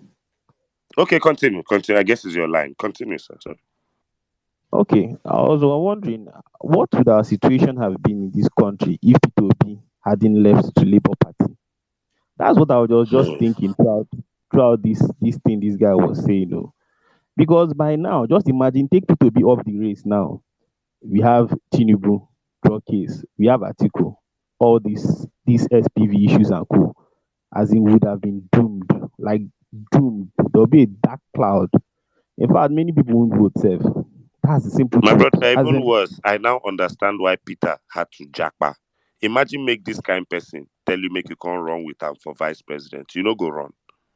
exactly. Now, I now understand why P2B keeps saying, let us vote a human being with conscience. And now, most of the thing that guy is saying indirectly on his rally, you just think he's just saying just nothing, or maybe he doesn't understand what he said. He said, let us vote a human being with with compassion, with conscience. Ah, our politicians no get conscience. One simple conscience they do not have. If someone cannot treat someone that is working so hard for him well, is it the whole nation that he doesn't even care about? Is it are those the Jesus Christ? Man, no go tabo for you, beg. As in, when this guy was just talking, I was wondering a world without P2B on the ballot. And please, Nigerians, please, this is our final bus stop and the beginning of redemption in this country. Please go and pick up your PVC. Please go and vote. Protect your vote. Please. We cannot afford to enter any of these criminals' hands. We cannot afford it. Though. I can remember when my wife was saying Atiku is better some months back, listening to Violence. I was like, this guy is not better. But at least people are now getting factual evidence on the guy. Because me, I already know he was not better. 19 when he came out, people were just considering P2B on that ticket. I won't hold the mic. I'm just telling people, please, we cannot. In fact, Atiku's own is that he's going for money. His children is going for money. You are forgetting his grandchildren too. You guys are forgetting those ones. His grandchildren, okay? You think they are the 19-year-old, 17-year-old among them who would want to drive fast cars? They are also going for money. Tinubu's own is just going for his name.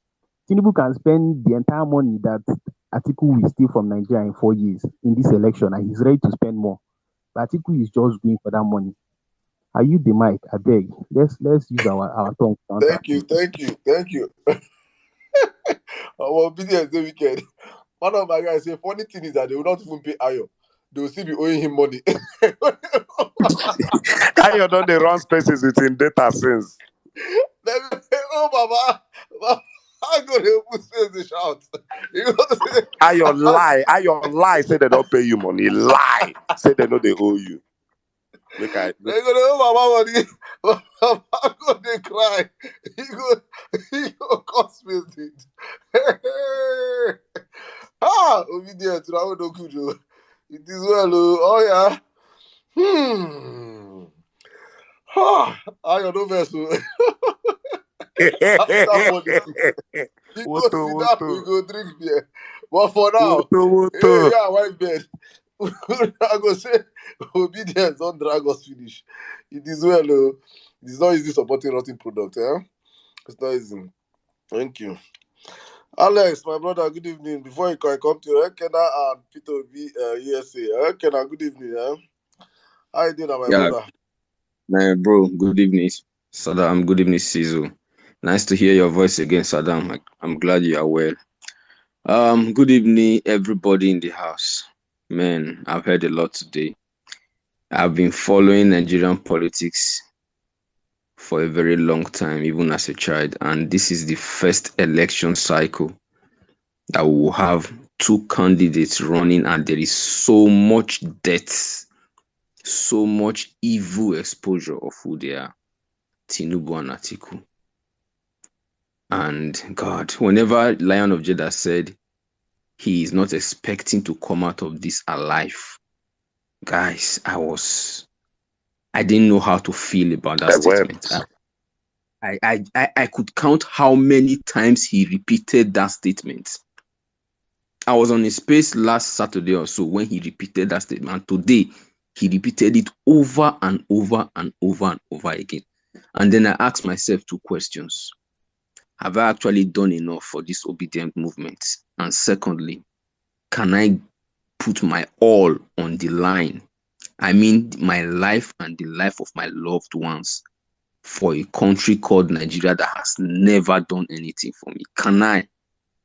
I don't think I can. I do not think I can, because I know sometimes when I post, sometimes when I talk with my mom, how scared I am when she tells me, please be careful. If they don't come for you, they can come for us in Nigeria. It's God. I don't know the courage this guy has, but I wish him all the best, and I thank him for taking that bold step to rescue this country in his own way. He's contributing, and I beg all obedience. We have actually not done enough. We have been saying whatever you have been doing, if you can double it, if you can triple it, if you can quadruple it, please do it.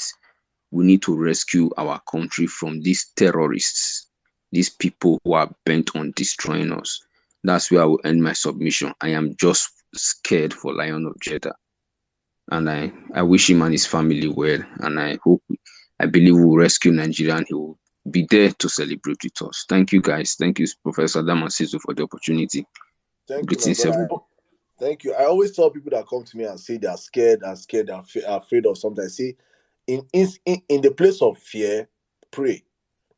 Instead of you get scared of for someone, pray for the person. So I will not be scared for him. I will say a prayer for him. So you too, if you in your heart of hearts feel something, some type of way for the guy, just pray for him and pray for all of us in this movement. It's not easy what we face or what we battle, but it is important that we are doing this at a time like this for posterity. And God has given us a platform that we can always say, as NCs always say, screenshot yourself on the violence space, probably as a speaker self. Record it. Remember the role you played in taking back your country. It is important we all remember today, and remember that this role we play today will speak for us tomorrow. So let's move on real quick. My brother, before I come to, let me come to you, Peter Obi, before my mommy will beat me. Peter Obi USA, my brother, how you did? From you, I'll come to my mommy, Bolale. I want to get your reactions. Or Peter Obi USA, we allow my mommy go first, please. Saddam. All right, I'm a gentleman. Let's go. You have to be gentle for me. I beg, make they no flog me cane for us.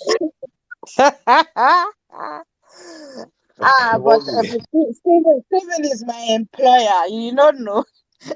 I moonlight there during the Yeah, so I don't hire Rambo.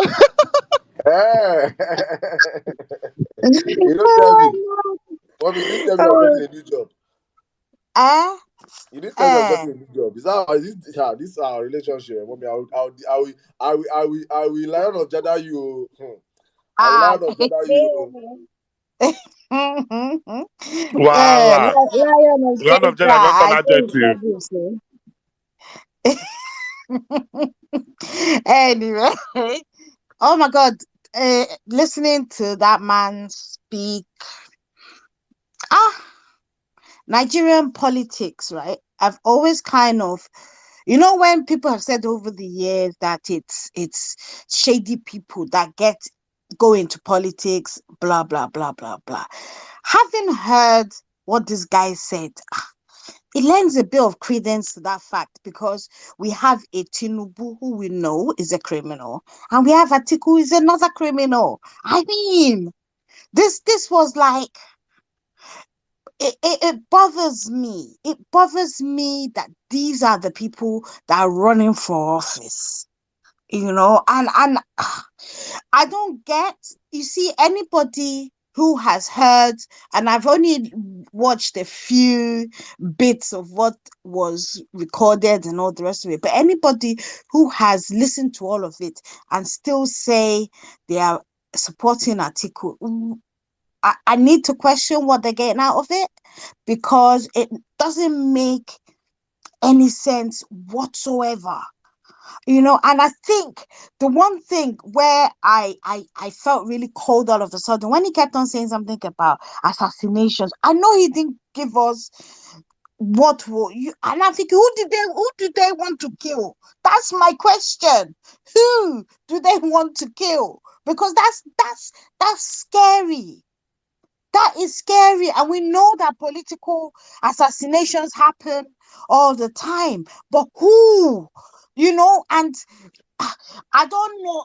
Since he has, it looks like he's sort of made peace with the fact that they might try and off him. He should tell us now. So if the person needs supporting so that we can, I don't know. I mean, Sizzle Abi, what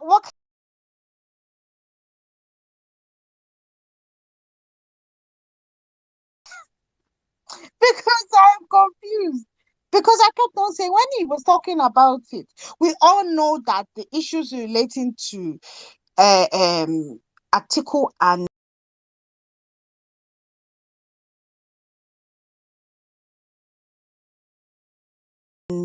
terrorism,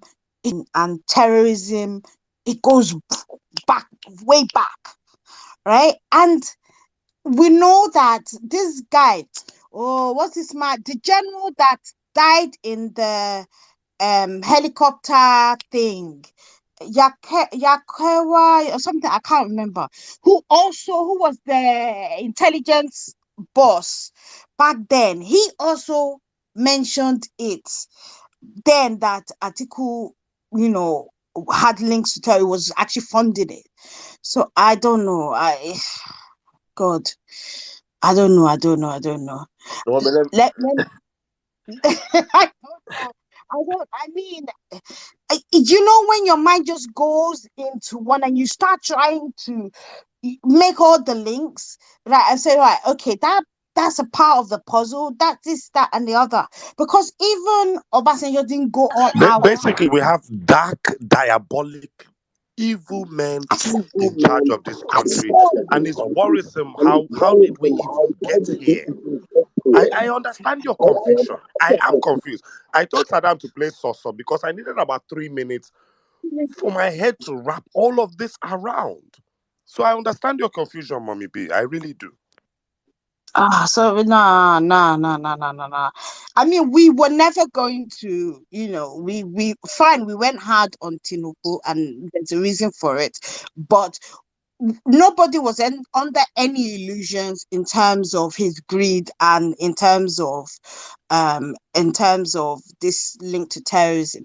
But I think where my head began to pop also is like, okay, he has 31 children. My great grandfather had 28. My dad was the last born, but he had eight wives, and it was back then when person would just, they'll just have child after child after child, and I'm like, in this day and age, no wonder the man has been contesting for these elections. He's being But pulled apart from all sorts of angles. You can imagine the mental pressure he's going through, oh my especially when God, everybody's greed is centered on one thing. Daddy, become president. Let's all daddy, cash out. Wow. exactly. So it's like, whilst we know that for Buhari, it was his life dream to be a democratic president, and yeah, he was hungry too.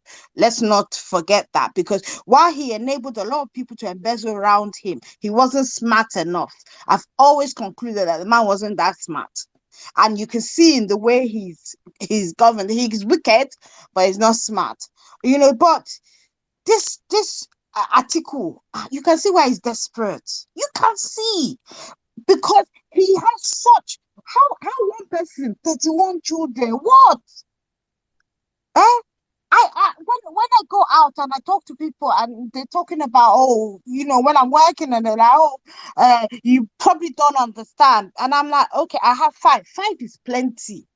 My mom had five. But it, for me, that was a lot. But 31. More. Let me just yield at this point. Thank you very much. Thank you, From man. consumption to digestion. Saddam, Digestion, not be only digestion. no, Think, no, let me think no, it. please. There's a format from erection to consumption. Oh, consumption. Saddam, this heaven, it be like say we don't go enter Ramo. now plenty. No, but you know what? It's from consumption to destruction because No, that's what's going to destroy him mommy, last please. last. Mommy, these You have people to don't want start to the destroy. circle They know they from destroy the where they top. want to use cash out. Please Jeez. start the circle from the top, please. They want to From the top. destroy us, Nabi. Yes, Consumption now. to Hey, destruction. yes, so truly, don't destroy From us. erection to consumption to digestion to destruction. It's a circle. It's a circle From this man has planned. constipation No, in to between I now excretion. have all this constipation and all this. Oh my goodness. Now Thank you this very much, family no man. go use biology kill us. Peter B, USA, my brother. Good evening. How you doing today? Welcome. Oh Reaction, my please. goodness. When I Oh, don't bust my meanwhile, brain please, with laugh. my brother is up here. Otumba is up here with the Vawulence please handle. Please show some love to Otumba. Yeah, Oh, Otumba is here. fantastic. Welcome, bro. Welcome. Saddam, since I greet you, man. Seriously, I know I also give my submission, what my takeaway. But the funniest thing is, if Atiku was a patient man, that man for don't be president. I swear, It's not his for decision making is in the is. See, that's the hallmark of a good leader. He lacks that. That decision making process is zero error. Hey God, Atiku. Continue, Peter Obi save USA. My brother, go you be ahead. civilian man, we go prison, we be military man, we be former president before. Kneel down, beg you, say make you calm down. You don't chop, you don't cash out. Calm down. This thing, let me run this thing. Now you fight the guy before in first tenure. He won't be president. Second 10. Even if Obasanjo did third term, with the amount of money he made, he was still covered for life.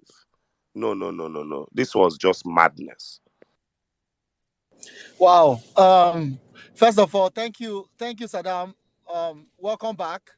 This your 70%. Be like say you pass 100%. I don't know if it will be when be 100%. But glad to have Saddam back. Of course, I love NCs. NCs, your voice. I don't know what you do to it. I know you are no AP, but I want copy your voice. It didn't get as it be. Thank you for being there. What my first takeaway is the amount of money Atiku spent on the day of election. Did you guys notice the amount of money? He said $120 million. Did I hear that right, NCs?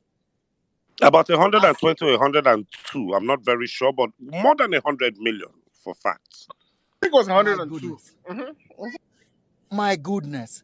I was screaming when I heard this video talking about Okowa paying $5 million to become VP. I was like, look at Delta State impoverished. So this tells me as an obedient the prohibitive costs of running for president in Nigeria, which is why we all need to double down. I know their own expenses is different. They bribe people, but we need to find a way to do more. And this last 29 days, to make sure we go over the line. Speaking of that, I want to congratulate and thank the great people of Bauchi State. Oh my God. Did you guys see the videos from Bauchi State? Yes, Hey, so he choked. Hey, I was screaming and shouting on my phone. People say, this guy had a craze for New York. I said, a craze. I had a mental. Oh my God. According to Auntie Bolale, oh my God. Oh my God. This is what we are talking about. PO is coming. I listened to Ibrahim. I was like, wow. obedience. We've been hearing that on the background about the whole Labour Party thing, and it was interesting to hear him. But I'm glad to know that the obedient movement is working even in spite of the old challenges. But just big shout out to Bauchi, Obida team Bauchi trending, and thanking the Vawulence space for bringing the Lion of Jada. Another thing that I take away from this episode was the fact that he kept returning to the point that Atiku admitted to siphoning Nigerians' resources with the SPVs. People leave that fact and go about what is his motive, what is his interest. And some people came up asking why now. I was like, again, the guy went back. Is that the point? It doesn't matter when. This guy admits to laundering money through Marine Float. Marine Float is a company now. Somebody have gone to jail, the governor that went to jail 100 million to that account. This man should be arrested. It's a real case. So the fact that people leave that and say, why now? Who is paying you? So it's like somebody saying the sky is white. You are saying, where are you from? What's your tribe? Does that matter? The sky is white. This man is a dangerous Atifku. He has looted Nigeria to the point where over 300 generations would have had enough to feed with his money. And yet you hear his children talking about they want to be satisfied. They want to be comfortable to run abroad. So their plan to make Their their father appetite will president. become wide when he enters power. Wait, their plan is to jackpot. When we were the jackpot want come back home to build Nigeria. These people, their plan is to loot it dry and run abroad so they can afford 5 staff. Since you think about it for a second now, human beings, they send money, they campaign, they try to push a candidate that will build the country. So we all, the externally displaced persons, can come home. These people's plan is to run the country down and jackpot with their 5 house helps. What a misplaced priority. What a waste of 31 human beings. In fact, it's painful to even think about it. That these people are so evil and 31 wicked. PVCs gone. Hey, Jesus Christ. Nigerians should begin to ask questions of their leaders. I cannot even believe that people are still looking for, what is the motivation? Please, let's go back to, is he lying? Is that not Atiku's voice? So what are you doing about it? Was Atiku lying to him on the phone? So let's go on the issues. That's what he is saying. He has risked his life. And he said something that he considers himself already dead. Big ups to him because Nigeria kills people every day. A priest was just burnt in Niger State to ashes. He didn't plan to die. 40 people were slaughtered in southern Kaduna. How many people have died today? We know our country do not have death records or birth records. We know that. Hopefully that changes with the Obi administration. But people like this are the real heroes. I don't care his political affiliation. As a matter of fact, it doesn't even matter. The point is, he is giving documented evidence. I like the way NCs was using his journalistic skills to see whether I can collect more information. The guy standing his ground. The guy is good. But at the end of It's the a day, seasoned media man. I had to give it to him you several were times. poking him. NCs was poking him. I say NCs, bad guy. When you wait now, the guy is releasing it dose by dose. I just hope we can get a lion of now we don't get lion of Jada. Another lion for Tinubu. A lion of Colombia. We need a That is lion my of Colombia. prayer. Lion of Colombia, anywhere you are, come and bring his receipt. Alpha Beta. All the money they are paying to bring drug to Ikorodu. All those how many million $1,000 drug they found and burnt it the next day. Yet nobody saw smoke. People are aware of these things. Do like this gentleman.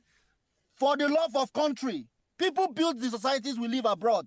You should be able to. Me, I'm ready. I know say my wife no go agree this one. If I have information for Tinubu today, go out. What are you telling me? What is living? These people cannot be allowed to capture this country. We need to recover it. The country is already captured. You heard his talks about links to terrorism. And this lady that is trying to launder her image was talking about Shetima's links today. I believe that our country, the whole idea of terrorism is a facade. They are doing illegal mining of gold. They are doing illegal bronkery, illegal mining. That's why they are paying these boys to run around with guns. They don't believe in God or the devil. They are devil themselves. Because you have to be a devil to have 133 million people in poverty. And yet you are looking for presidency for what? Oh, God. Anyway, let me not hold the mic. Saddam, you are a hero. I love you so much. In fact, make I not talk. Make I not talk, say, I love you for open. I will DM you to tell you that I My love you. leader, Thank Saddam. you. Thank you. NCs, you too. And where Omar? Omar too. Thank you, guys. You guys are amazing. I see everybody here. I beg, let's continue to press their neck. Sorry, snap their neck. No more pressing. Snap it off. Thank you, guys. Thank you very much, my brother. Thank you. The feelings are mutual. Thank you for all you do also, my brother. You do a whole lot on your own. Thank you so much, we will meet on inauguration day by the special grace of God. We'll all come back home to fix our country from diaspora. Thank you very much. All right. Otumba, you're up here. I don't know if you want to say something now or let's just keep up with the speakers. No, I'm glad Peter will be safe. Steve. Okay, I'm not talking to Save you. Nigeria now. They know they save Peter, America. wait, save Nigeria. I'm save Nigeria. Peter, we save Nigeria. I'm glad you touched on it. I was just shocked when people get asking why now motivation. let's agree the motivation. Let the motivation be for money. Let's say this guy is trying to cash out from Atiku. It doesn't negate the fact that this is recordings of his show. Oh, I'm sorry, hold on. My daughter's having one. Sorry. Bye-bye. All right, now take care of her. That's the most important thing. Family first. Why we push. You know, that's back to what Otuma was saying. There is no reason why. Forget That's the one motivation. PVC for be that today. Please go and take care of her. Forget the motivation right now. Look at that's Nigerians, when somebody come out and say, you say, that person wasted money yesterday, but forget the messenger and focus on the message. Is the message right? Is the message what the person saying? Is it accurate? Does it relate to you today? Forget who is bringing the message first. They are telling you Atiku is a thief. You're saying, why is it coming now? Why is it coming now? Why did he not do it yesterday? He's telling you now because let it be that they are paying him. Please, if you have message for any of these candidates that are criminals, come out. Let Nigerians know. Thank you. Saddam, I beg 10 seconds. Please go on, my brother. We want to celebrate and appreciate Peter Obi between the first, second, and third. On the first, we want to ask people to use his DP as their pictures. You can use this one I'm using. You can use the flyers online. But that day, we're doing 3 things. Number 1, change your pictures to Peter Obi. Number 2, write on your wall why you're obedient, why you think he's the best person for the job. For me, I think it's the reduction of cost of governance. That's why I follow him and his integrity. Yours may be different. Write that on your wall. Number 3 on that day, go to obidati.com and donate at least 1,000 naira. You have heard what Atiku and the rest are spending. They need enough funding. So if everybody give 1,000 naira in the obedient movement, that will give them some push towards the last day. So on February 1st, DP, write on your wall, donate to Obidati account. On number 2, February 2nd, we want to do that for Dati. Appreciating him, use his picture, write why you think he's the best vice president since sliced bread. I think so. Then also donate 500 naira to the account. That's second on the February 2nd. On the 3rd, vote LP. Change your DP to the Labour Party logo and change your name to vote LP. LP is the party. You don't have to donate that day unless you want to. But those are the 3 things: February 1st, February 2nd, February 3rd. Thank you, Saddam. Thank you, everybody. Let's keep pushing. Thank you, my brother. And also let me make this important announcement as we have people sitting in the building. Please, we are taking this campaign back to how we started. You guys understand when I say back to how we started? Organically, how we started from the streets.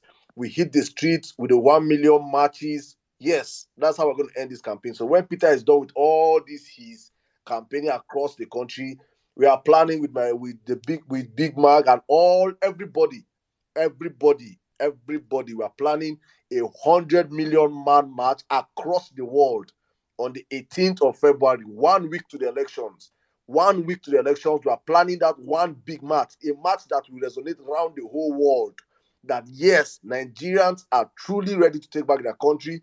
A march that you cannot buy. Not this one they buy bus and transform people from Kogi to Enugu. The next day, same people from Kogi to Abia. From next day, they don't go Vumbaf. Campaign ground go they smell. They come out for your state go they smell. They will contaminate your air. No. Real Nigerians are marching on the street on the 18th of February. So please start putting it behind your mind right now. The flyers will be out very, very soon. We're going to have a marathon fundraiser for that match because we need to buy materials, strictly LP materials. We are flooding the nation with LP materials. So we're having a fundraiser. I think my brother Magnific dude probably on Saturday, on our space on Saturday, we'll talk more about it. Mag is going to come up the whole plans and everything. We'll talk about it. So please, obedience. This is the last push we have to do. Let us separate the boys from the men. These are now, we are no longer doing pay for crowd. No. We will come out in our numbers. You can see our normal rallies on a very weekday. On a weekday like this, they'll do rally. On a weekday like that, workers are working. They will do rally and people will still come out. Then now imagine on a Saturday, we're doing it on a Saturday. Everybody, mama, papa, pikin, worker, laborer, everybody come out. We occupy everywhere across the whole states.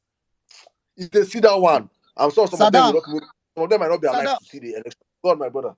Allow me just quickly tell everybody in the US, we did one on October 1st, just like they did across Nigeria. But this one on the 18th on Saturday, we are going to be in Washington, D.C. So if you're in America, you can make that trip. Saturday, we are going to be marching in Washington, D.C. in solidarity to our people across the world. So DM me if you're in the US. Otomba, I know say you there Houston, but you need to be on ground. We will be marching and also delivering a communique to Congress and the White House for free, fair elections in Nigeria.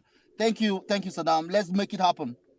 Thank you very much, my brother. God bless you. And guys, please don't forget LP, LP, LP, LP. Whatever you're seeing right now is LP. Thank you. All right, let's move on real quick. Alex, my brother, you've been patient enough. Thank you. You have the space, please. 3 minutes. Okay, good morning, Saddam, Otumba, Peter Obi, and every other person here. Oh boy, what's I don't hear today? What's Lion of Jada? Don't talk today. My ear don't full. Like what? And the lady that lady that came on and was saying so much about how much she loves Atiku and all of that. We understand, so they don't like just like Sizzle said, the man is a full-time con artist because I'm not even going to that self. My time is limited. So, and one thing I want to talk about is the new CP for Lagos. I've been hearing about him and all of that, but I don't know much about him. So, if anyone can do justice to that, people are like loving the man and saying good things about the bad guy and all of that. So, that's a big statement from Buhari, which is something I love. Then finally, I just want to say one thing. I don't know who I'm encouraging. So I am big on convictions. If there's something in my life that people close to me know is when I have convictions about something and I say it, like more than 80% of the time, it's usually right. And to a point, if I got scared. So one convictions I've always had since way back May, June is that Peter Obi is going to become the president of Nigeria.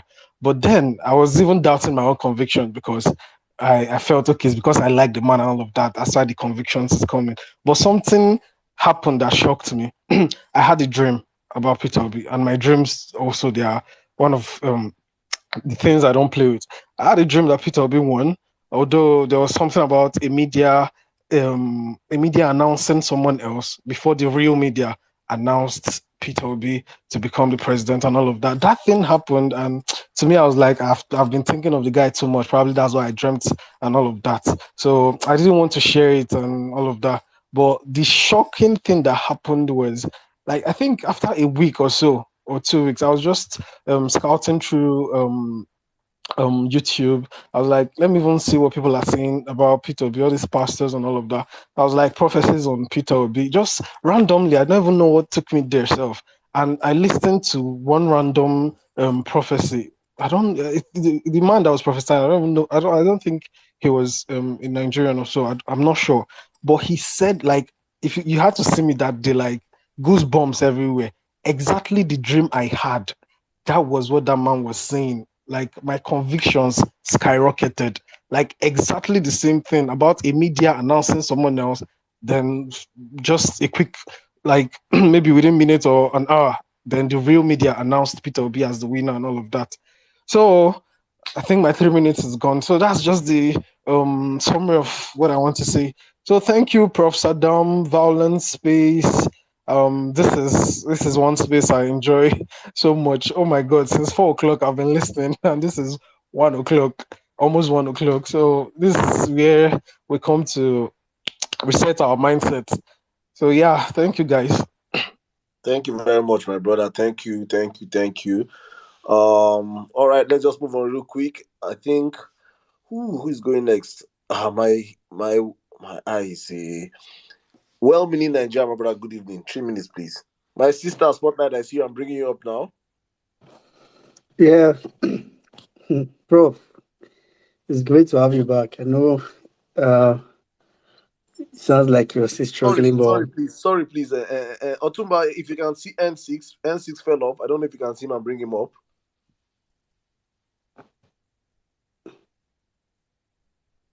Go on, okay. my brother. William, Yeah. go on. All right, okay. So I'm just going to quickly say some things. Okay, first base of of the topic. Actually, I think the only thing a lot of people have said, a lot of the I too I was touched by his disposition, the fact that he has to now be in danger and all that. But I quickly want to correct an impression. I think he and even I think the other lady that came to speak may have given an impression that Atiku is a nice man, and if you speak to him one on one, this and that. So for those that may know, and I'm glad I think NC's tried quelling that notion very fast. And I'm just going to put it like this. Thank God Savik is here. Savik always says the Atiku is a con man. And that's true. Because con men, that's how come the difference between a con man and a real good man is motive. A con man is also as nice as a real good man. So believe me, Atiku is a professional con man. So all those things that he's saying, I was going to ask the lady when she was speaking earlier that the only reason why Atiku did not remember to call her is because he's a con man. It's because he couldn't. The only time he can remember, a con man can remember you is when they want to dupe you. After you've gone, the con man does not know you again. So the fact that the con man was in your front today, acting like they are your friend and all that, does not mean they are really your friend. It means they just need you today. After you've gone, they don't know you again. That's a proof that it's even a con man. So nobody should think that, Atiku is he's not. He's not. He's not. So that's what I would say on topic. But quickly, like I always do, like I always say, election is it's getting closer. Election is 29 days, 7 hours, 38 minutes away. Election, as a matter of fact, like I usually say as well, before election, we have just 8 violent spaces. 8. We used one today, and I was very glad because today we used it very well. In fact, I'm so proud of today's space. And I'm going to tell you, between now and election, some of you will receive 2 salary. I just want to beg you guys, budget a part of that salary for Peter Obi's campaign. You can do if you feel like you don't want to donate it directly to any of the causes around, maybe flags and all that. You can donate it to the campaign account directly. At least with that one, you cannot be wrong. Right, this evening I was so happy just for coming to the space. One of my friends I usually talk about when I usually say, one of my best friends in Northern. I was just chatting him about this evening. And we were just confirming because he was one of those people before that said he was not going to vote, blah blah blah.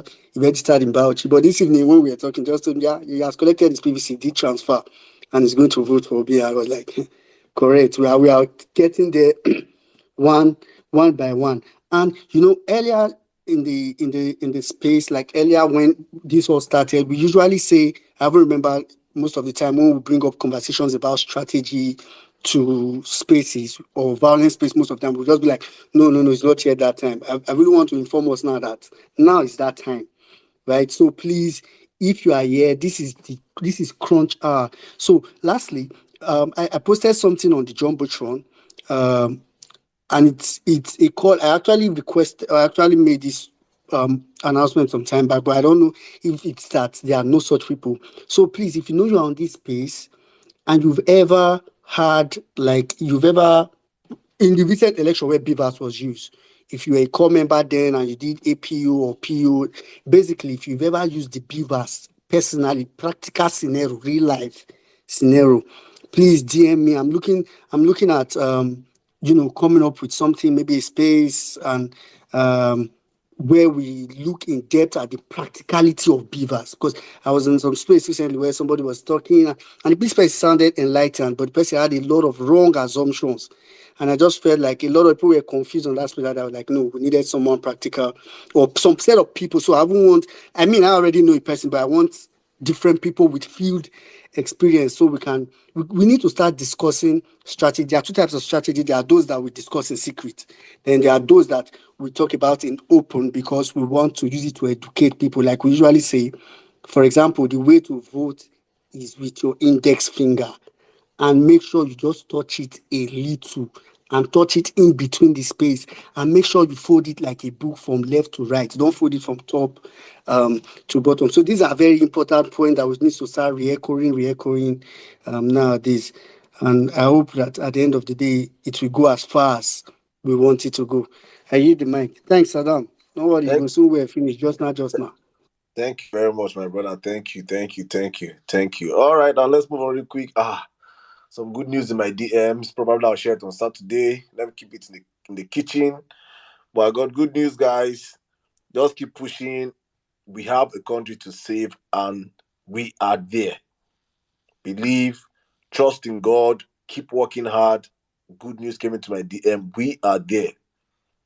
Keep it going, please, my people. Thank you. My brother Savik, before I come to you, let's take a lady. My sister, sweet Spotlight.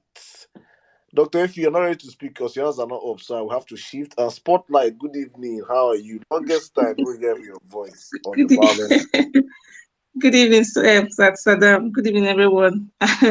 I promised myself I will not speak on any Twitter space until I get my PVC.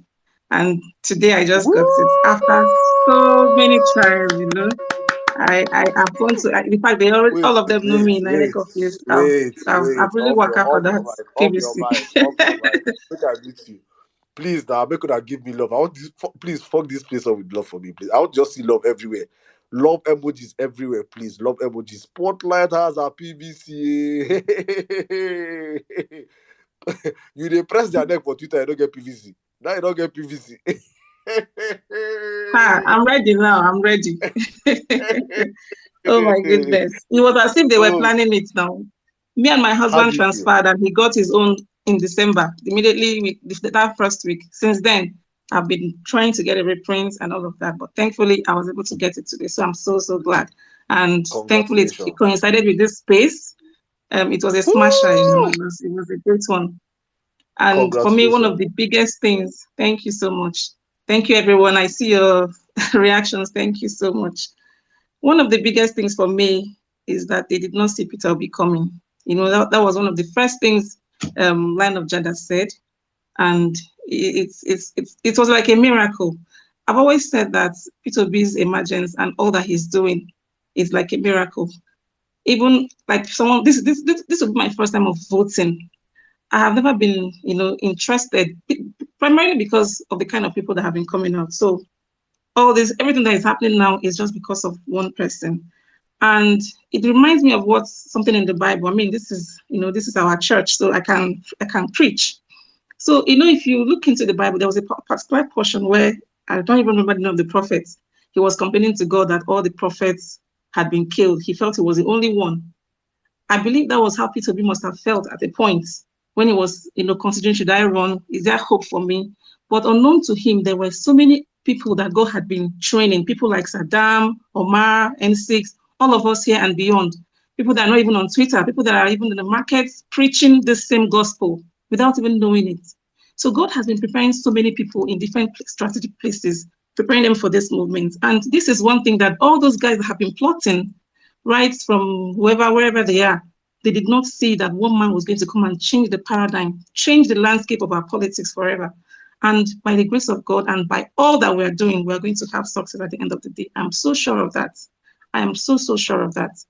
And so just as we're progressing, he will still do it. People like I think it was N6 that said we still need someone like Lion of Colombia or wherever. They will all come up. At the end of the day, God would still make a name for himself. It's not going to be anybody's glory. Wiki and so I don't even want to go there. Everybody wants the glory to come to them. But God will use people at the right time and the right places to get this done. And I'm so thankful for every one of us here. And I mean, we've tried to, Chinelo spoke earlier, N6 also spoke at the right time when they were describing Atiku. If you've watched, movies and you've read books on psychology, you can begin to, think about how these people's minds work. They're just manipulative. If you look at PU and the way he does his own things, it's pure. It's more of from a place of sincerity, a place of service, a heart that wants to serve. But these other guys, they all have their own, motives. And I'm happy that N6 was able to bust that bubble at that time. It's not about he has a paternal face, he's a grandfather, he's a daddy, he's all of that. He's kind of, he that's what he wants you to look at him to be like. When I see him, I've only seen him on TV anyway. He looks quiet, he looks cold, but you can see that flash of anger in his eyes sometimes. It's always there. You see it more like the other guy in the APC, the VP candidate. So I see, sometimes you see through all of this, and I'm just happy with all that has been happening. And that's what I just wanted to say. Well-meaning Nigerian also, put a finger on it as well, spot on. So that's basically what I wanted to say. And thank you, N6. You were trying to really, really get Jada to say much more. But the guy was also holding his ground, and it was a good outing. I enjoyed everything he said. I also saw through, some of the things he said, and he's quite bold. He's courageous, and like everyone has said here, I also pray for him and the safety of his family. What he has done is such a courageous thing to do, and regardless of whatever intent that he has, we are so happy that someone like him is coming up. And these are the kind of things that shape a society. We may not even understand how far these kind of things can go. It will begin to, in the psyche of people, there will be a lot of, people that will correct their steps just by having things like this happen. For the longest time, we've really been in a free flow of, it's like anything goes. That's why Nigerians are just anyhow. Everybody does anyhow. So things like this will help to shape and mold the society. So I'm just grateful, and I just wanted to thank every one of us. We're doing great, and we should intensify our efforts. At the end of the day, like N6M, like Saddam said, we'll meet at that inauguration by the grace of God. Thank you very much, and good evening. Thank you very much, my sister. Thank you very much. I feel so happy you've got your PVC. I am so elated, honestly. I just want to let me use this opportunity to also share my one of my growing up in my pre-science years, my best friend, his PVC story also. As in, I have been so brutal with people. I've been saying this on our platform here. I've been saying that if you don't have your PVC, in fact, I made it as a post on my WhatsApp as of June last year. I said, please do not contact me if you don't have your PVC. Do not contact me. And they thought I was joking. And when they come up like, guy, do you have a PVC? No. To my best friend then, precise, I blocked. Once he just talk, I said, guy, where your PVC? Where your PVC? I was so adamant. I know how many people I pushed to get their PVCs until yesterday. He now reached out to me, bro. I don't get my PVC now. I say, don't tell me, don't show me. He snap and show me. I felt so happy. So I cannot count. So please, guys, push people. We have 2 more days. You can talk to one. If we are over 1,000 people still on the platform right now, if 1,000 of us here on this platform now reach out to one person each, that is extra 1,000 PVCs for Peter. Please, tomorrow, and if that 1,000 people reach out, that is how this thing works. It is not miracle. It is you doing the hard work. I am so happy that I know right now I can beat my chest and I say my 10 people that I've been shouting on Twitter since. I have more than 10, but I've been saying it. My own 10 people, they saw me die. I've gotten 10 people. I'm certain that we go on the ballot because of Saddam, push them that day. So please, you on your own. You should have more than 10, or you can have 10. Family, friends, just please do something. Do something. Get involved in this process. And as always on this platform, you will remember, you cast your mind back and say, I did something like this. This was the role I played, because we will become victorious at the end. I remember that I played my role as an active citizen in bringing this next government to power. But meanwhile, let us keep the conversation rolling. And happiness. Let's take. We should do a lady back to back. Men, Yeah, I we have think been I having think a we very. can sometimes. Spotlight, good to hear your voice. Yeah, I think we can. All right, let's take it. Let's take happiness. Then we'll come to Doctor. We'll come to Pap Emeka Agali, then and Doctor Ife. Happiness. Good evening. Hi, good evening, Saddam. Good evening, Savik. Good evening, Vawulence Space. Sizzle. Good evening, everyone.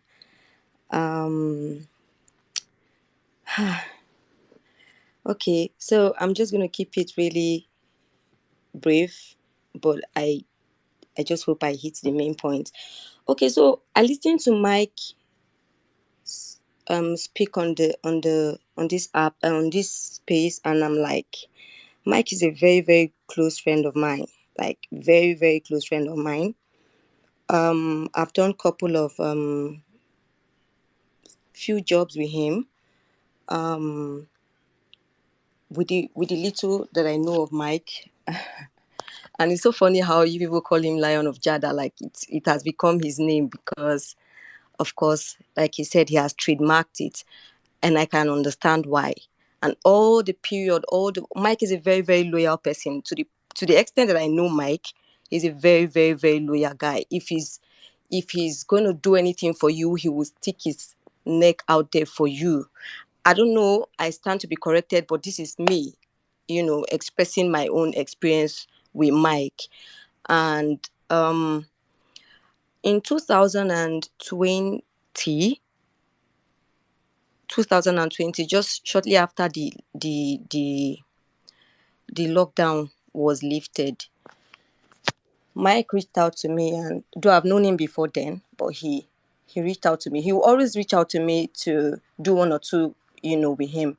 So he reached out to me and was like, His Excellency wants to bring his TV station from Yola. He wants to bring the headquarters to Abuja because he doesn't understand what is happening in Yola. The TV station is called Gotel. So he doesn't know what is going on there, and it's as if people are using the means to milk the company and all of that stuff. So he wants to bring the company headquarters to Abuja, and he reached out to me for consultation at my office.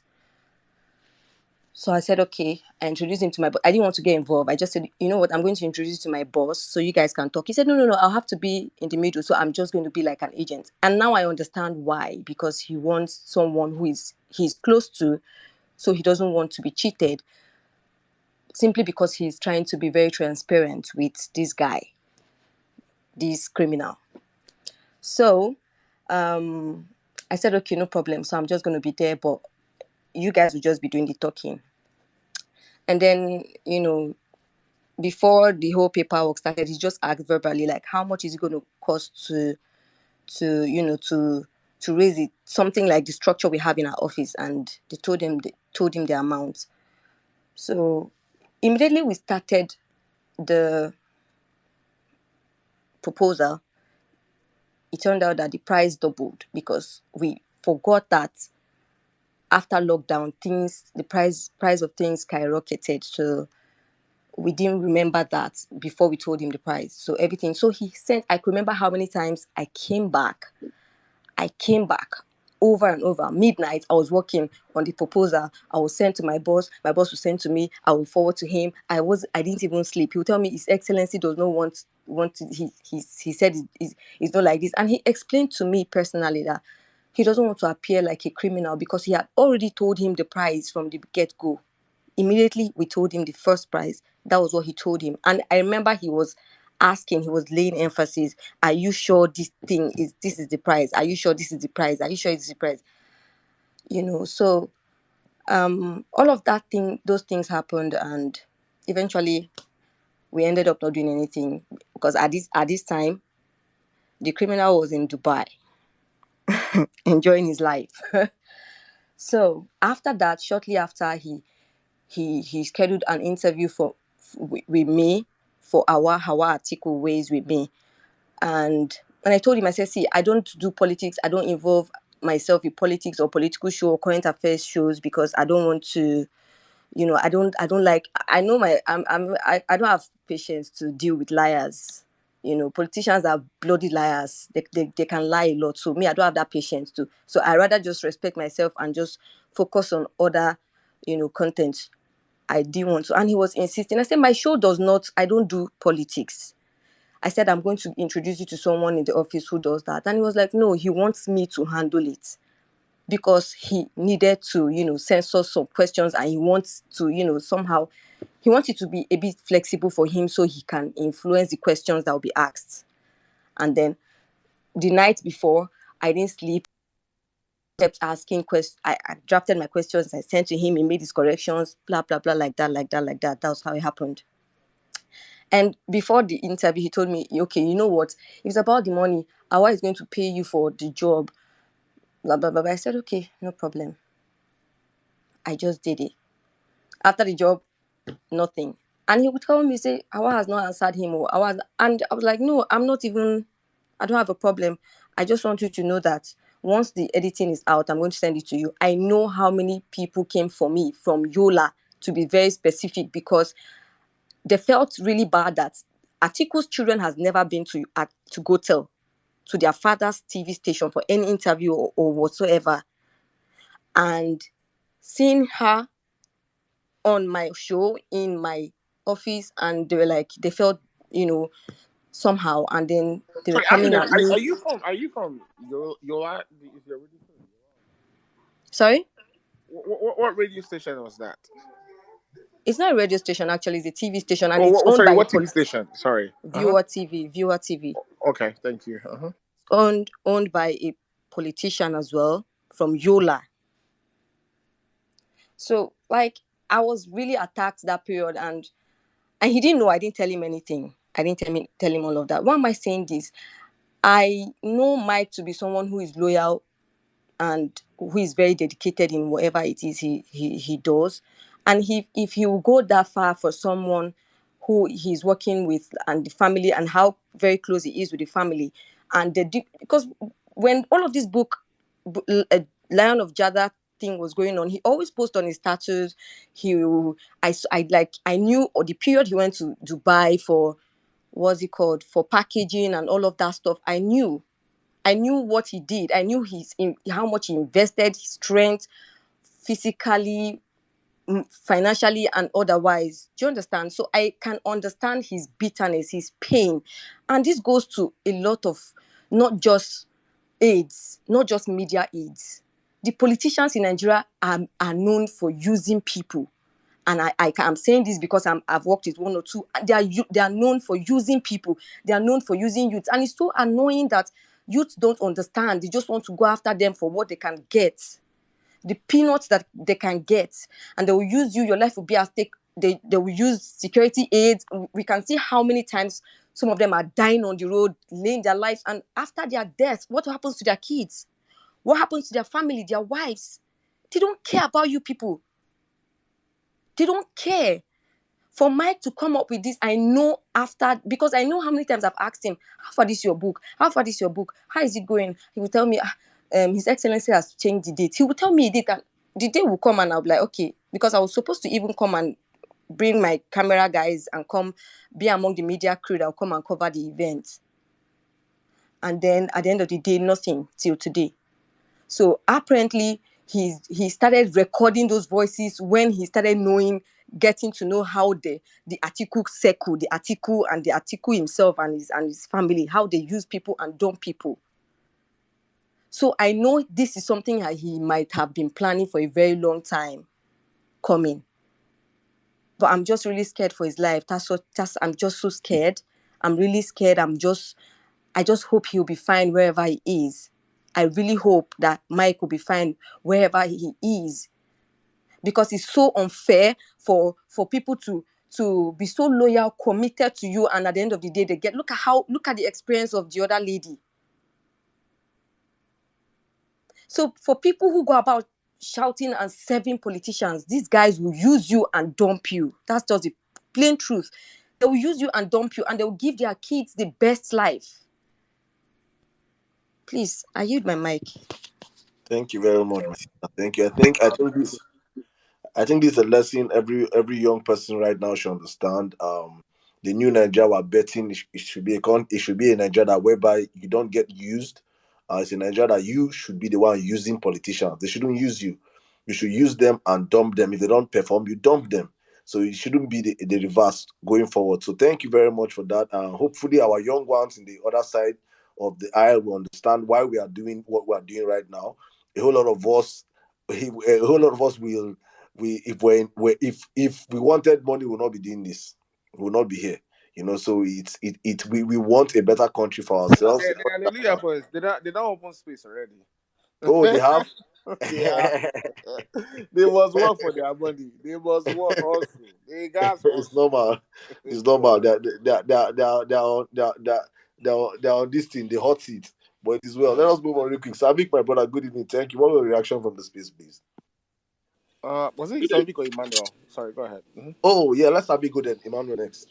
Okay. Good evening, Saddam. Good evening, Otumba. Honestly, I think the section with the Lion of Jada was actually very revealing. I know I tried to, poke some question to him, which he kind of declined to answer. But what I got out of that section is that, that there are a lot of things that Atiku does that Nigerians don't know about. He mentioned something about assassination. He mentioned something about terrorism. He mentioned something about swindling. So if you look at all these whole thing, you see that when I call Atiku that every single indices of corruption, Atiku ticks the box. Every single thing.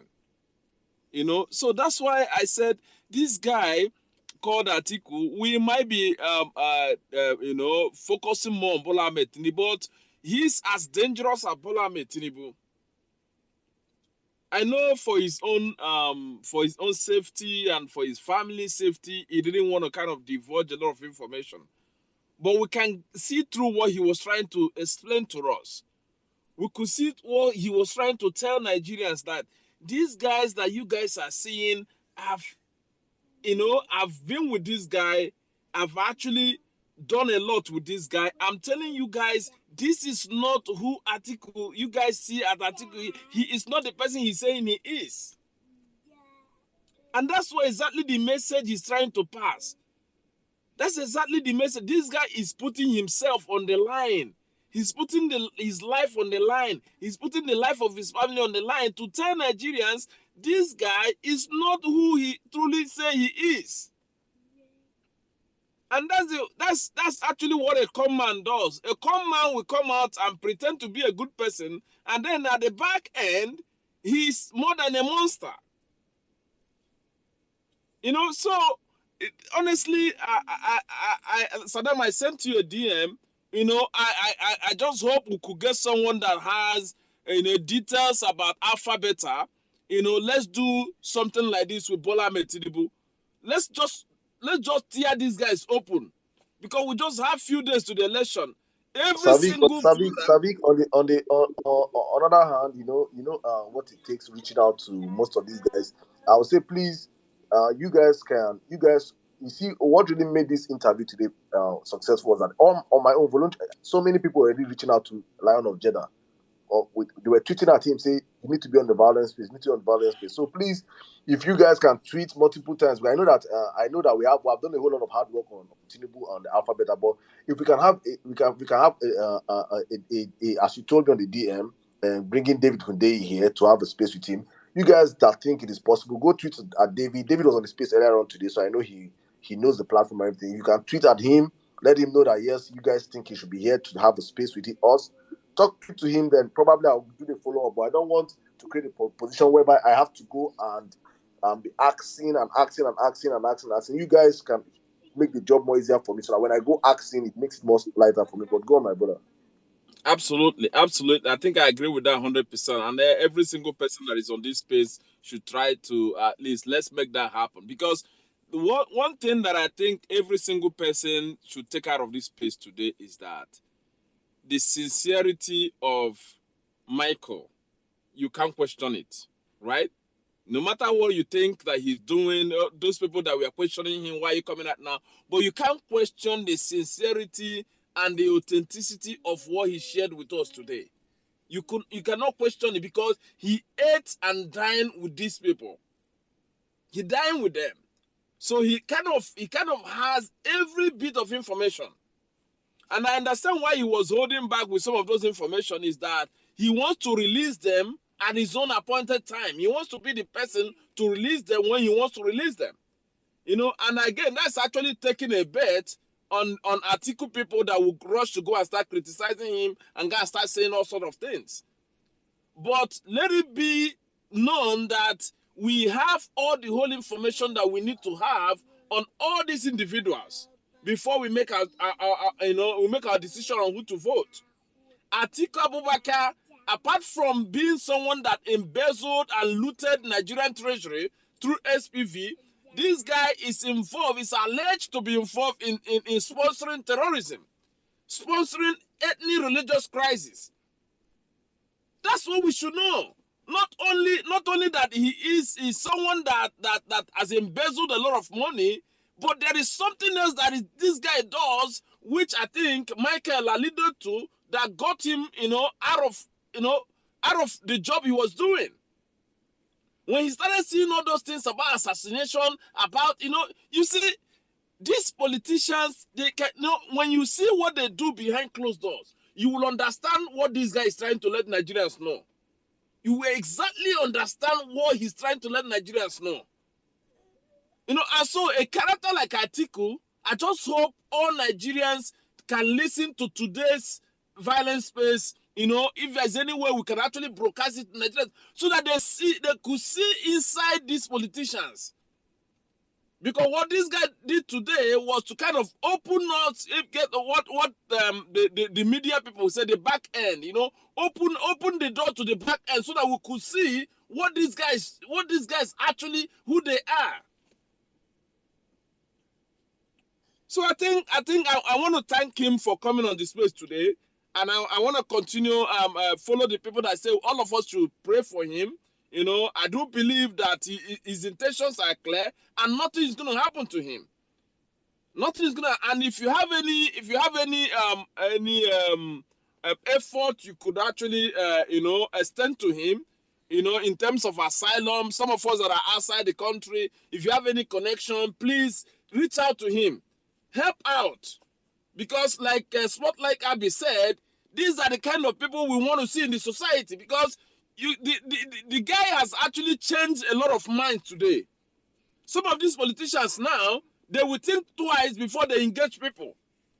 You know, this is actually why whistleblower policy is used in the US, because you don't know who you are talking to, because you might talk to somebody that will actually connect you to report you to FBI.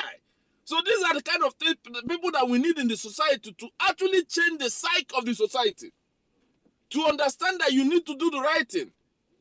Okay? So thank you so much, Mike, and we do pray for you, and each and every one of us that have any single way we can help, we will reach out to help. Thank you so much at this point, and I yield the mic. Thank you very much, my brother Savik. Thank you so much. Oh, my belly just is sweet me. The kind better news that I get from my DM. Thank you very much. Guys, please keep working for the country, please.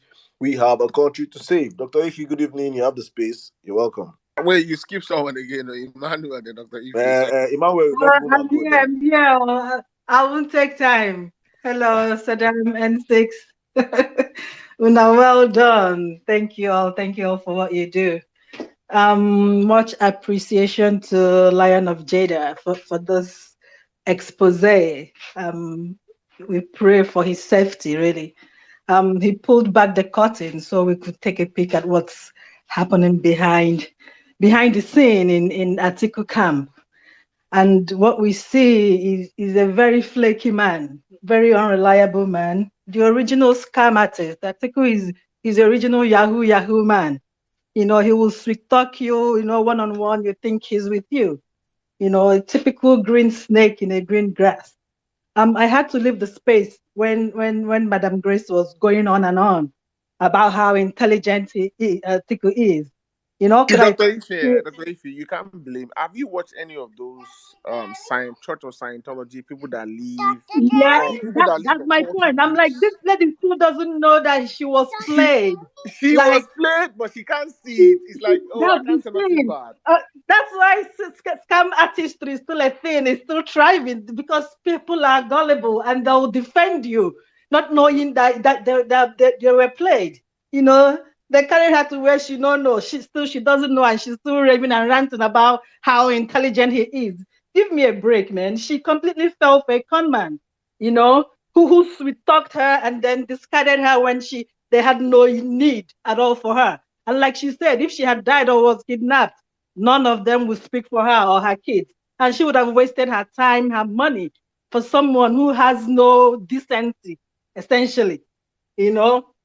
I mean, we've seen what's going on. Nigerians, he who has ears, make you hear all that awaits you if you decide to vote Atiku is wailing, premium women, and gnashing of teeth. You know? Yeah, we unfortunately I regret support anyway. We rallied around. We wanted him in 2019 just because of PO, and I can tell you for a fact that if they had sidelined Peter Obi for any reason, he would have resigned. He wouldn't stay there like Osibanjo is there as a lame duck, doing nothing. We thought we were voting the lesser evil between Atiku and Buhari, but thank God that things unfolded the way they did. Nigerians, we cannot be used as a child support. For Nigerians, or Nigerians should not be used as a child support for children or their grandchildren. Or the sycophants. Goal is to decrease cost of governance. How do you reduce cost of governance with all this baggage? surrounding this man and all these parasites leeching off him. You know, I wanted to say we have to reject everything Mekano and everything now, but really there's no hope there at all. You know, much appreciation to Jada. Continue praying for him. It would be very, very foolish of them to attempt anything on his life with all this in the public space right now. That's all I wanted to say. I'm so happy for Madam Spotlight for getting her PVC. And if you haven't gotten yours, please go. Please, I will contribute for your transport fare if that's a problem. Please DM me. Okay. Thank you all.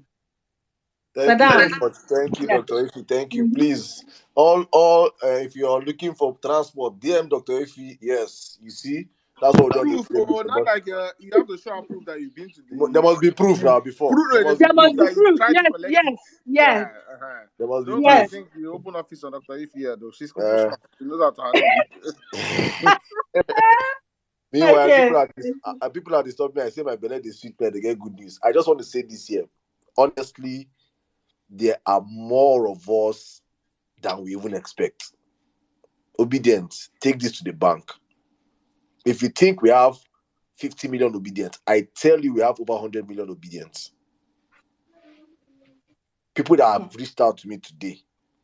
So that will be Hey, only you. God. So God. see, I get goosebumps for my body as I talk like see the northern rallies. You know, when I used to say we don't have sitting Otumba, governors. key northern men, See, we don't have sitting bro. we don't have sitting governors in Labour Party, but we have obedient governors in the north. I'll just keep it at that. I'll keep it at that. Hey, God.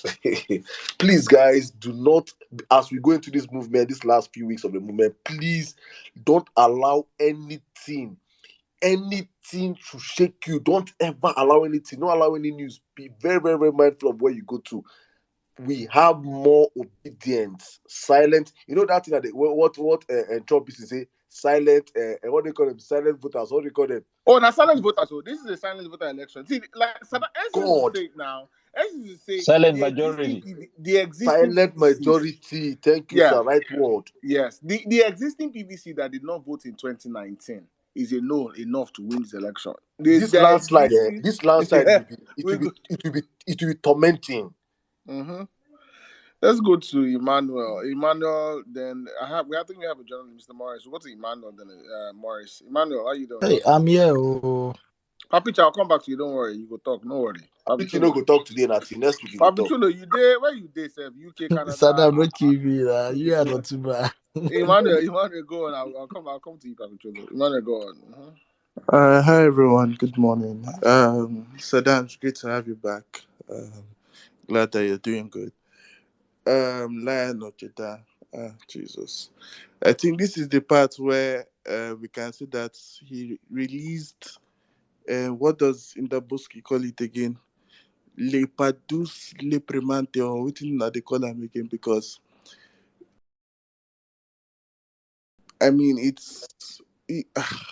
the words to describe what has happened today are in there. You know, it's like Bishop Oyedepo said, this election will let us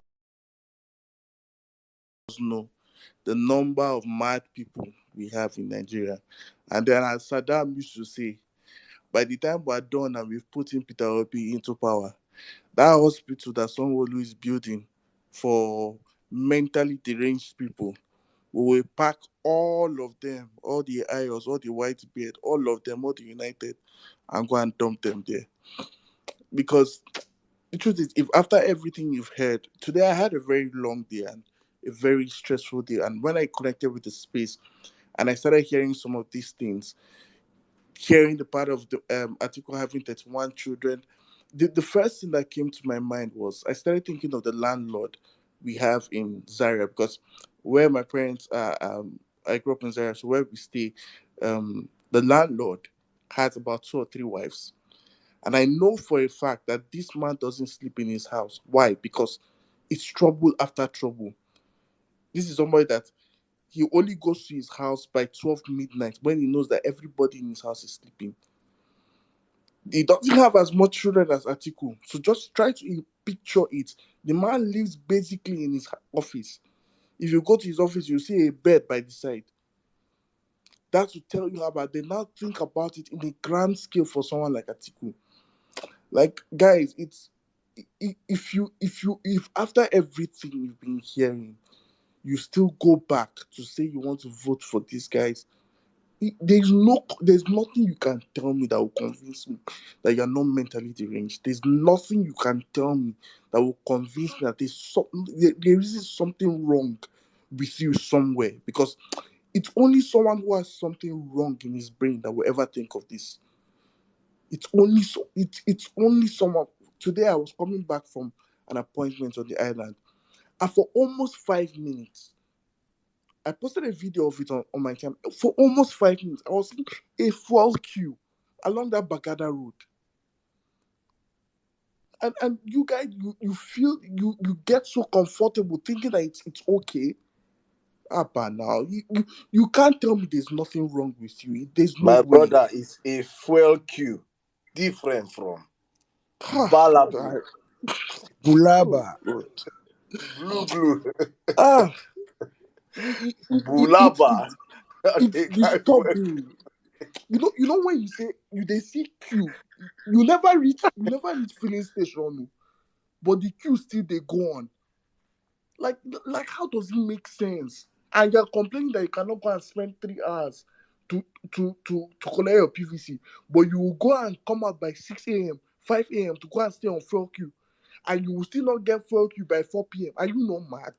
No, tell me, are you not mad? If it's not madness that is doing, what else can it be? See, if you have sense and if you like the future, somebody has just came online and he told you that he has given his life is forfeit for him. He has given up his own life just to make sure you hear these things. Some of you dummies are asking, oh, why is he doing it now? Okay, they play. When he touch you more, you go know how far. You hear me? They play. When he touch you more, you go know how far. See, like I said in the last space, we have less than 30 days to the election. This is not the time to be joining stupid spaces where you know they will tell you things that rather than help your brain, your psychic, it will kill you more. I've been very conscious in the last, from January to this point, right? From the start of this year on to the places I go. I hardly go on spaces anymore. If I'm going on a space, it's maybe because I know someone and I know the kind of content I'm going to get there. And I'm certain of what I'm going to hear.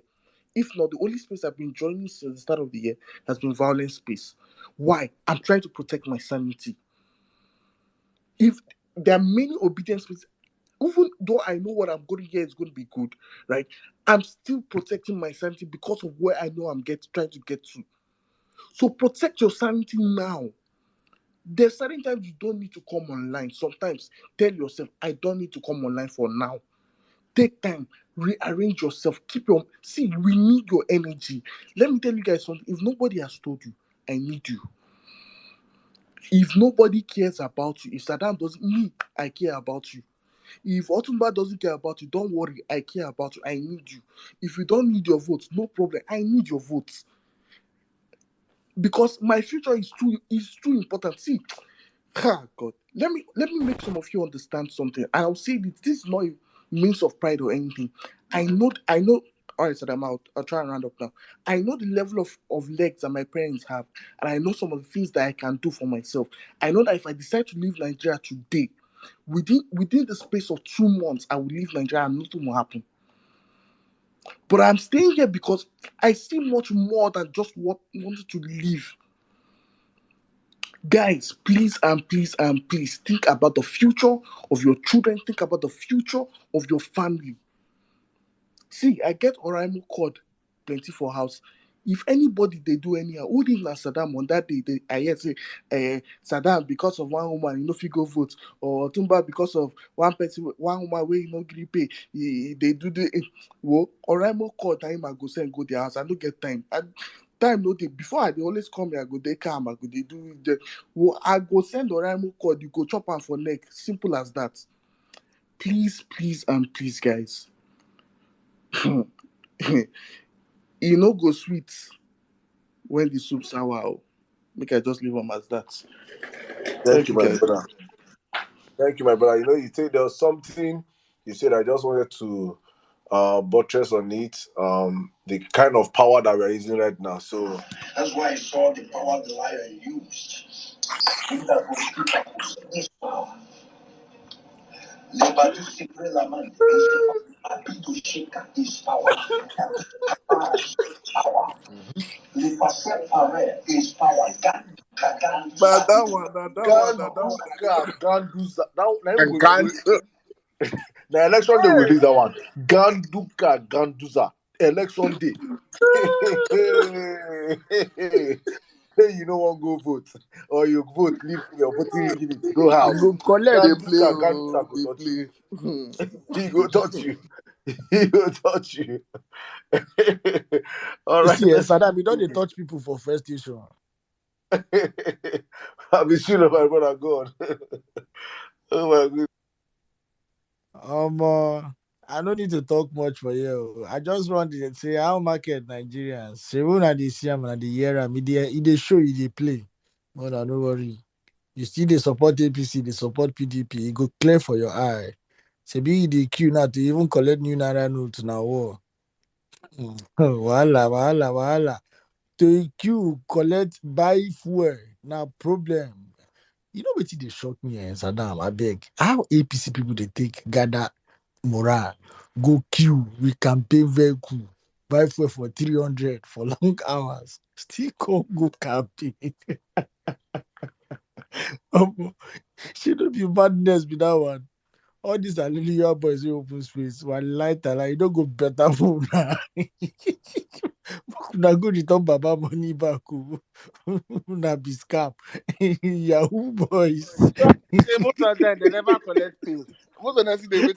They see they wait. They say I took it on the basis. So they never Omo, collect. make Tifnuku and the make Ibala Blue go collect their money. I beg. They don't scam them. I beg. Omo, it don't clear, guys. See, this is the biggest, the highest space in the whole of Africa on Twitter. Take it to the back and back. I swear down. Nobody beat us for this game. As it be like this now, and we don't collect both offline and online. We don't collect them for their hand. See, when I see OBJ go Port Harcourt today, I be no worry. Make them no worry. We still dey bring. See, so many things go they unravel as time goes on. I just want to urge you all.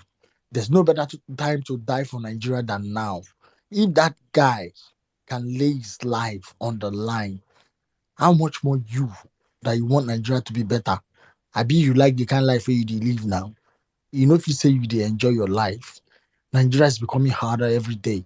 And the good thing about this sufferness now, make I tell you how it is sweet. The thing no can get right. All of us, we are tribeless. We dey inside and we dey suffer am.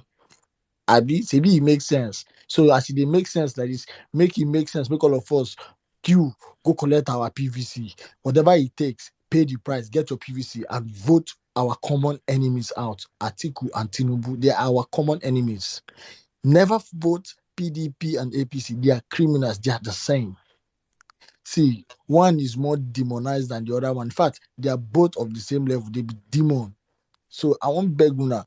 All the see, now no, they don't say if election time, no, they come PDP and APC. Now that time I go see say they kidnap people, they use people do all this juju and all those nonsense. That diabolic now we know. But then everybody protect yourself. We know the waka crayfish waka for night. Mona be very, very careful. But this time around, whatever it will take, come on. If it takes giving your life to make sure that we have a good government, we have to vote Labour Party, vote Peter Obi, and stand and protect your vote. Thank you. I eat my mic, Saddam. Thanks. Thank you very much. My belly they sweet me. Oh. if you know what I know, you go like me. Oh. APC, APC, APC, Buhari. Why? Let's take more. Guys. Otuba, we Wait. share you some good news. I will share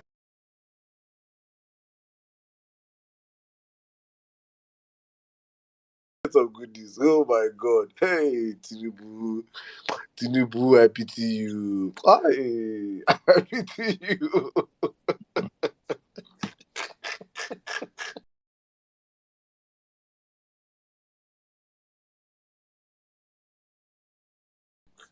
Let me start laughing at you now.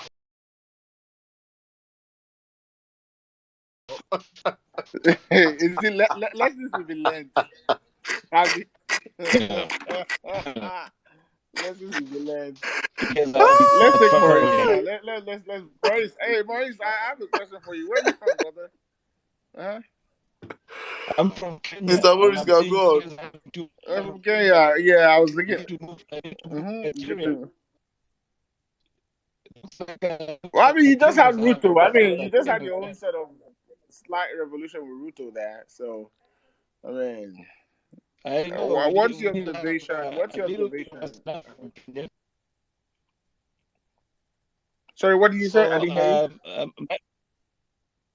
Yeah, we did have a little change in Kenya as well. So we are, I'm very, very fascinated by Nigerian politics, and I've been listening to your space. I've heard about the violence space, and I've been trying to look it up, but I was spelling it wrong. I was spelling it as violence, the word violence. So today is when somebody told me it's actually violence. It told me how to spell it. So I was able to catch you guys up, and I'm seeing that you guys are having so much fun. And from the conversation here, I'm taking it that all of you guys are Peter Obi supporters of obedience, which is what this is an obedience-centric space. Yep.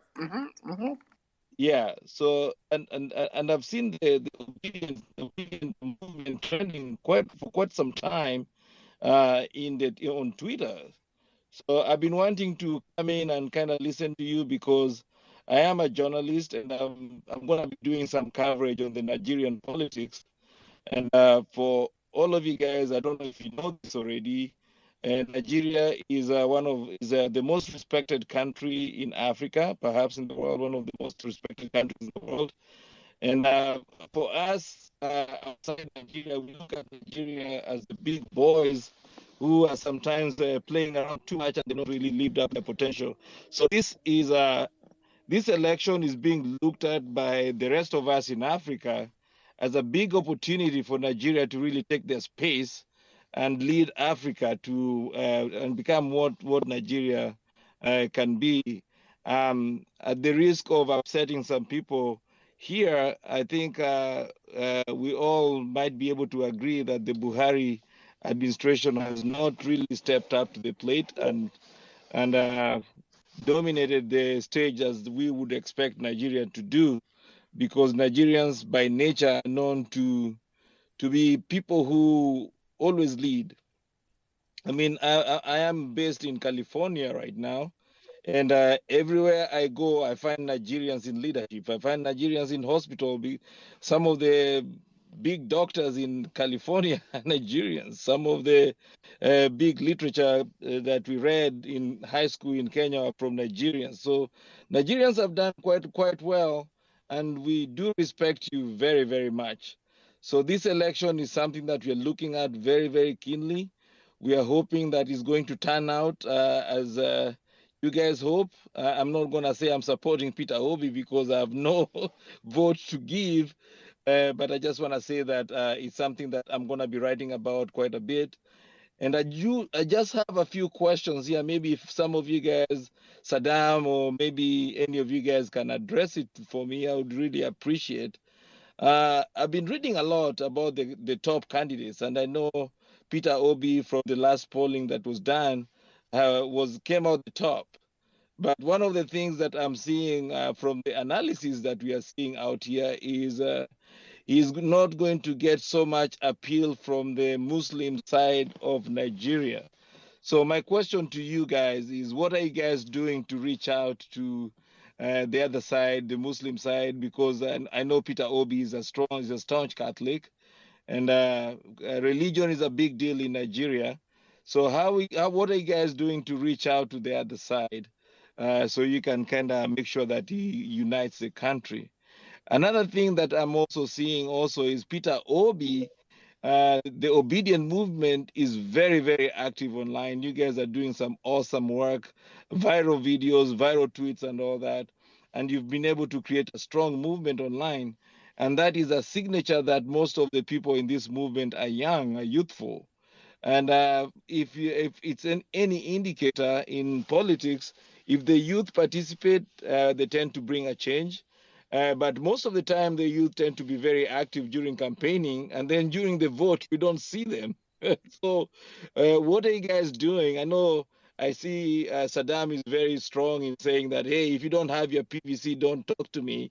And that's actually a good initiative to make sure that people actually register to vote. But what are you guys doing to consolidate the youth vote, which is Peter Obi's stronghold? And lastly, I do a space every Tuesday, and I want to encourage you guys to come to my Twitter space in 2 weeks, where I'm trying to gather around several candidates from several supporters for all the candidates in the Nigerian race, and have like a neutral discussion about the merits and the demerits of all the candidates.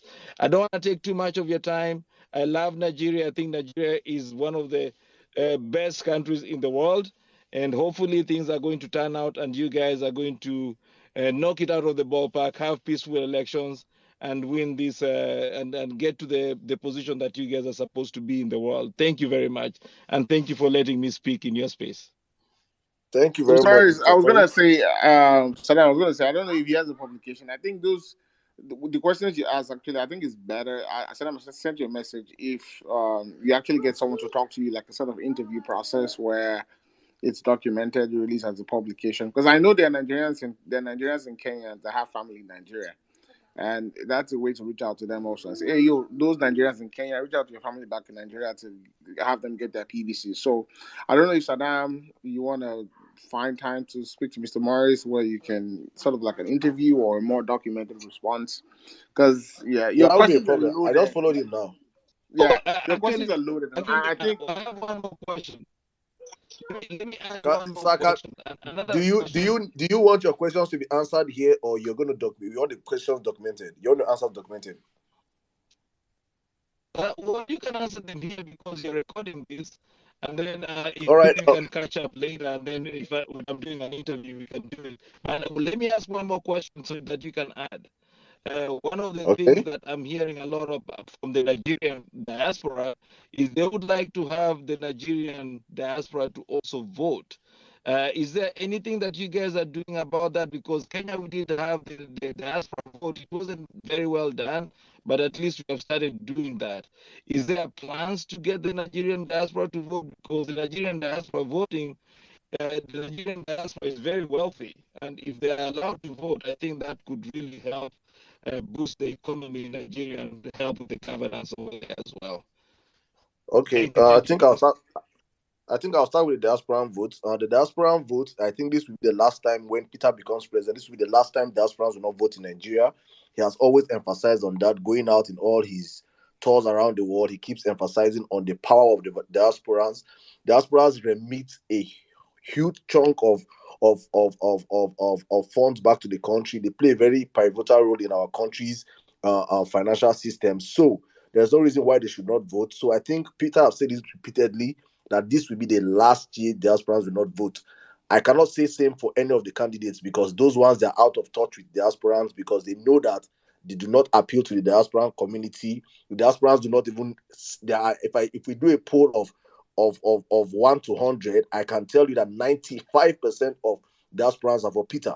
The remaining 5% are probably people blinded by tribalism and bigotry that are still sticking with one or two of those candidates here. So I can tell you for a certain, for diaspora votes, that is a settled issue with Peter coming as president. You asked a question about PO reaching out to the Muslim community down north. I will not really say Peter has a problem with the Muslim. I think all those, if you have been following the trajectory of our campaigns over the past few weeks, you will see the huge showing that Peter has been turning up in the north. This is a base that they have always said Peter has no base there. I, for one, I can say because I grew up in the north, I can say I'm a northerner. I spent all my life in the north, so I have always said it on these platforms that we as a people, if you go up in the north, there are some rules, there are there are some traits, there are some characteristics that a northerner will always, always, always align with. They love humility. They love hardworking people. They love straightforward people. They love people that are truthful, and all these characteristics are characteristics that Peter imbibed as a person. But unfortunately, in the past, they have always sold lies about the man, his image, said so many things that he did not do, accused him. And I kept telling people, all it takes is for the North to find out the true Peter. And it is good for us that we have a VP that has gone down to do the whole grassroots work, talk to the people, show them the real Peter. And I can tell you right now, if Peter was in the North today, he was in Bauchi State today, and you need to go and see the pull out in the North today. So we are doing massive numbers in the North. So please do not take that message you have been hearing, all those Yes, Saddam. fallacies. Also, I wanted to chip in and say, like, apart from his vice president being from Northern Muslim, it's not the Northern population, the Muslim population that is saying this. It's Nigerian politicians that are trying to use religion as a divisive tool. They are the problem. So most of the drummings you hear are not necessarily from, Nigeria is we're a secular state that has Muslims and Christians in large numbers. So the people itself, the majority of people itself, do not think along those lines.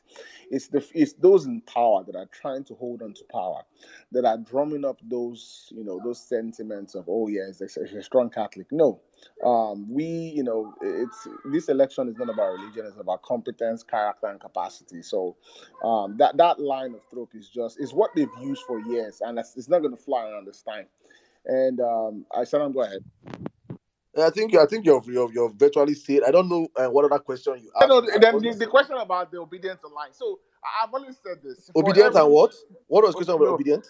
No, he's saying what for, like, I know he knows we're doing great work on social media. So I want to tell you, for every obedience on social media, I'll tell you there's probably 100,000 obedience offline for everyone obedient you find online. There are more obedience offline that in numbers you That can't even online, yeah. think of than are online. So the online movement, the online part of the obedient movement it's an arm, and the reason why is because the mainstream media in Nigeria, they're either gagged or they're in the pockets of politicians. So except maybe Arise TV and a few radio or TV stations. So some of the conversations you typically have in an election, electionary season, where, for example, the debate between candidates, you don't have most of the TV stations pushing this, or your regular print media or radio media.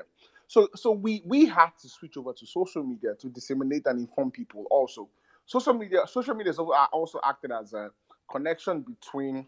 So for example, they say we're structureless, and what that means is we don't have any governors or no one sponsoring us. But you have a lot of young Nigerians in diaspora that still have huge interest in Nigeria. Me, for example, I'm not in Nigeria, but social media has given me a platform to where I can connect with Nigerians on the ground, and we can finance, raise funds for materials, raise funds for campaigns, so many drives. So that's where.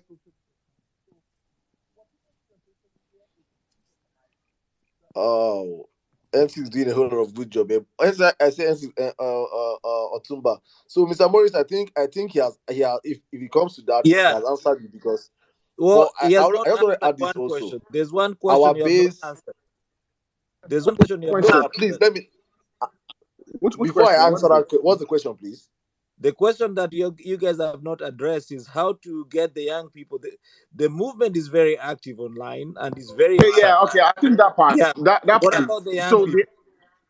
Yeah, so okay, right now there are so many support groups in the obedient movements that are either offline or online that are working to mobilize. For example, when it came to the PVC registration, was where I really saw the effectiveness of the obedient movements. If you look at when INEC reopened the portal for registration, the number of Nigerian youth or people that registered and the population of that, if you look at the breakdown, the demographic of those new registrations, they were mainly people under age 40. So and then flip that aside to also PVC collection. A lot of PVC drive when it comes to PVC, which is your permanent voters card, is being driven by the online movement itself. So, like I said, see, the obedient movement online is more like, I would say, like it's a tip of the iceberg, is the more visible Is the 1%? online part. 1%. But we are connected to a larger movement of people that some of them don't even probably have not logged in. They're probably not on Twitter. They're more on Facebook or Instagram. But so a lot of them are your regular workers that don't even tune into social media. I keep saying this, for everyone obedient you see online, there's probably 10,000 you don't see online. So, answer, go ahead. No, I also wanted to ask him a very simple question. You are not a Nigerian. You tune into Nigerian social media and you hear Peter Obi has the biggest social media movement. Who do you expect will win it? You only need about 2,000 to 4,000 people to have a field survey for an electoral study. On this group alone, we have about 2,000 people. There has been a huge fallacy that is about to be busted in this election. The fallacy that the votes lie in the rural areas. You're an African man and you know this fallacy all too well. The only thing that lies in the rural areas is that in that obscurity, a lot of electoral malpractices can happen. So I will also remind you, Mr. Morris, the Nigerian population is 200 million people. 70% of that population is below the age of 30. Google is your friend. You can check this out free of charge. That is 140 million people. If you tell me that you see the energy, the fervor, you see the rabble rousing, you see everything we are doing online, but somehow you ask me, how do we transfer this energy to the polling booths? Muhammadu Buhari in 2019 won the national election by 13 million votes. As I speak to you, INEC said that 6 million voters' cards were activated and about half of that has been collected. So, if I tell you that all I need is 1% of 140 million people to come out on that day, or 10% of 140 million people, and I have 14 million people, and this same movement, I dare say, can defeat Muhammadu Buhari if he ran again. So please, there are certain questions you asked me. I'm sorry, Mr. Morris, especially the last question, which was one of the major reasons I came up here. That ship has sailed. Specialized fancy spaces where you expect obedience to come there and have a discussion with other spokespeople from other Thank parties. you. Yeah, I was going to tell him I that. I was going to tell him respect that. you, I was sir. about to tell him that. I respect you, yeah, I was sir, about but to, with I was all about going there. I was about to I say the same. I respect didn't you, mean to sir, offend but you. with I all didn't mean due to offend anybody. respect, I respect you, sir, but with all due respect and obedience, plan such a space. I won't call him a high-ranking member of this movement, but he's quite popular. And all of us came together and shut him down. And obedient. Least of all you, who is neither Nigerian nor obedient. I beg you, do not open such a space in your Actually, there's interest. a reason why. That There's ship a reason has why. sailed. Because As we say in Nigeria, the only he way gets we would why. debate, I can't explain further the only than way we that. would debate is if the other two candidates agree to debate our principle, then it's open. See, we're not. This election is not going to be won by proxy. We did this in No, 2015, no, yeah. Our where past the that current president would not really make promises. People were making promises on his behalf. So we're saying, you know what? If you want to have a policy talk, let's hear policy talk from the presidential candidate himself. Because, yeah, well, I understand no one goes left Morris, and you have a right. high But at chance the of end of the even day, getting Peter Obi to come and speak with yeah, you on your space. yeah, But trust me yeah. that And you will at not the get end of the any day, of the other Well, candidates to come. the the the I don't want to question listen to the any question I'm some asking paid hack come and talk policy. Oh, let the him speak. question I Let him was speak. asking What do you was need not to say, Mr. let me just clear up my point here. The question I was asking was not to put down anybody doing. I actually admire Sorry, most Mr. of them Morris. This is because the famous Nigerian aggression you hear about. It might sound like I was coming off aggressive, but trust me, it's all in good faith, and I'm here. I have a cognac at Welcome to the hand. violent space. Yeah, so this is just the Nigerian. We call it ginger. So please just listen to the message and not the messenger, please. Thank you, Mr. Morris. I was gonna say, Mr. Murray. So on the debate side, unfortunately we will not partake in any of those I'm debates. coming first. Let me ask you one question. I have asked. Let me ask you one question. Mr. Morris, please, how did you hear of the violence piece, please? God bless you. And what did you hear? Huh? You guys were very active in promoting Peter Obi. So I was trying to jump in and listen in because Peter Obi is trending every day on Twitter. So I was fascinated by what you guys have been able to achieve because the last time I saw something like that was when Obama was running and then Donald Trump, and so it's quite a movement. So I am really actually fascinated by what you're doing. And the questions I'm asking is just for clarity and to understand, because I'm going to be writing about the Nigerian election for my audience, and I want to have a good sense of what's going on so I can put it in context. Thank you, sir. We can send you manifesto, we can send you tips of Peter Obi, but I don't think any serious obedience will get on his face. No, so Talk about let politics, me clear this. Let me PDP just or clear. APC guy. We are less than 30 days to an election that will determine the future of our lives and, I dare say, Africa. We are about to change the status quo, and we are not going to, at this point in time, you understand, do something that, or enable what we feel is gonna how do I put it right now, gonna um They how do I stabilize discourage a whole lot of or obedience disorganize. or destabilize a whole lot of obedience. So we are not at that point whereby we will be having roundtable discussion with any group. I can tell you for a fact right now, you can write it in your book, and I tell you it will be a bestseller, that the other two candidates are two criminals. They are criminals. You can take it to the bank and you will cash it. Check. You will see Atiku and Tinubu are criminals. Write it in your book. Then write it that Peter Obi is a saint. Saint Peter Obedience. You understand? That's what you write, and you will see it. That book will come out as a bestseller. So please, we are right now. What are these going to affect your country? It's going to, we're saving you also. You don't know this. We're saving Africa. You understand? So it is when we show you as the big brothers that this it can be done. I tell you tomorrow, Cameroonians will stand up and say, let's take back our country from a 30 or 40-year-old man that sat down there, that pee on his body, and cannot, he doesn't understand what is happening around him, but he's the president for He 40 has years. dementia, suffering from symptoms of dementia.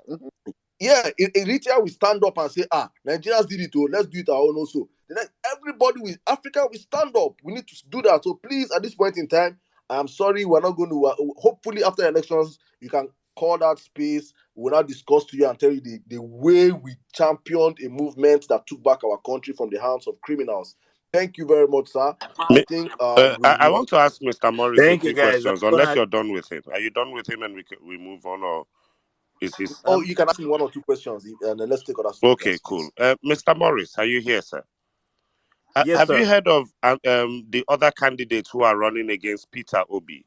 One of them is called Bola Tinubu. The other one is called Atiku Abubakar. Have you heard of these two men, sir? Yeah, I've heard of both of them, but the thing, whenever I Google Tinubu, I see that he was asked how old he was, and he had to look up. Somebody gave him a picture. I don't know if he was referring to something. Oh, So there fantastic. is that meme that is going around quite a bit. Okay. How long have you been on this space for a while? We had a whistleblower from the other person's camp speak for more than 4 hours. Alhaji Atiku Abubakar. Were you on the space and did you listen to that young man? No, I wasn't. Enlighten me, Okay, please. you missed out on quite an expose. So this space started at 4 I p.m. think he needs to listen. He needs to listen to the violence You review at the end honestly of the need day. to. Yeah. So today on the space, Bola Ahmed Tinubu is one man. The second guy is Atiku Abubakar, right? Now, today on the space, we had a whistleblower from his camp who spent 4 hours giving us hard facts and figures why this man should never be allowed to be president of this country. And then you have Peter Obi, who has challenged every single, from Interpol to the EFCC, every single policing and financial crime board to check if he has committed fraud.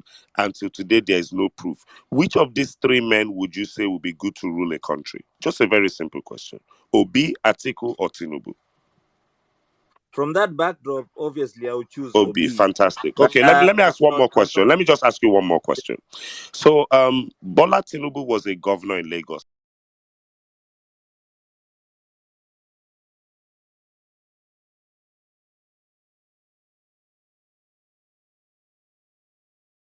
State. When he left, he signed a decree into power that gave him 3 cars every 2 years, gave him half of his salary for life, gave him free medical and free everything for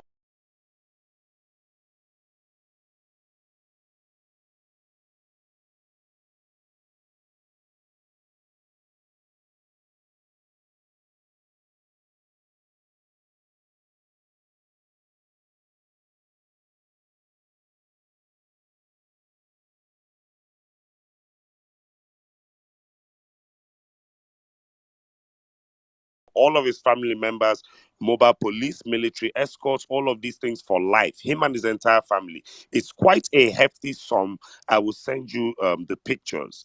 Peter Obi left power, left 48 billion naira, left over 300 million United States dollars, and made sure that his state in Nigeria never gave him a plot of land, a house, and he has not collected one pension nor run for government since he left power in 2014. Which of these men would you trust with being president of Nigeria moving forward?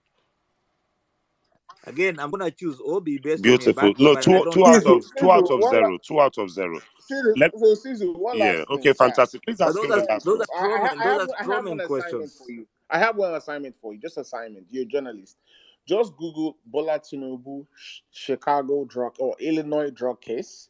There's a U.S. report you can. There's a U.S. proceedings you can read. I've And read that then the already. second part is go to type in the word U.S. intelligence, U.S. Senate subcommittee report on corruption article. There's a whole dossier the United States Senate wrote about articles corruption dealing. So that, and then write Peter Obi corruption in Google and whatever you. We don't have to preach to you. You as a journalist, do your You tell research. me the Just read page about that this something guy. didn't come out. And we'll talk to you on Saturday. You will become an obedient by Saturday. Oh, he's obedient already. He's a man of good conscience, and you can tell his head is screwed on right. He's obedient already. He's just not a Nigerian and can't vote. Thank you very much, Mr. Morris. God bless you. Cheers. Thank you, guys. I'll leave the speaker panel. Thank you, guys. Thank you and welcome to the Vawulence Space. Yeah, I hope that baptism was good enough, yeah? Thank you. It was good. This guy is a wicked. Mr. Justus! Who talked that thing? Who talked that thing? Mr. Justus. Mr. Justus. Mr. Justus, you're far from your phone. Can you speak up, sir? Baptism by fire. Hey! Jesus of Nazareth. Boy, where they bring gonna come? Which kind people be this thing, I beg? Sizzle! Hey! Oh my God! Oh. Eh? I've been screaming. Yeah, my people came upstairs now to ask me what's happening. Yeah, what's that? I'm fine. These guys don't kill me for violence.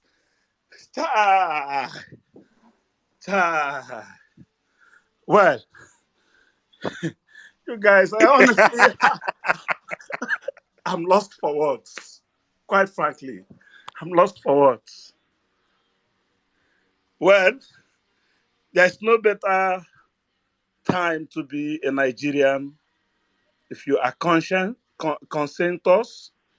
if you are interested in seeing a new Nigerian. There's no better time to be alive than now. There's no better time to preach. There's no better time to be active than now. And I am pleased. Honestly, I'm trying to piece my thoughts together. You guys are so amazing. Prof, guys are exceptional. Utumba, sizzle, sizzling the already sizzled space. Child. You guys, obedient people of Nigeria. I'm happy. You know, one of the speakers that spoke earlier, said that he alluded to, a provision in the scripture that talked about a prophet who thought he was the only one. I'm telling you, that really actually happened. Peter, at a point after 2019 election, felt that he was the only one on this thing, and he felt he was to quit. I was at the meeting, quite frankly, 29th of December. I remember 29th of December, 2019. We hosted him. He came to brief us, the civil society leaders in Anambra State, after his outing.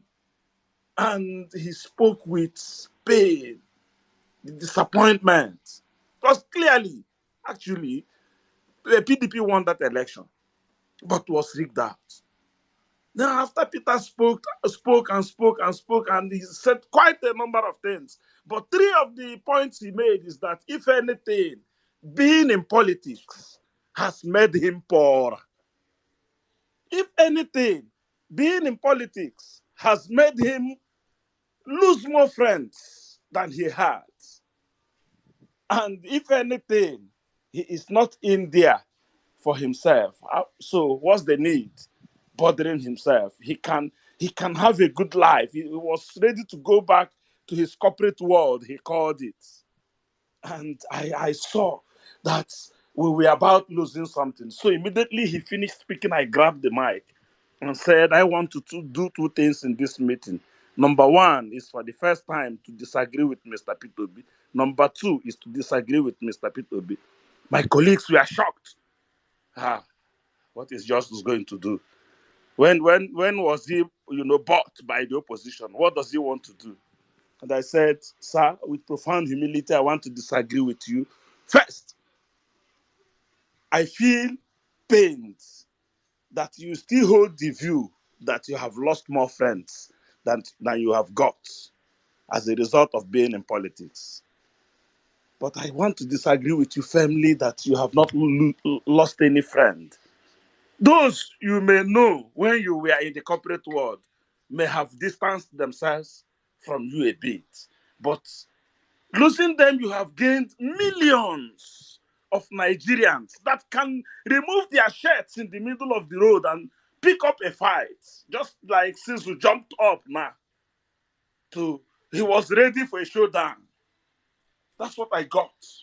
I said to him, sir, you cannot tell us that you have lost friends. We are here. The Nigerian youths are here already with you. If you doubt me, tell any of your media aides to go to the social media and write anything in the negative against you and see how he will be chopped alive. Try it.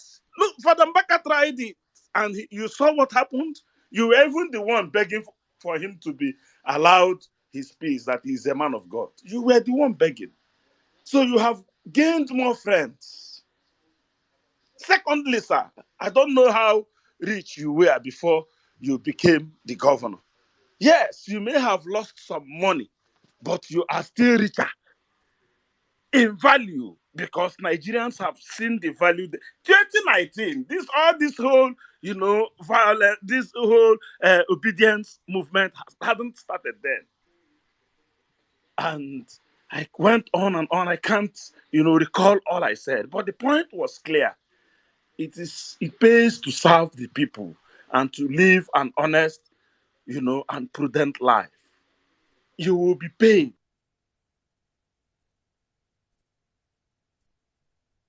I think that you're going back to anywhere. You are here already. So if you go back to the corporate world, who would I look up to as a motivator in this thing? Who? Where else? Okay, as you talked about Igbo presidency, it was a meeting, a house meeting. I asked him, so you were at a meeting in Lagos. I attended the same meeting. That was the celebration of U.S. independence anniversary at the house of U.S. ambassador to Nigeria in Lagos. People were flocking around you to take selfie. Other past governors were there. Oji Sokalo, for instance, was there. Did anybody go close to him? He was almost a pariah in that meeting. Did anybody go close to him to take selfie with him? But people were coming in Igbo's house as Yorubas, taking selfie with you. I took a photo with you there and posted it on Facebook and said, a Nigerian politician you can freely associate with and not be ashamed. Go to my wall, you see it. And you're telling us you've lost friends. After speaking, I saw him nodding. It was kind of, and I am happy that Nigerian people, the real owners of the power. I learned one cliche here in this violence space. The people's power must always be greater than the people in power. It's there that I learned it. I will not lie.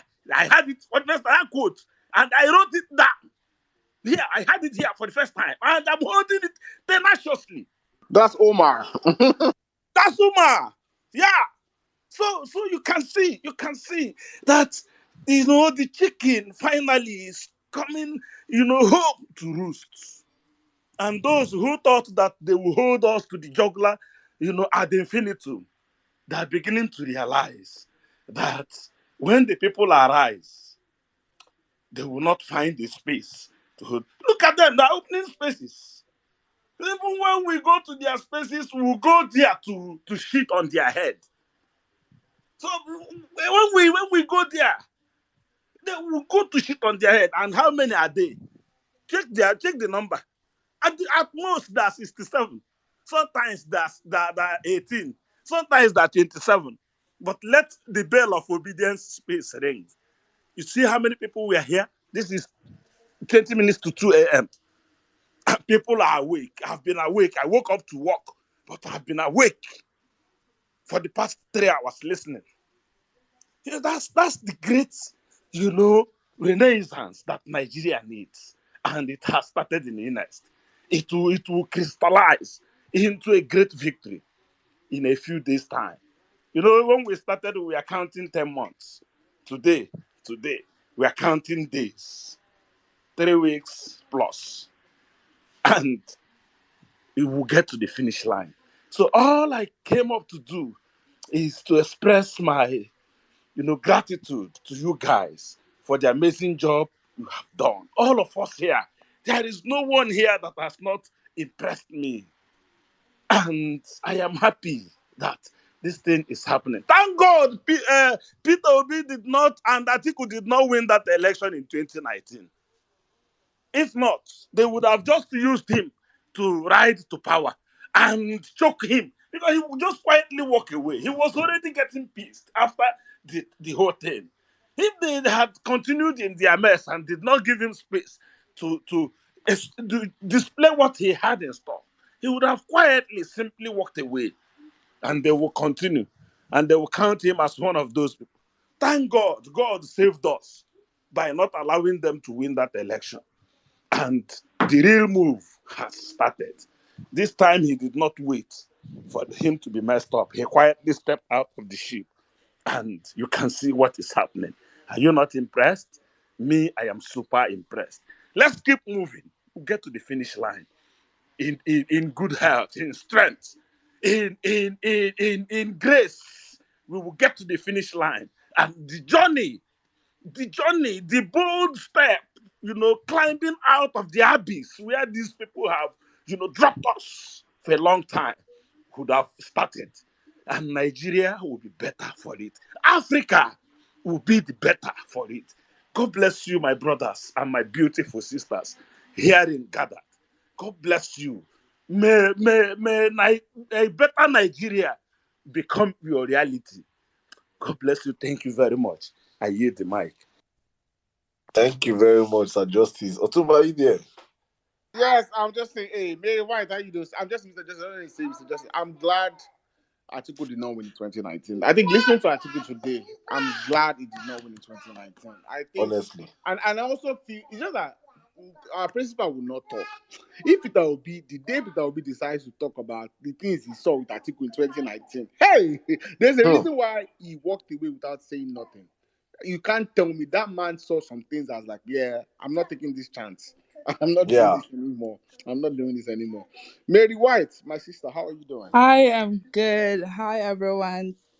I'm a little bit under the weather, so I may not talk the way I used to, but please, I apologize. Hi, Saddam.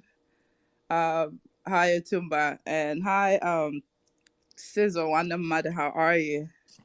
I know initially I started listening at the beginning. I guess when you guys were having issues with him not being able to come up, and eventually the space was closed and you guys opened another one. Well, the thing that kind of got me was when he was talking about Atiko's wives and his kids and the way they have insatiable appetite for like money and never getting satisfied about being billionaires. And my thing is just got me thinking. The problem is not them having that insatiable appetite. It's just that the fact that them coming, we just thinking about the 31 kids, forgetting that these kids have kids. So that means he has grandkids and supposedly great grandkids. So if they all go for the money, that means nothing will be left. Like 60 people be that though. I'm telling you. So if they go for them, that means there won't be enough left for the Nigerian populace. And that means that a lot more people will be thrown into poverty. So I'm really happy he came out. And I think we as Obedient should be proud that we are supporting someone like Peter Obi, who has nothing on his name. He's actually told anyone that they should go ahead and look for anything incriminating on him. And if they do find it, then he will step down. No one has actually come out to say that they've seen anything. That shows you that he is a man of his words. And I will back up on what Savik said. I know about Alpha Beta. I think not just the Alpha Beta. I think anyone who has anything on Tinubu should do us a favor, come out and reach out to the violence space. We are all ears because we cannot allow someone like him to rule us. We cannot allow people to vote for a man that we know is clearly not fit for the job.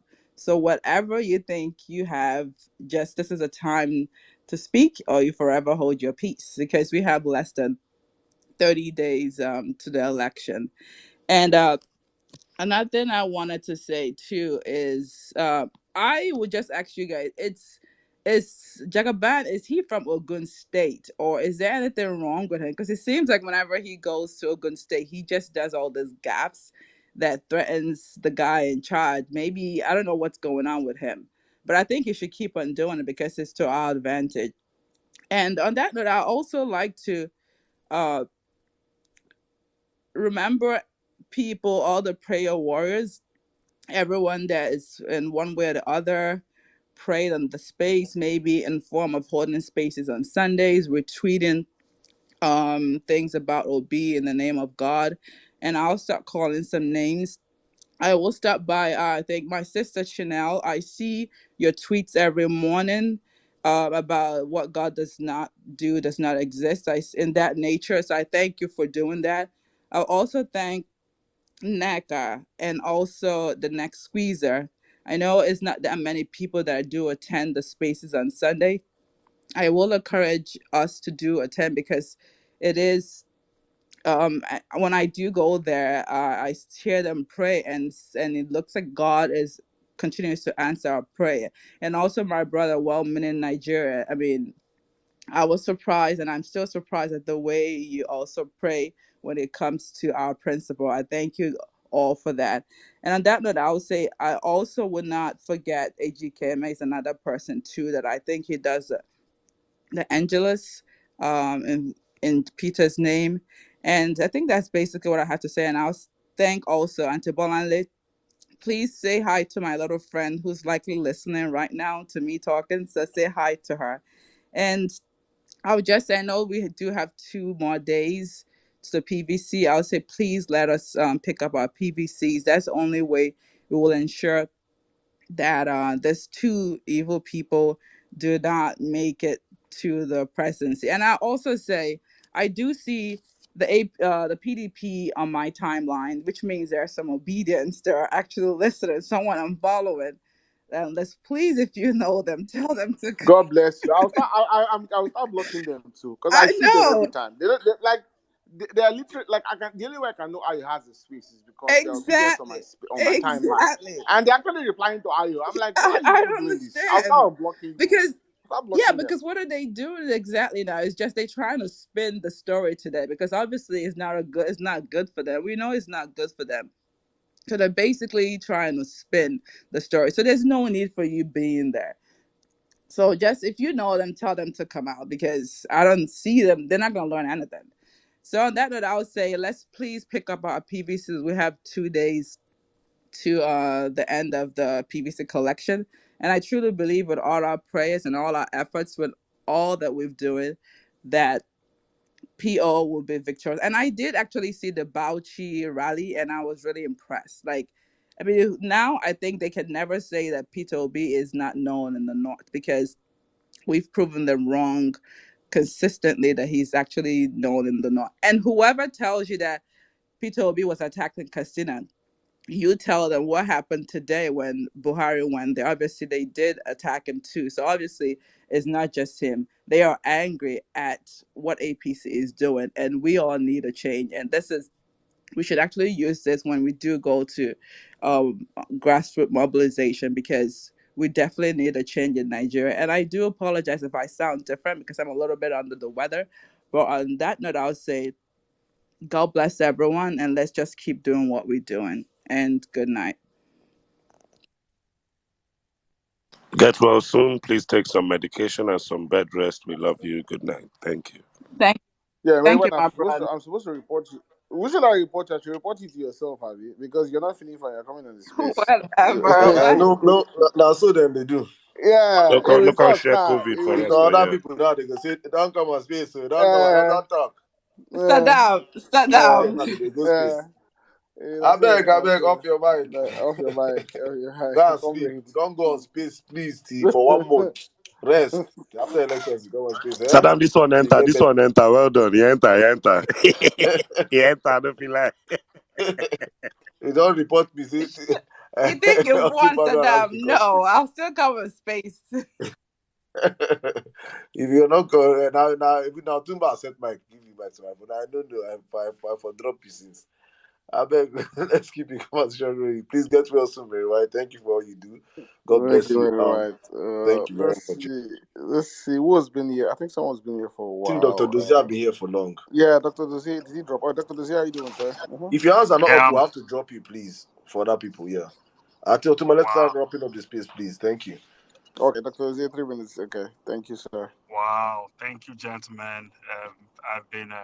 I was at work. I listened a little bit, and then I went to work, and I came back, and it's incredible. First of all, thank you for bringing me up to share my observation, more of fascination, really.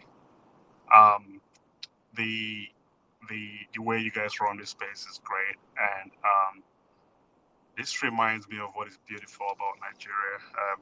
I've had the privilege of spending time in every geopolitical zone of Nigeria and a lot of the states. And I was thinking today, you know, if you go to the Wiki Springs, the Yankari Game Reserve, or you go to, you know, some of the waterfalls or Budukatu Ranch in Calabar, or some of the mangroves of the Niger Delta, that it's a very beautiful country. And those of us who spend time in the West pay money to all these so-called tourist places. But most of them don't compare to the beauty that you see in Nigeria. But beyond the physical space is the people of Nigeria. And one of the things I like about this space, I mean, there's substantive conversations and press and neck and all of that. But it's really, I've never had a really real experience where all Nigerians, irrespective of state, tribe, religion, all these other things, get together and talk like brothers and sisters. So that's for me what one of the things that this space represents, and it's beautiful, especially the level of sophistication, the talent, and frankly, for somebody like me who's a little bit getting older, this is coming from the younger generation. It's fascinating. So I wanted to share that. For the Micheal Achimugu who came today, I was in one of the things when I saw some of his videos online. You know, these days, where they outside Nigeria, you don't know what to believe. But when N6 was asking him question, the one that got the guy was incredible. The two things stood out to me. One was the interaction between him and the woman Grace. Confirmed to me they both kind of knew each other and they were operators in this space. But then Ansis asked a question around health of the guy who I don't want to say his name now. And he was very factual and very disciplined. He said, I'm aware he goes to Germany for treatment, but beyond that, I don't know anything else. I was just impressed by that level of discipline. and but also factual at the same time. So so he just told me this guy is credible. And then while I was here waiting, somebody came, I think Happiness, who was another independent witness, if you will, who knows him personally and spoke about the credibility of the guy. So all of that to say that I give you guys credit, Saddam and the team, for bringing him, for having such a substantive conversation, and for enlightening a lot of us. And then I come to my brother from Kenya, Morris, who just got here, who said he said he wanted to have a neutral conversation. I tell you, bro, that there's nothing neutral anymore, okay? You have, I think you said that you saw the polls. The polls tell us that we have 3 top candidates. And out of those 2, you have public information by credible organizations that have investigated the other 2 of crime and wrote reports. So if you have to think of what you're doing, having a neutral conversation with people who have been labeled as criminals and all their followers. So there is nothing neutral right now. I think most people who are thoughtful and objective and or not criminal or not wanting to follow criminals have made their decision. And then finally, I was so impressed today that I went to make some research on some of our hosts. And I found out that, and Saddam, you can confirm this, that one of you at least was at a university in Nigeria whose motto is to restore the dignity of man. And I happened to spend time there, and I always wonder. I think it's 2 of them. Okay, all right. Yeah, That's Saddam. good. Oh, wow. Incredible. I happen to We are spend super some time. lions. That's great. Well, I Are happen to you spend some a lion? time there. I am. Wow. But I say that because there were times when I wondered, is this stuff real or is it empty words? But increasingly, I have to say, you guys have given me. I live outside Nigeria. I joke sometimes on October 1st. I celebrate Nigeria's independence from Britain and my independence from Nigeria. But you guys are giving me a renewed hope in the country with this movement, with the quality of discussion, with the quality of people. I mean, late last night, people were up trying to support the stuff that's going on in Bauchi today. There's all kinds of people doing all kinds of incredible things from all over the world, not sleeping. So as a lot of you would say, for the love of God and for country, this is awesome. And I'll yield the mic. Thank you. How long have you been away, sir? Thank you, sir. How long have you been away, sir? Pardon my asking. 20 years. My goodness. We'll do our best to Wow. deliver in Nigeria you can return to. Thank you. Hope is coming. Hope is coming. Yes, thank you. Thank you so much. Let's go to Shodunke. Shodunke, how are you doing? Shodunke. Times. Shodunke, this is not violent space. This is not this thing. Shoot your shot space. We don't have to do sexy voice on this. Or cruise. This is not cruise space. This is violent space where you go drink 3 shots of Ogidiga or Dogu bitters or Alomo or Cola Colabo. Shake mouth, do before you go talk. Ginger yourself. Or 3 shots of Atiku. Pay your body style. I beg. Ginger, my sister. You're welcome to the violence space. How are you doing?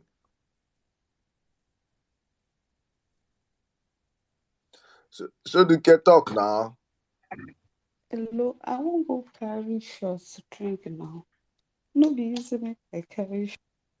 I think I will get back to her. Are you on that protest? I think we'll get back to her like shortly. Dallas has been here for a while and a bunch of other people. What do you think? Let's Isaiah. I think Isaiah. Yeah, let's take Isaiah. Senator Isaiah. Already raise up your hand again, I beg, I'm ready. Okay, after Isaiah then. Thank you. Okay, thank you. Happy New Year, everyone. The thing is, I knew Atiku can sell Nigeria, but I never knew that he was this bad. I was just screaming like, Omo.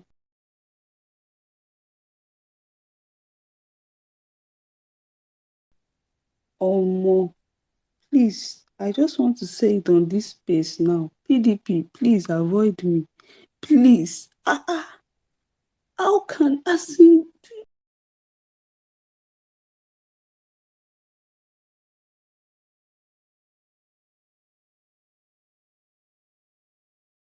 Wait. Okay, we are the future leader. Wait. Okay, we are the future leaders, but the only thing that is left for us is debt. You say Nigeria is in debt, and you use, as in, they have virtually exhausted everything in this country.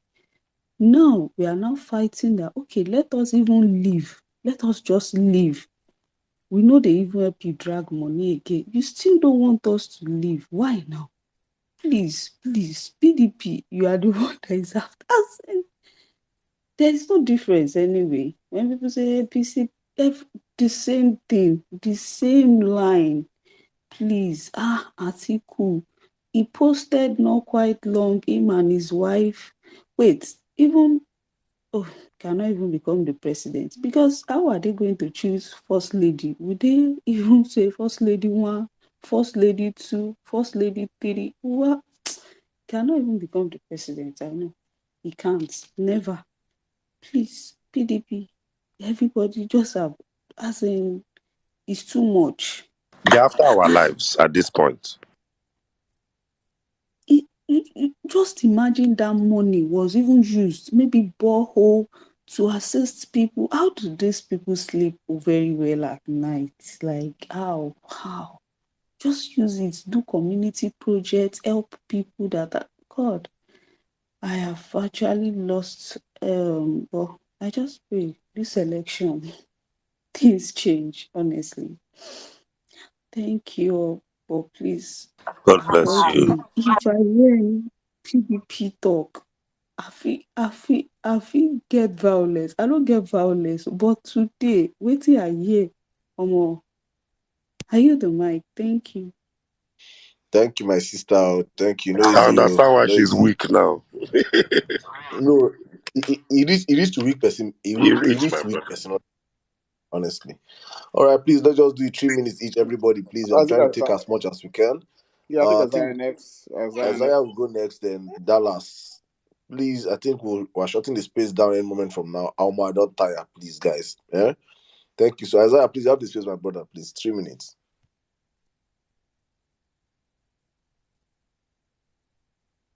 The senator from Kogi. Okay, it's not there. Dallas, go ahead.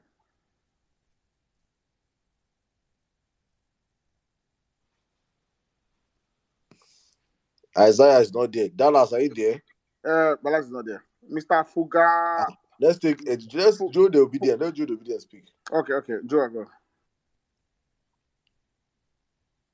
Is Joe the obedient not there? Nothing. I don't go under protection like this. Okay. Can you I beg. Let's Joel, we wrap can up hear with you, this my speaker. brother. Fire on. Sada, we're not the wrap up. After all this expose, we'll just go sleep like that. We'll go the dream of it. I don't tire. You just wake up as we come space. So now you don't Rap enter well. What are you rapping? What are you Nah, rapping? boy, I dey rap. I want rewind. I dey rap. I'm rapping so we breed. So we breed.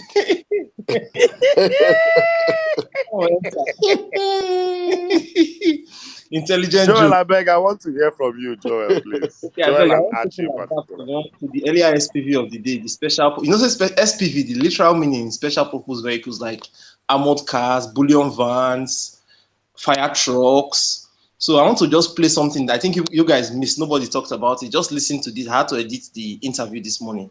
Vans for? Did they just stroll to visit, or what really happened with those bullion vans in the last election? Because there were pictures and videos there. Well, no bullion van and all of that. I think that matter have been put to rest. There was no money in the bullion van.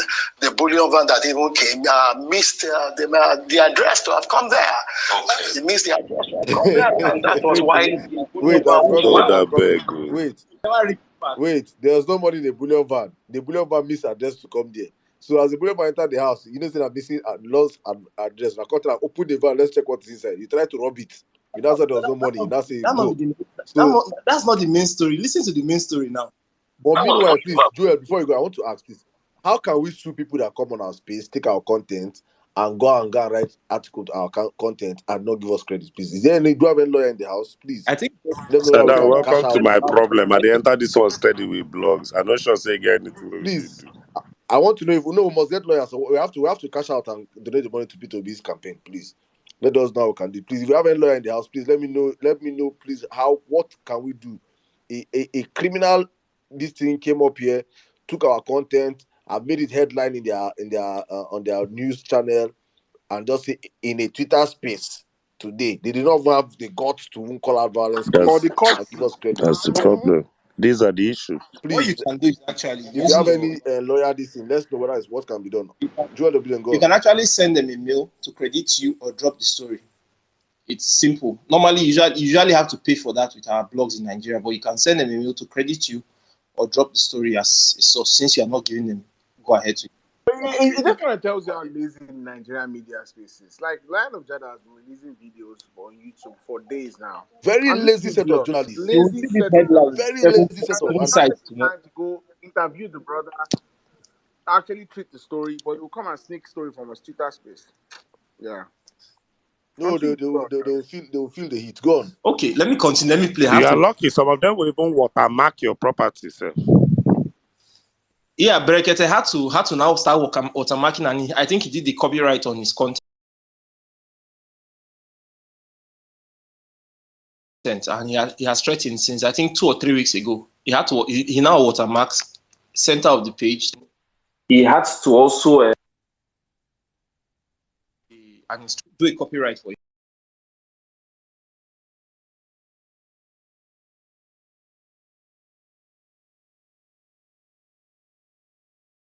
For his programs, because people are now cutting his own content out. Okay, let me just play this. There's a part a lot of people miss. Let me. Vans for. Did they just stroll to visit, or what really happened with those bullion vans in the last election? Because there were pictures and videos there. Well, no bullion van and all of that. I think that matter have been put to rest. There was no money in the bullion van. The bullion van that even came missed the address to have come there. Okay. It missed the address to have come there, and that was why the bullion van was. But why was bullion van moving on election day? I thought it was not an election. So it was the day before election. But why was bullion van moving everywhere? The bullion van missed the address to have come there. Okay. I thought your presidential candidate had actually people business with how he spends money. I watched it. He said that jokingly. It was a joking statement. So the bullion van, but I just want to get this right. You said the bullion van missed its way to come into the place. Yes. But that place is not a known bank, or was it a bank? I just want to get to the root of it. There are some companies that have high staff that pay their staff with cash. So bullion van that does not have money now is now paying money. Paying their high staff with cash. How now? When I open bullion van, money don't dey inside. Now this same bullion van now they go pay company. Now what they want pay now 6, they want to pay the company. So I don't understand how Rufai didn't catch that thing on time to ask him again to go back. Well, as it is about Jada, Lion of Jada, I'm really happy for one thing. First of all, that my sister. Okagbari, she actually came and I don't know if she was trying to whitewash Tinubu, but what annoys me most times with most of all these victims of political fraud is that whitewash article. They try to whitewash, but you know what they do? They blame everybody around the politician except the politician. Look at people that praise Osibanjo. Like exactly. Like Atiku was the third. Oh yeah, the brainwashing is real. That's why I kept taking her back to the fact that she was being conned. And obviously, the last person to know they're being conned is the person being conned themselves. It is a con. Yeah, she's not out yet. Look at it, Atiku. She did it to Atiku. Look at people that praise Osibanjo. I'll come to my state where I am, Edo State, Lucky Canadian. People, when he left, they said people around him deceived him. I now ask, a grown man, it's just like even Jada was saying that his children are forcing him to run for election. A grown man that get that bet that like Saddam NC said when he busted in 31 times, and I'm sure our mortality rate in Nigeria, he may have lost some of them. Or I'm not against.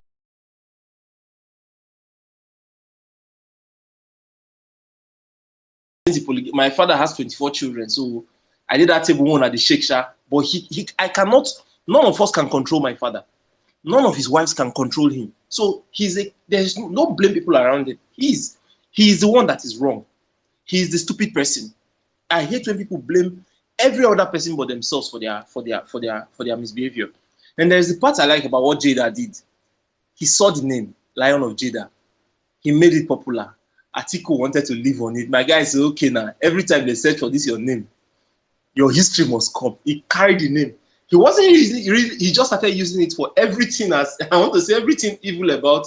So if you search for Lion of Jada looking for a good thing about Atiku, you're just going to see his bad history. Yeah, quite ingenious. Genius. That thing just suits me. If I cannot use it, you cannot use it. We die here. I beg, so that man allow you rest. That's all I have to say. Thanks.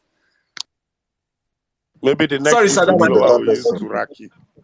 Abuja students, I beg, wanna go. If you don't finish with breakfast for Peter Obi, I beg, we'll go save INEC breakfast for courts on the jumbotron. I beg. Thank you, my brother. Thank you. Jimmy, this year. This Jimmy Where picture. you go Don't I start don't speaking. tire What for kind the of picture? picture. What kind of picture? Oh. Jimmy, where you see this your picture from? The picture Let's be like move on. PDAPC. The picture be like 23 years of PDAPC. I swear. Fuga. Please, if your hands are not up, we'll have to drop you. I My beg. We want to shut down the goodness. space. Saddam, I don't enter Jimmy, trouble. go on. I don't enter trouble. Person cut my voice when I dey talk say if Peter Obi kill my mama. Now after 8 years he go jail. I know so that Now you so go they put you say for I give my trouble. mama. Now so they say I give my mama. My mom call me today and say, hey, you, I hear what you talk. I say, mommy, you get justice now. I said, mommy, you get justice. She said after 8 years. After 8 years, I said, mommy, it's better than none. Some people they just kill them like that. They go jelly. I said, don't worry, I'll go fight for you after 8 years. Jesus. Now so now hates me for this app. They cut my voice. I don't feel deny him. Now so they said go give my mama. She just call me this evening, greet me, ask wife, ask speaking. Everybody they okay. Now so she just weak me that one. Hey, I weak. You say me, hold on, come put that for speaker. I can't hear my voice too.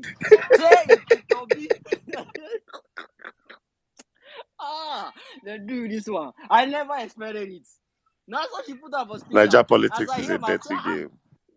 I say, let me they talk so. That's why my mama say, don't worry. Call my papa to consider and say, hey, you're picking. Hey, family meeting. Hey, I say, no worry. At least you get justice. After 8 years, don't worry. How you will get justice. Anyway, we'll sort out that one after election. My goodness. Man, this guy's appearance here today was mind blowing. It was mind blowing. Wow. At a point in time, I saw the amount of people coming on coming on the space actually to see, to hear and listen to what this guy was saying. Man, it was mind blowing. We nearly reached 3,000 at a point in time.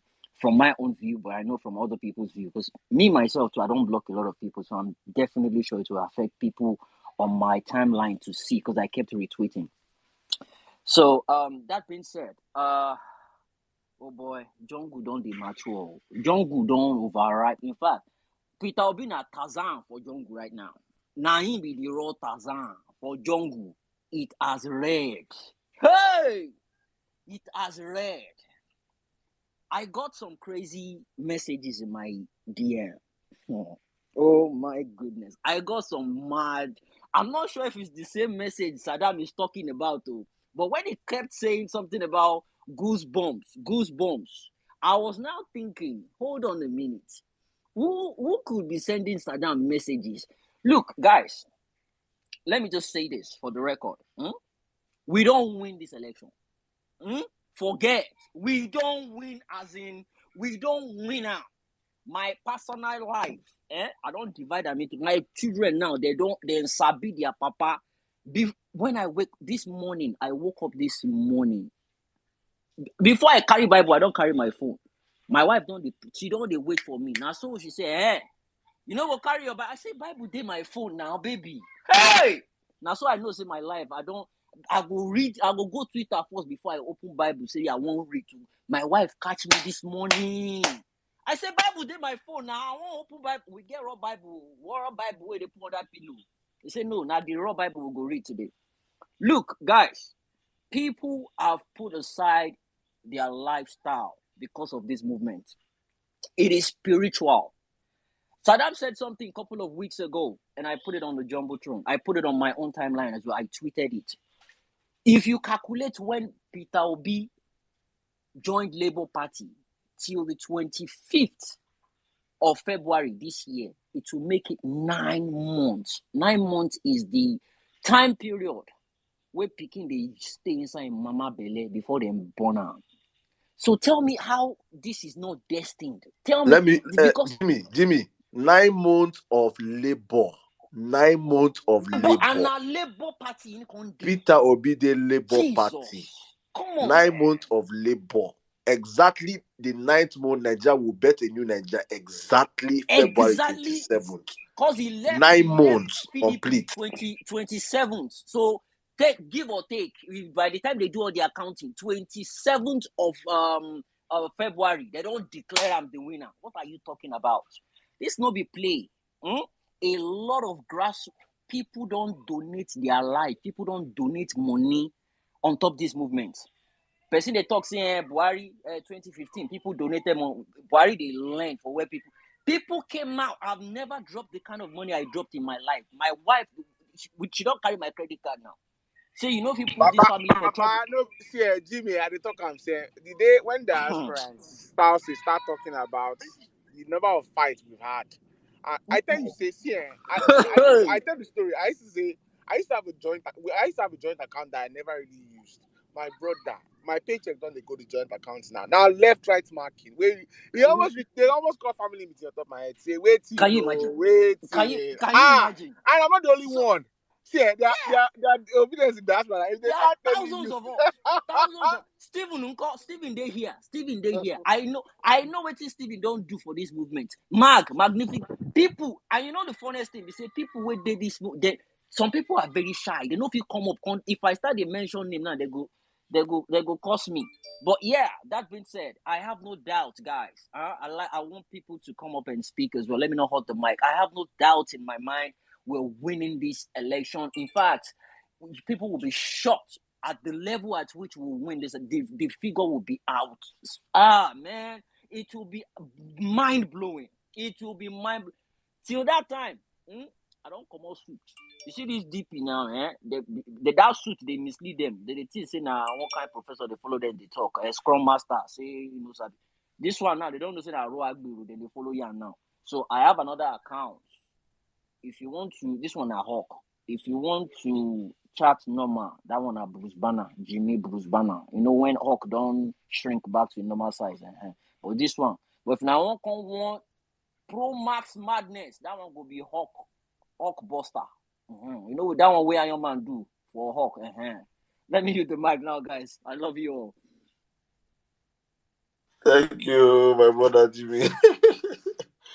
Oh my goodness, thank you. Please, my chairman, Dr. Chidi, now my brother, you have the space, I beg. I won't give you time before, but make I allow you, beg. Talk, make gonna pity me, I beg. I won't sleep, I beg. Thank you, bro. How you did, Saddam? Welcome back. Yeah, enemies still say they feel shut you down, but God passed them. N6, now come now N6 don't take break. Otumba, everybody with this space, J Obedience, Now well done, no, everybody do. No be say Jimmy talk now. Otumba, now you put me for problem for this movement. Now you introduce lemonade, give us sometime 6 months ago. 6 months ago.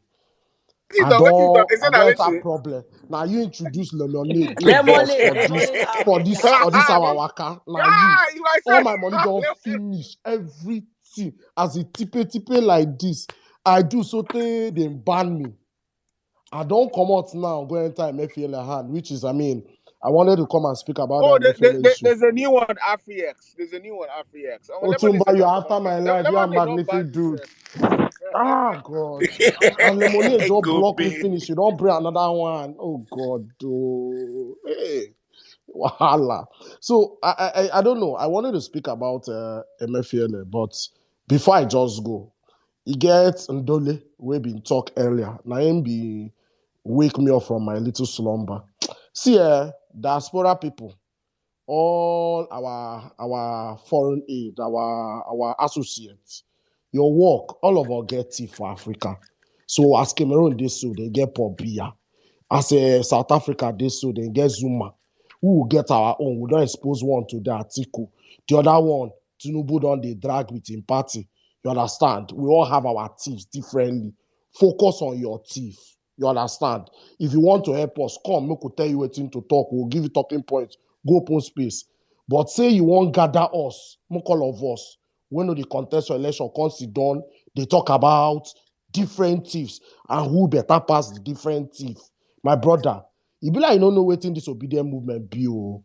We don't shut down everybody. Everybody, we don't close them down. The whole Twitter, the whole social media, we closed it down. Now we, that kamikaze, now we, not try us. We'll burn down your Twitter handle. No, I don't talk am. Go borrow, advise the rest of the people where be your associates, foreign media houses. Your work is to amplify the ginger we are doing to save our country. Just tell us, we'll give you talking point. Go and amplify it.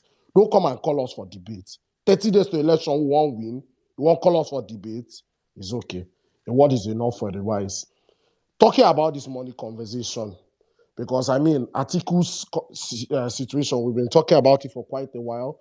I think N6, now for N6 months, back in the days of Google and research, about about 5 months ago now, we hear that story of Atiku and Buhari, then they run with 52, I've been at 53 briefcase, like 40 years ago, next year. You understand? So, I mean, it's not a surprise that Jada has come to, show us, further enlighten us on what that crime has bet today. Because who they run with something 40 years ago, I mean, the children were born in the 80s, like late 80s, not born when these people, they carry 53 briefcase with dollar, they run around. And I mean, when you talk about destiny and fate, it was change of Naira notes like this time around. Now they changed that year, 1984. Someone brought in 53 briefcases through MMI into the country because they wanted to swap Naira notes because this very president, who was the president then, was trying to change Naira notes. You understand? Today, that Naira note change is for Nigerians' favor. Because I'll explain to you something that is about to happen to us. From 1st of February, you cannot withdraw 500K, beyond 500K above the counter as a corporate account. So Wahala. even if, even if No wonder they want to you're kill criminal. Emefiele. Now, why they want to kill Emefiele? Now, why did they call and go National Assembly? Corporate account, off the counter, you cannot withdraw more than 500K off the counter. For personal, that's a private account. For corporate account, 5 million. Private account, 500K. On top private account for ATM, 20K. Corporate account, 100K. Then the game changer is the fact that there is no government account withdrawal anymore. Everything happens through transfer from 1st of February. Now, the beauty of it is, So now you can track payments. No wonder they no, want calm kill down. Emefiele. Calm down. The game has changed completely. The way Emefiele did now, see, The fact that he left the country and had to run away, they were actually after his life because this is the end. It don't end. The end of this game is that for you to be able to withdraw above that amount of money, you need GMD from HQ, from whatever bank you're talking about. So assuming we are talking about Access, where currently I'm having a problem with Access and transfer from one domiciliary account, dollar, to another Access domiciliary account, dollar, in Nigeria. I'm not talking abroad transfer. I'm talking in Nigeria transfer. So Access, in fact, all the private banks all shut them down, CBN directive. So you can't do dom-to-dom foreign currency transfer as you speak. So all those money where you go wire from year to year, come out and go give Aboki. Aboki go give you plenty money. You will come carry and go induce election. You have cast. But the beauty of it right now is for you to be able to withdraw more than that, you need a GMD of that bank at HQ, maybe Lagos, to ask for approval and then upload it on a CBN portal. Guess what? The CBN portal doesn't exist. You understand? It don't exist. There's no CBN portal. As at today, where they follow now they talk, that CBN portal does not exist. And I was talking to a very high-ranking banking officer. In all day. So there is no approval like that. Now, every single political account is going to be on mark from 1st of February. So you see that money where they use. First of all, Nigerians, there's a prophecy. Saddam, Oman, and Sizu, they talk months ago where don't they come to pass. But it be like, will not be the year. See that dollar, it is going to rise. You see the hardship, we are currently facing it. You think fuel scarcity is the problem? It's going to be pro-max. Nigeria is going into... HKM just talked about someone withdrawing, changing money on top POS today, and the service charge was 1,000 naira. Nigeria is going into austerity pro-max. Buhari has reached a point where he go milk all of us until our I think he did the same thing. This was the same austerity measure. Some of them he took when they decided to remove him. Exactly. It's the same thing. It's the same thing. It's the exact same thing. It's the same playbook. Maybe don't think and say, oh, if we allow these boys, they feel run on streets, more shut down. So all of us, me, you, Ayo, where the open space, white bed, whenever chop finish, all of us go get to go do. The hunger. You see that one where I want, because it be like they know the one call our name earlier on. So all nonsense, so I want not they talk. They cry. Things are getting hard. I'm suffering. What kind of government? Reality don't they wipe that one. She don't We'll talk. talk about it. Archie, why you round up? Why you round up?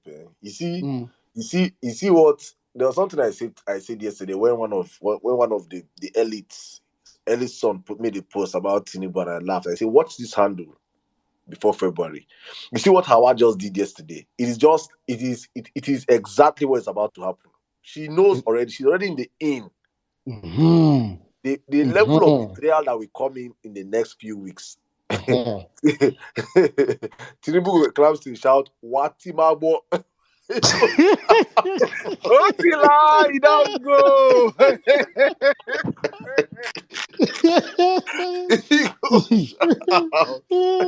Nigerians don't know. You'd be like, I don't know why. Everything that happens in Nigeria, most times they have divine undertone. They have some prophetic undertone. See that stone where they stone for Katsina? Anybody, Yalaya, anybody, they are stoning. You see that Katsina stone? They will stone it in Kano. See that stone in Kano? They are about to stone it in Lagos. Everybody will collect in this election season. Nigerians, me and you, all of us will sit down and ask ourselves what will give us food to eat, and then we'll vote from our hunger. Inshallah, 25th of February. We'll meet on the post. Thank you very much, Saddam. Brother. Thank you, my brother. Thank you. Please, please, 3 minutes. Fuga. Hey, the obedient family, the gallant obedient. Man, this one are like 10 hour, 31 minutes. Now I don't they wait. I say I must speak. In fact, they say fly when no they hear word, they follow dead body enter bury ground. He go enter inside grave, they go cover him. He don't read. So no quans. You see Tinubu and Atiku. No worry, at attack they come now. And I go hear news. We go hear news. Those people where they make us suffer. Now, you know, now return match, now I don't read them. So regarding Lion of Jada, you know, when that woman come, they speak. That woman was holding back a lot of information because she was scared of her life. That is just the fact. That woman, she knows a little bit about Atiku, but she was just holding back. So I don't want to talk much and I don't want to waste a lot of time because, in fact, wetin una don't talk, sef, una don't already talk wetin we want talk. So we'll continue the fight. We'll continue. No worry. We go continue. We go continue the contribution. You know, this is the time to save our country because there is nowhere to run to. Even though say we did diaspora, there's no place like home. Abroad now, work and work and work. There is no pleasure. But you know, our land, our country, that is our home, and we need to take it back. So I want to encourage everybody, now the finish line we did, so we no go relent. May God bless all of us. May God bless Nigeria. Thank you.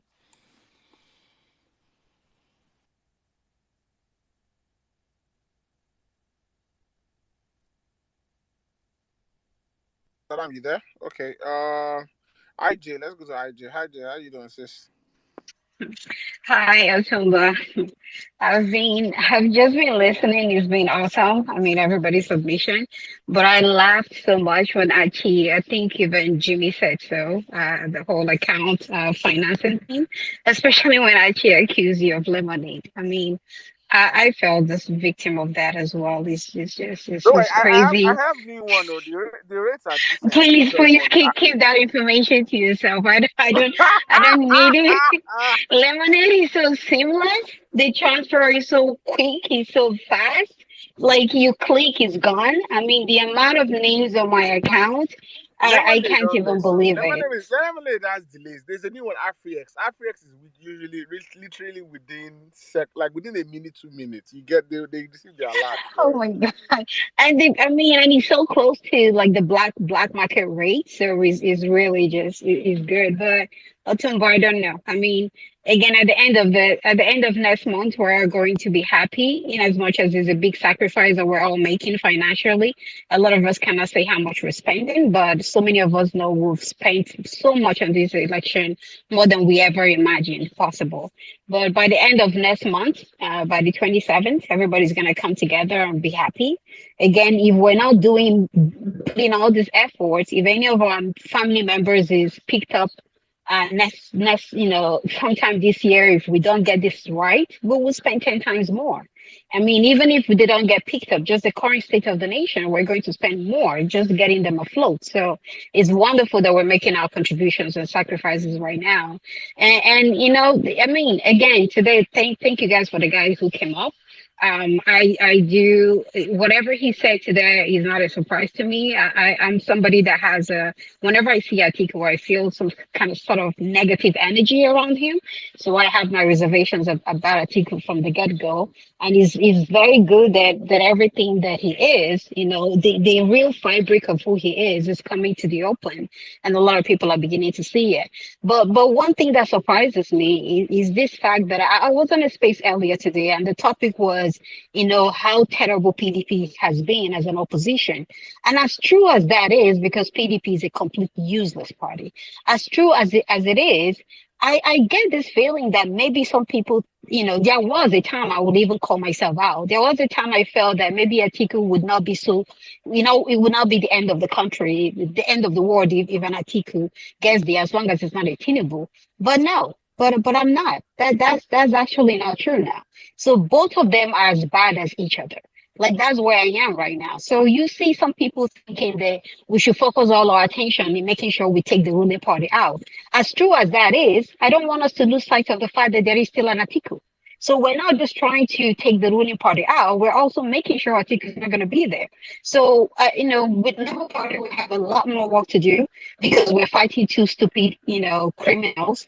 But here we are. They had every ammunition in their hands. David Hunde did all the work that they could have done themselves, and they didn't run with it. 6 months, 7 months ago, they couldn't run with it. Now they are going after each other, and finally they remember that this guy is truly a drug lord, and they're putting it out there. Like, what did they do the whole time? Jimmy went out and got them a court case. Like, we provided them every information they needed, but did PDP do anything with it? No. Instead, they will go open up a space with APC people. They were so good with each other. They were better. They were 5 and 6 this entire time. Maybe just in the last 2 or 3 weeks have they literally been fighting each other. But this whole time they've been bread and butter, fighting the obedient movement. And suddenly they're realizing there's an election to win.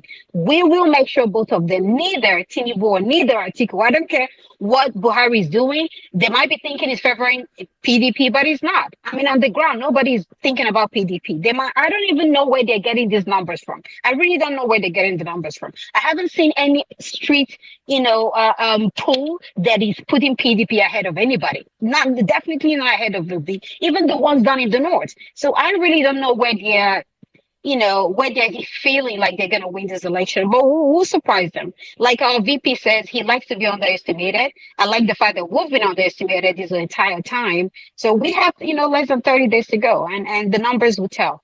So thank you guys for everything you've done, and I appreciate every one of you. Bye. Thank you so much, IJ. Oh, to my voice. I said thank you, IJ. Sorry. Let's go to number one, Agbero. Yeah, COB, CLP, COB, CLP, COB, CLP. Hey, Atiku, Osalobua, who do us like this? Osalobua. Hey, EJO, hey, hey, God, I thank you. God, Moribaba, Modukwe, oh. I thank you. God, I say thank you. Hey, God. No wahala. We go meet at the polls. Abeg, in sharing this space when the guy was giving us vital information, I got blocked. A lot of people blocked me. But the one wey pay me pass, abeg make una me beg am if una enter his space. Make una me beg mindset, make you unblock me, abeg. Because he dey get some kind one or two I dey learn for his side too. Wetin I wan talk today be say, me now I no fear say that 77 trillion. And now, before I dey fear say how Obi go take do this 77 trillion. But now I no fear. For person to spend $120 million in a day to secure presidential tickets for his subordinates, for his pikin, to spend $5 million to secure vice presidential ticket seat. I no fear. No, that 77 trillion naira no be money to my eyes again. Because before I dey fear say this 77 trillion go cause a lot of damage, but I go take do am. But now I know say Nigeria we get money. Now to my Tinubu, because on when he was in the Ogun State rally, I just think go say I watched that in live. I watched it live. Like I was scrolling and I saw channels was broadcasting it live, and I watched it live when I saw him because he's the kind of Sabino's vibe. So whenever I want to be happy, I'll just go. And I just thank God I went to watch it live. So when I went to watch it live, I was just laughing because as a Yoruba guy, I know when something is paining us, we tend to talk in a way because when all these spokespersons go to Arise TV or Channels TV, they will tend to want to whitewash the whole thing and be saying he's not saying this, he's trying to be. Bro, I am saying Tinubu, like what he was saying, like this thing, they have already scammed me. These Northerners people have scammed Tinubu big time, like big time. When I watched it live, when I was through, I went to Magnific Dude space and Ngozi space. I went to go and be laughing. They were like, "Why are you laughing? Why are you laughing?" Nelo was asking, "Why are you laughing?"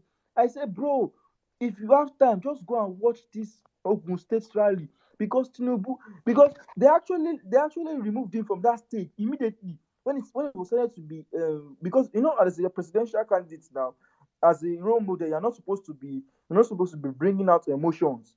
But as a Yoruba guy, I could read everything. He said, "Efimile, mo fẹ́ sọ̀rọ̀. Efimile, mo fẹ́ sọ̀rọ̀." What he like if it could continue, he will be like, "What he gbá mi? What he gbá mi?" Because on a normal day gone, he even said that they scammed him. He said Buhari betrayed him. So, bro, this thing is real. Like, it's real. If you're APC, bro, you are just wasting your time. Because even your presidential candidate himself, he has known that they don't scam am big time. And I won't beg everybody for here. I beg, if you be obedient for here, I beg. February is all about LP. I beg, because me, I notice say LP is more easier for me. LP is more easier to locate than the image. So because in all the old letters, at least LP, you just tell your electorate you're looking for LP throughout. LP. Question why LP law. Just look for LP. When you see LP, you go there, because when you start looking for image, sometimes that's for me. You start looking for image, it's kind of some of them are kind of the same. So just look for LP. LP is the best. So when on February, what we're doing in February is going all out for LP. Whatever you do, your name LP. Anything you are adding with your name now should just be LP. So that as it's going broad and wide, everybody's knowing that the party is LP. And I beg, let me beg mindset. I beg, making no vex. I was just trying to preach the gospel of Article Gates. Thank you, Lord, and God bless you all. Thank you, LP. Let's go to Mr. Emmanuel. Good day, everybody. I just want to drop my submission in less than 2 minutes. I want to thank the host, the co-host. You guys are wonderful. I really learned a lot joining Violence Space, and being obedient has been really one of the best things.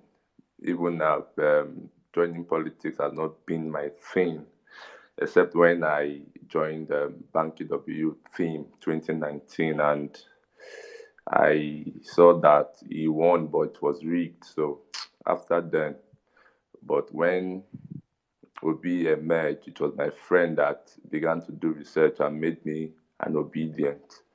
And I also have been talking to everyone I meet about him.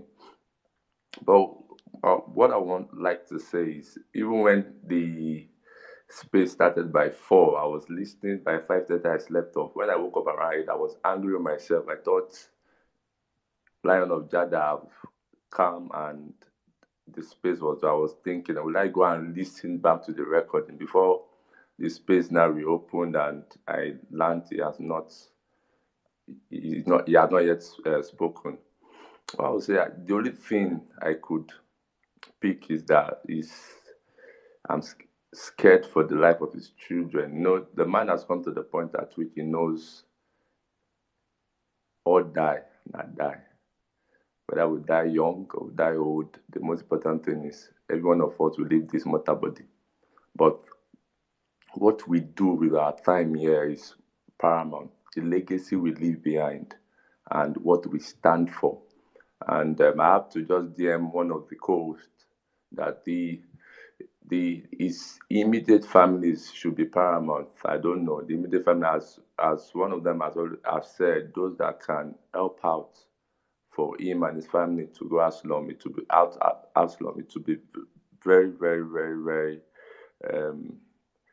very, very beneficial for this cause, because him as a person he has come to the point. I said whatever comes, he will accept it with his full chest.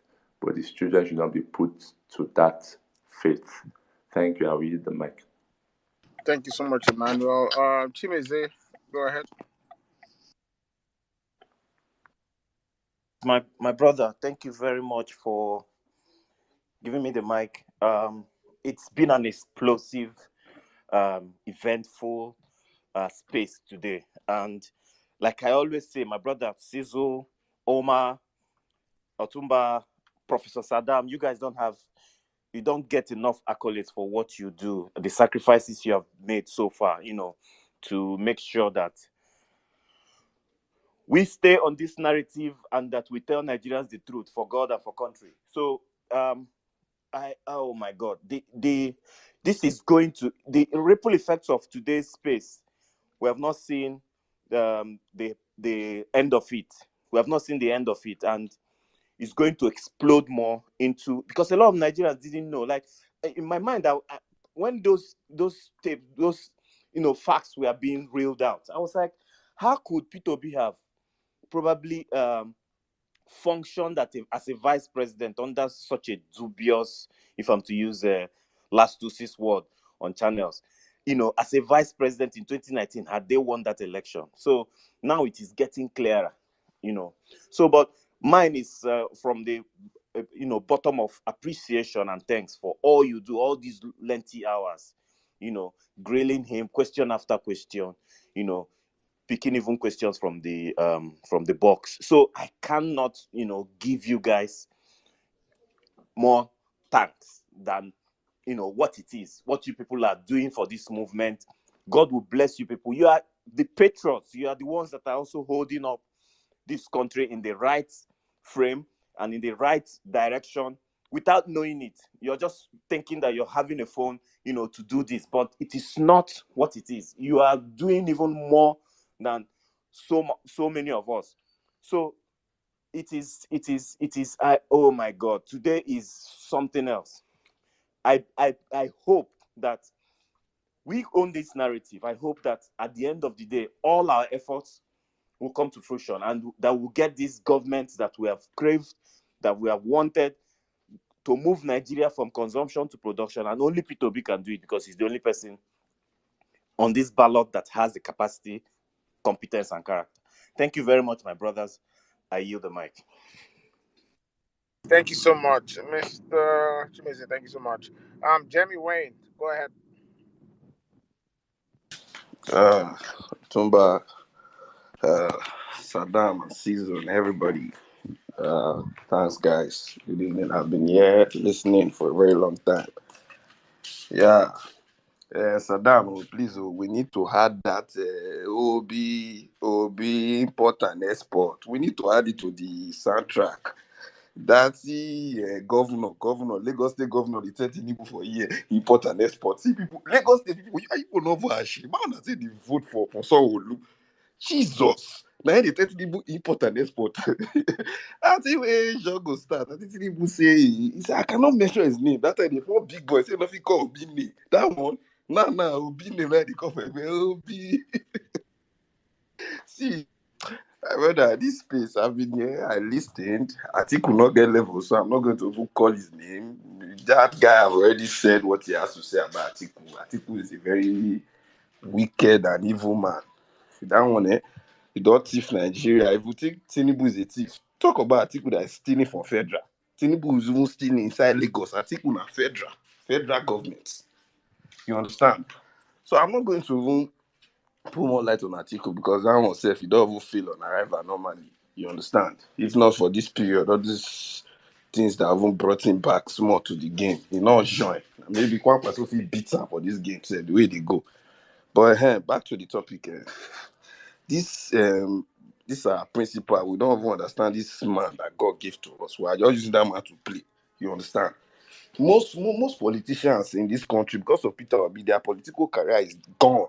I'm not going to lie to you. People like Keyamo, what's this man name? I'm speaking from the people that are close to my own side. What's this Reno? All those ones, they not feel run anything for my state, Delta State. See, they won't win. Never. I don't know people from the north or from the west too. I'm telling you the way my people used to operate. If you be winch against good thing, or you be winch against the people, you understand? This is the only man in Nigeria that everybody, if you call him name for wrong, you will collect. You understand? It's divine. We've not had it this good. So we're not going to miss this opportunity that God has given to us. And we know quite all right. I was there when that guy came from Kenya. He said he's been hearing the movement and all that. Baba, now who popular?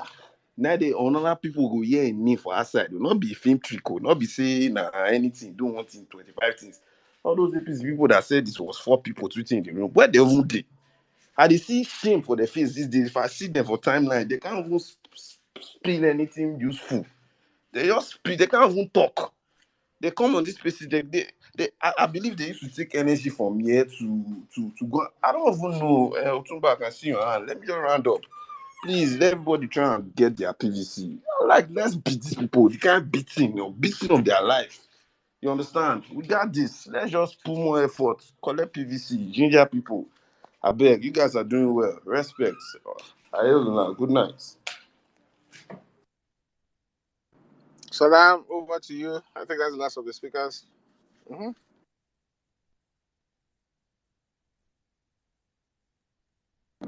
Saddam, are you fell asleep already? Professor Saddam. My brother has tried. He has done his best. Yes, so let's at least let him end the space and buy. Yeah. I don't know if you call a number. Please, Saddam, are you there? Oh, I can't hear him. Oh, I just say thank you. I'll say thanks everyone. Thank you for joining. Thanks to Line of Jada, Caesar and 6 Omar. Actually, I mean, I can keep going. The list is on and on and on. I don't know. I think we have another space on Saturday. Saddam's going to send out the invite shortly, so probably tomorrow. And then I know we have People's Parliament on Sunday. And then Obedience in Abuja, please show up in the court tomorrow. Obedience in Abuja, please show up in court tomorrow. Thank you, everyone. Saddam.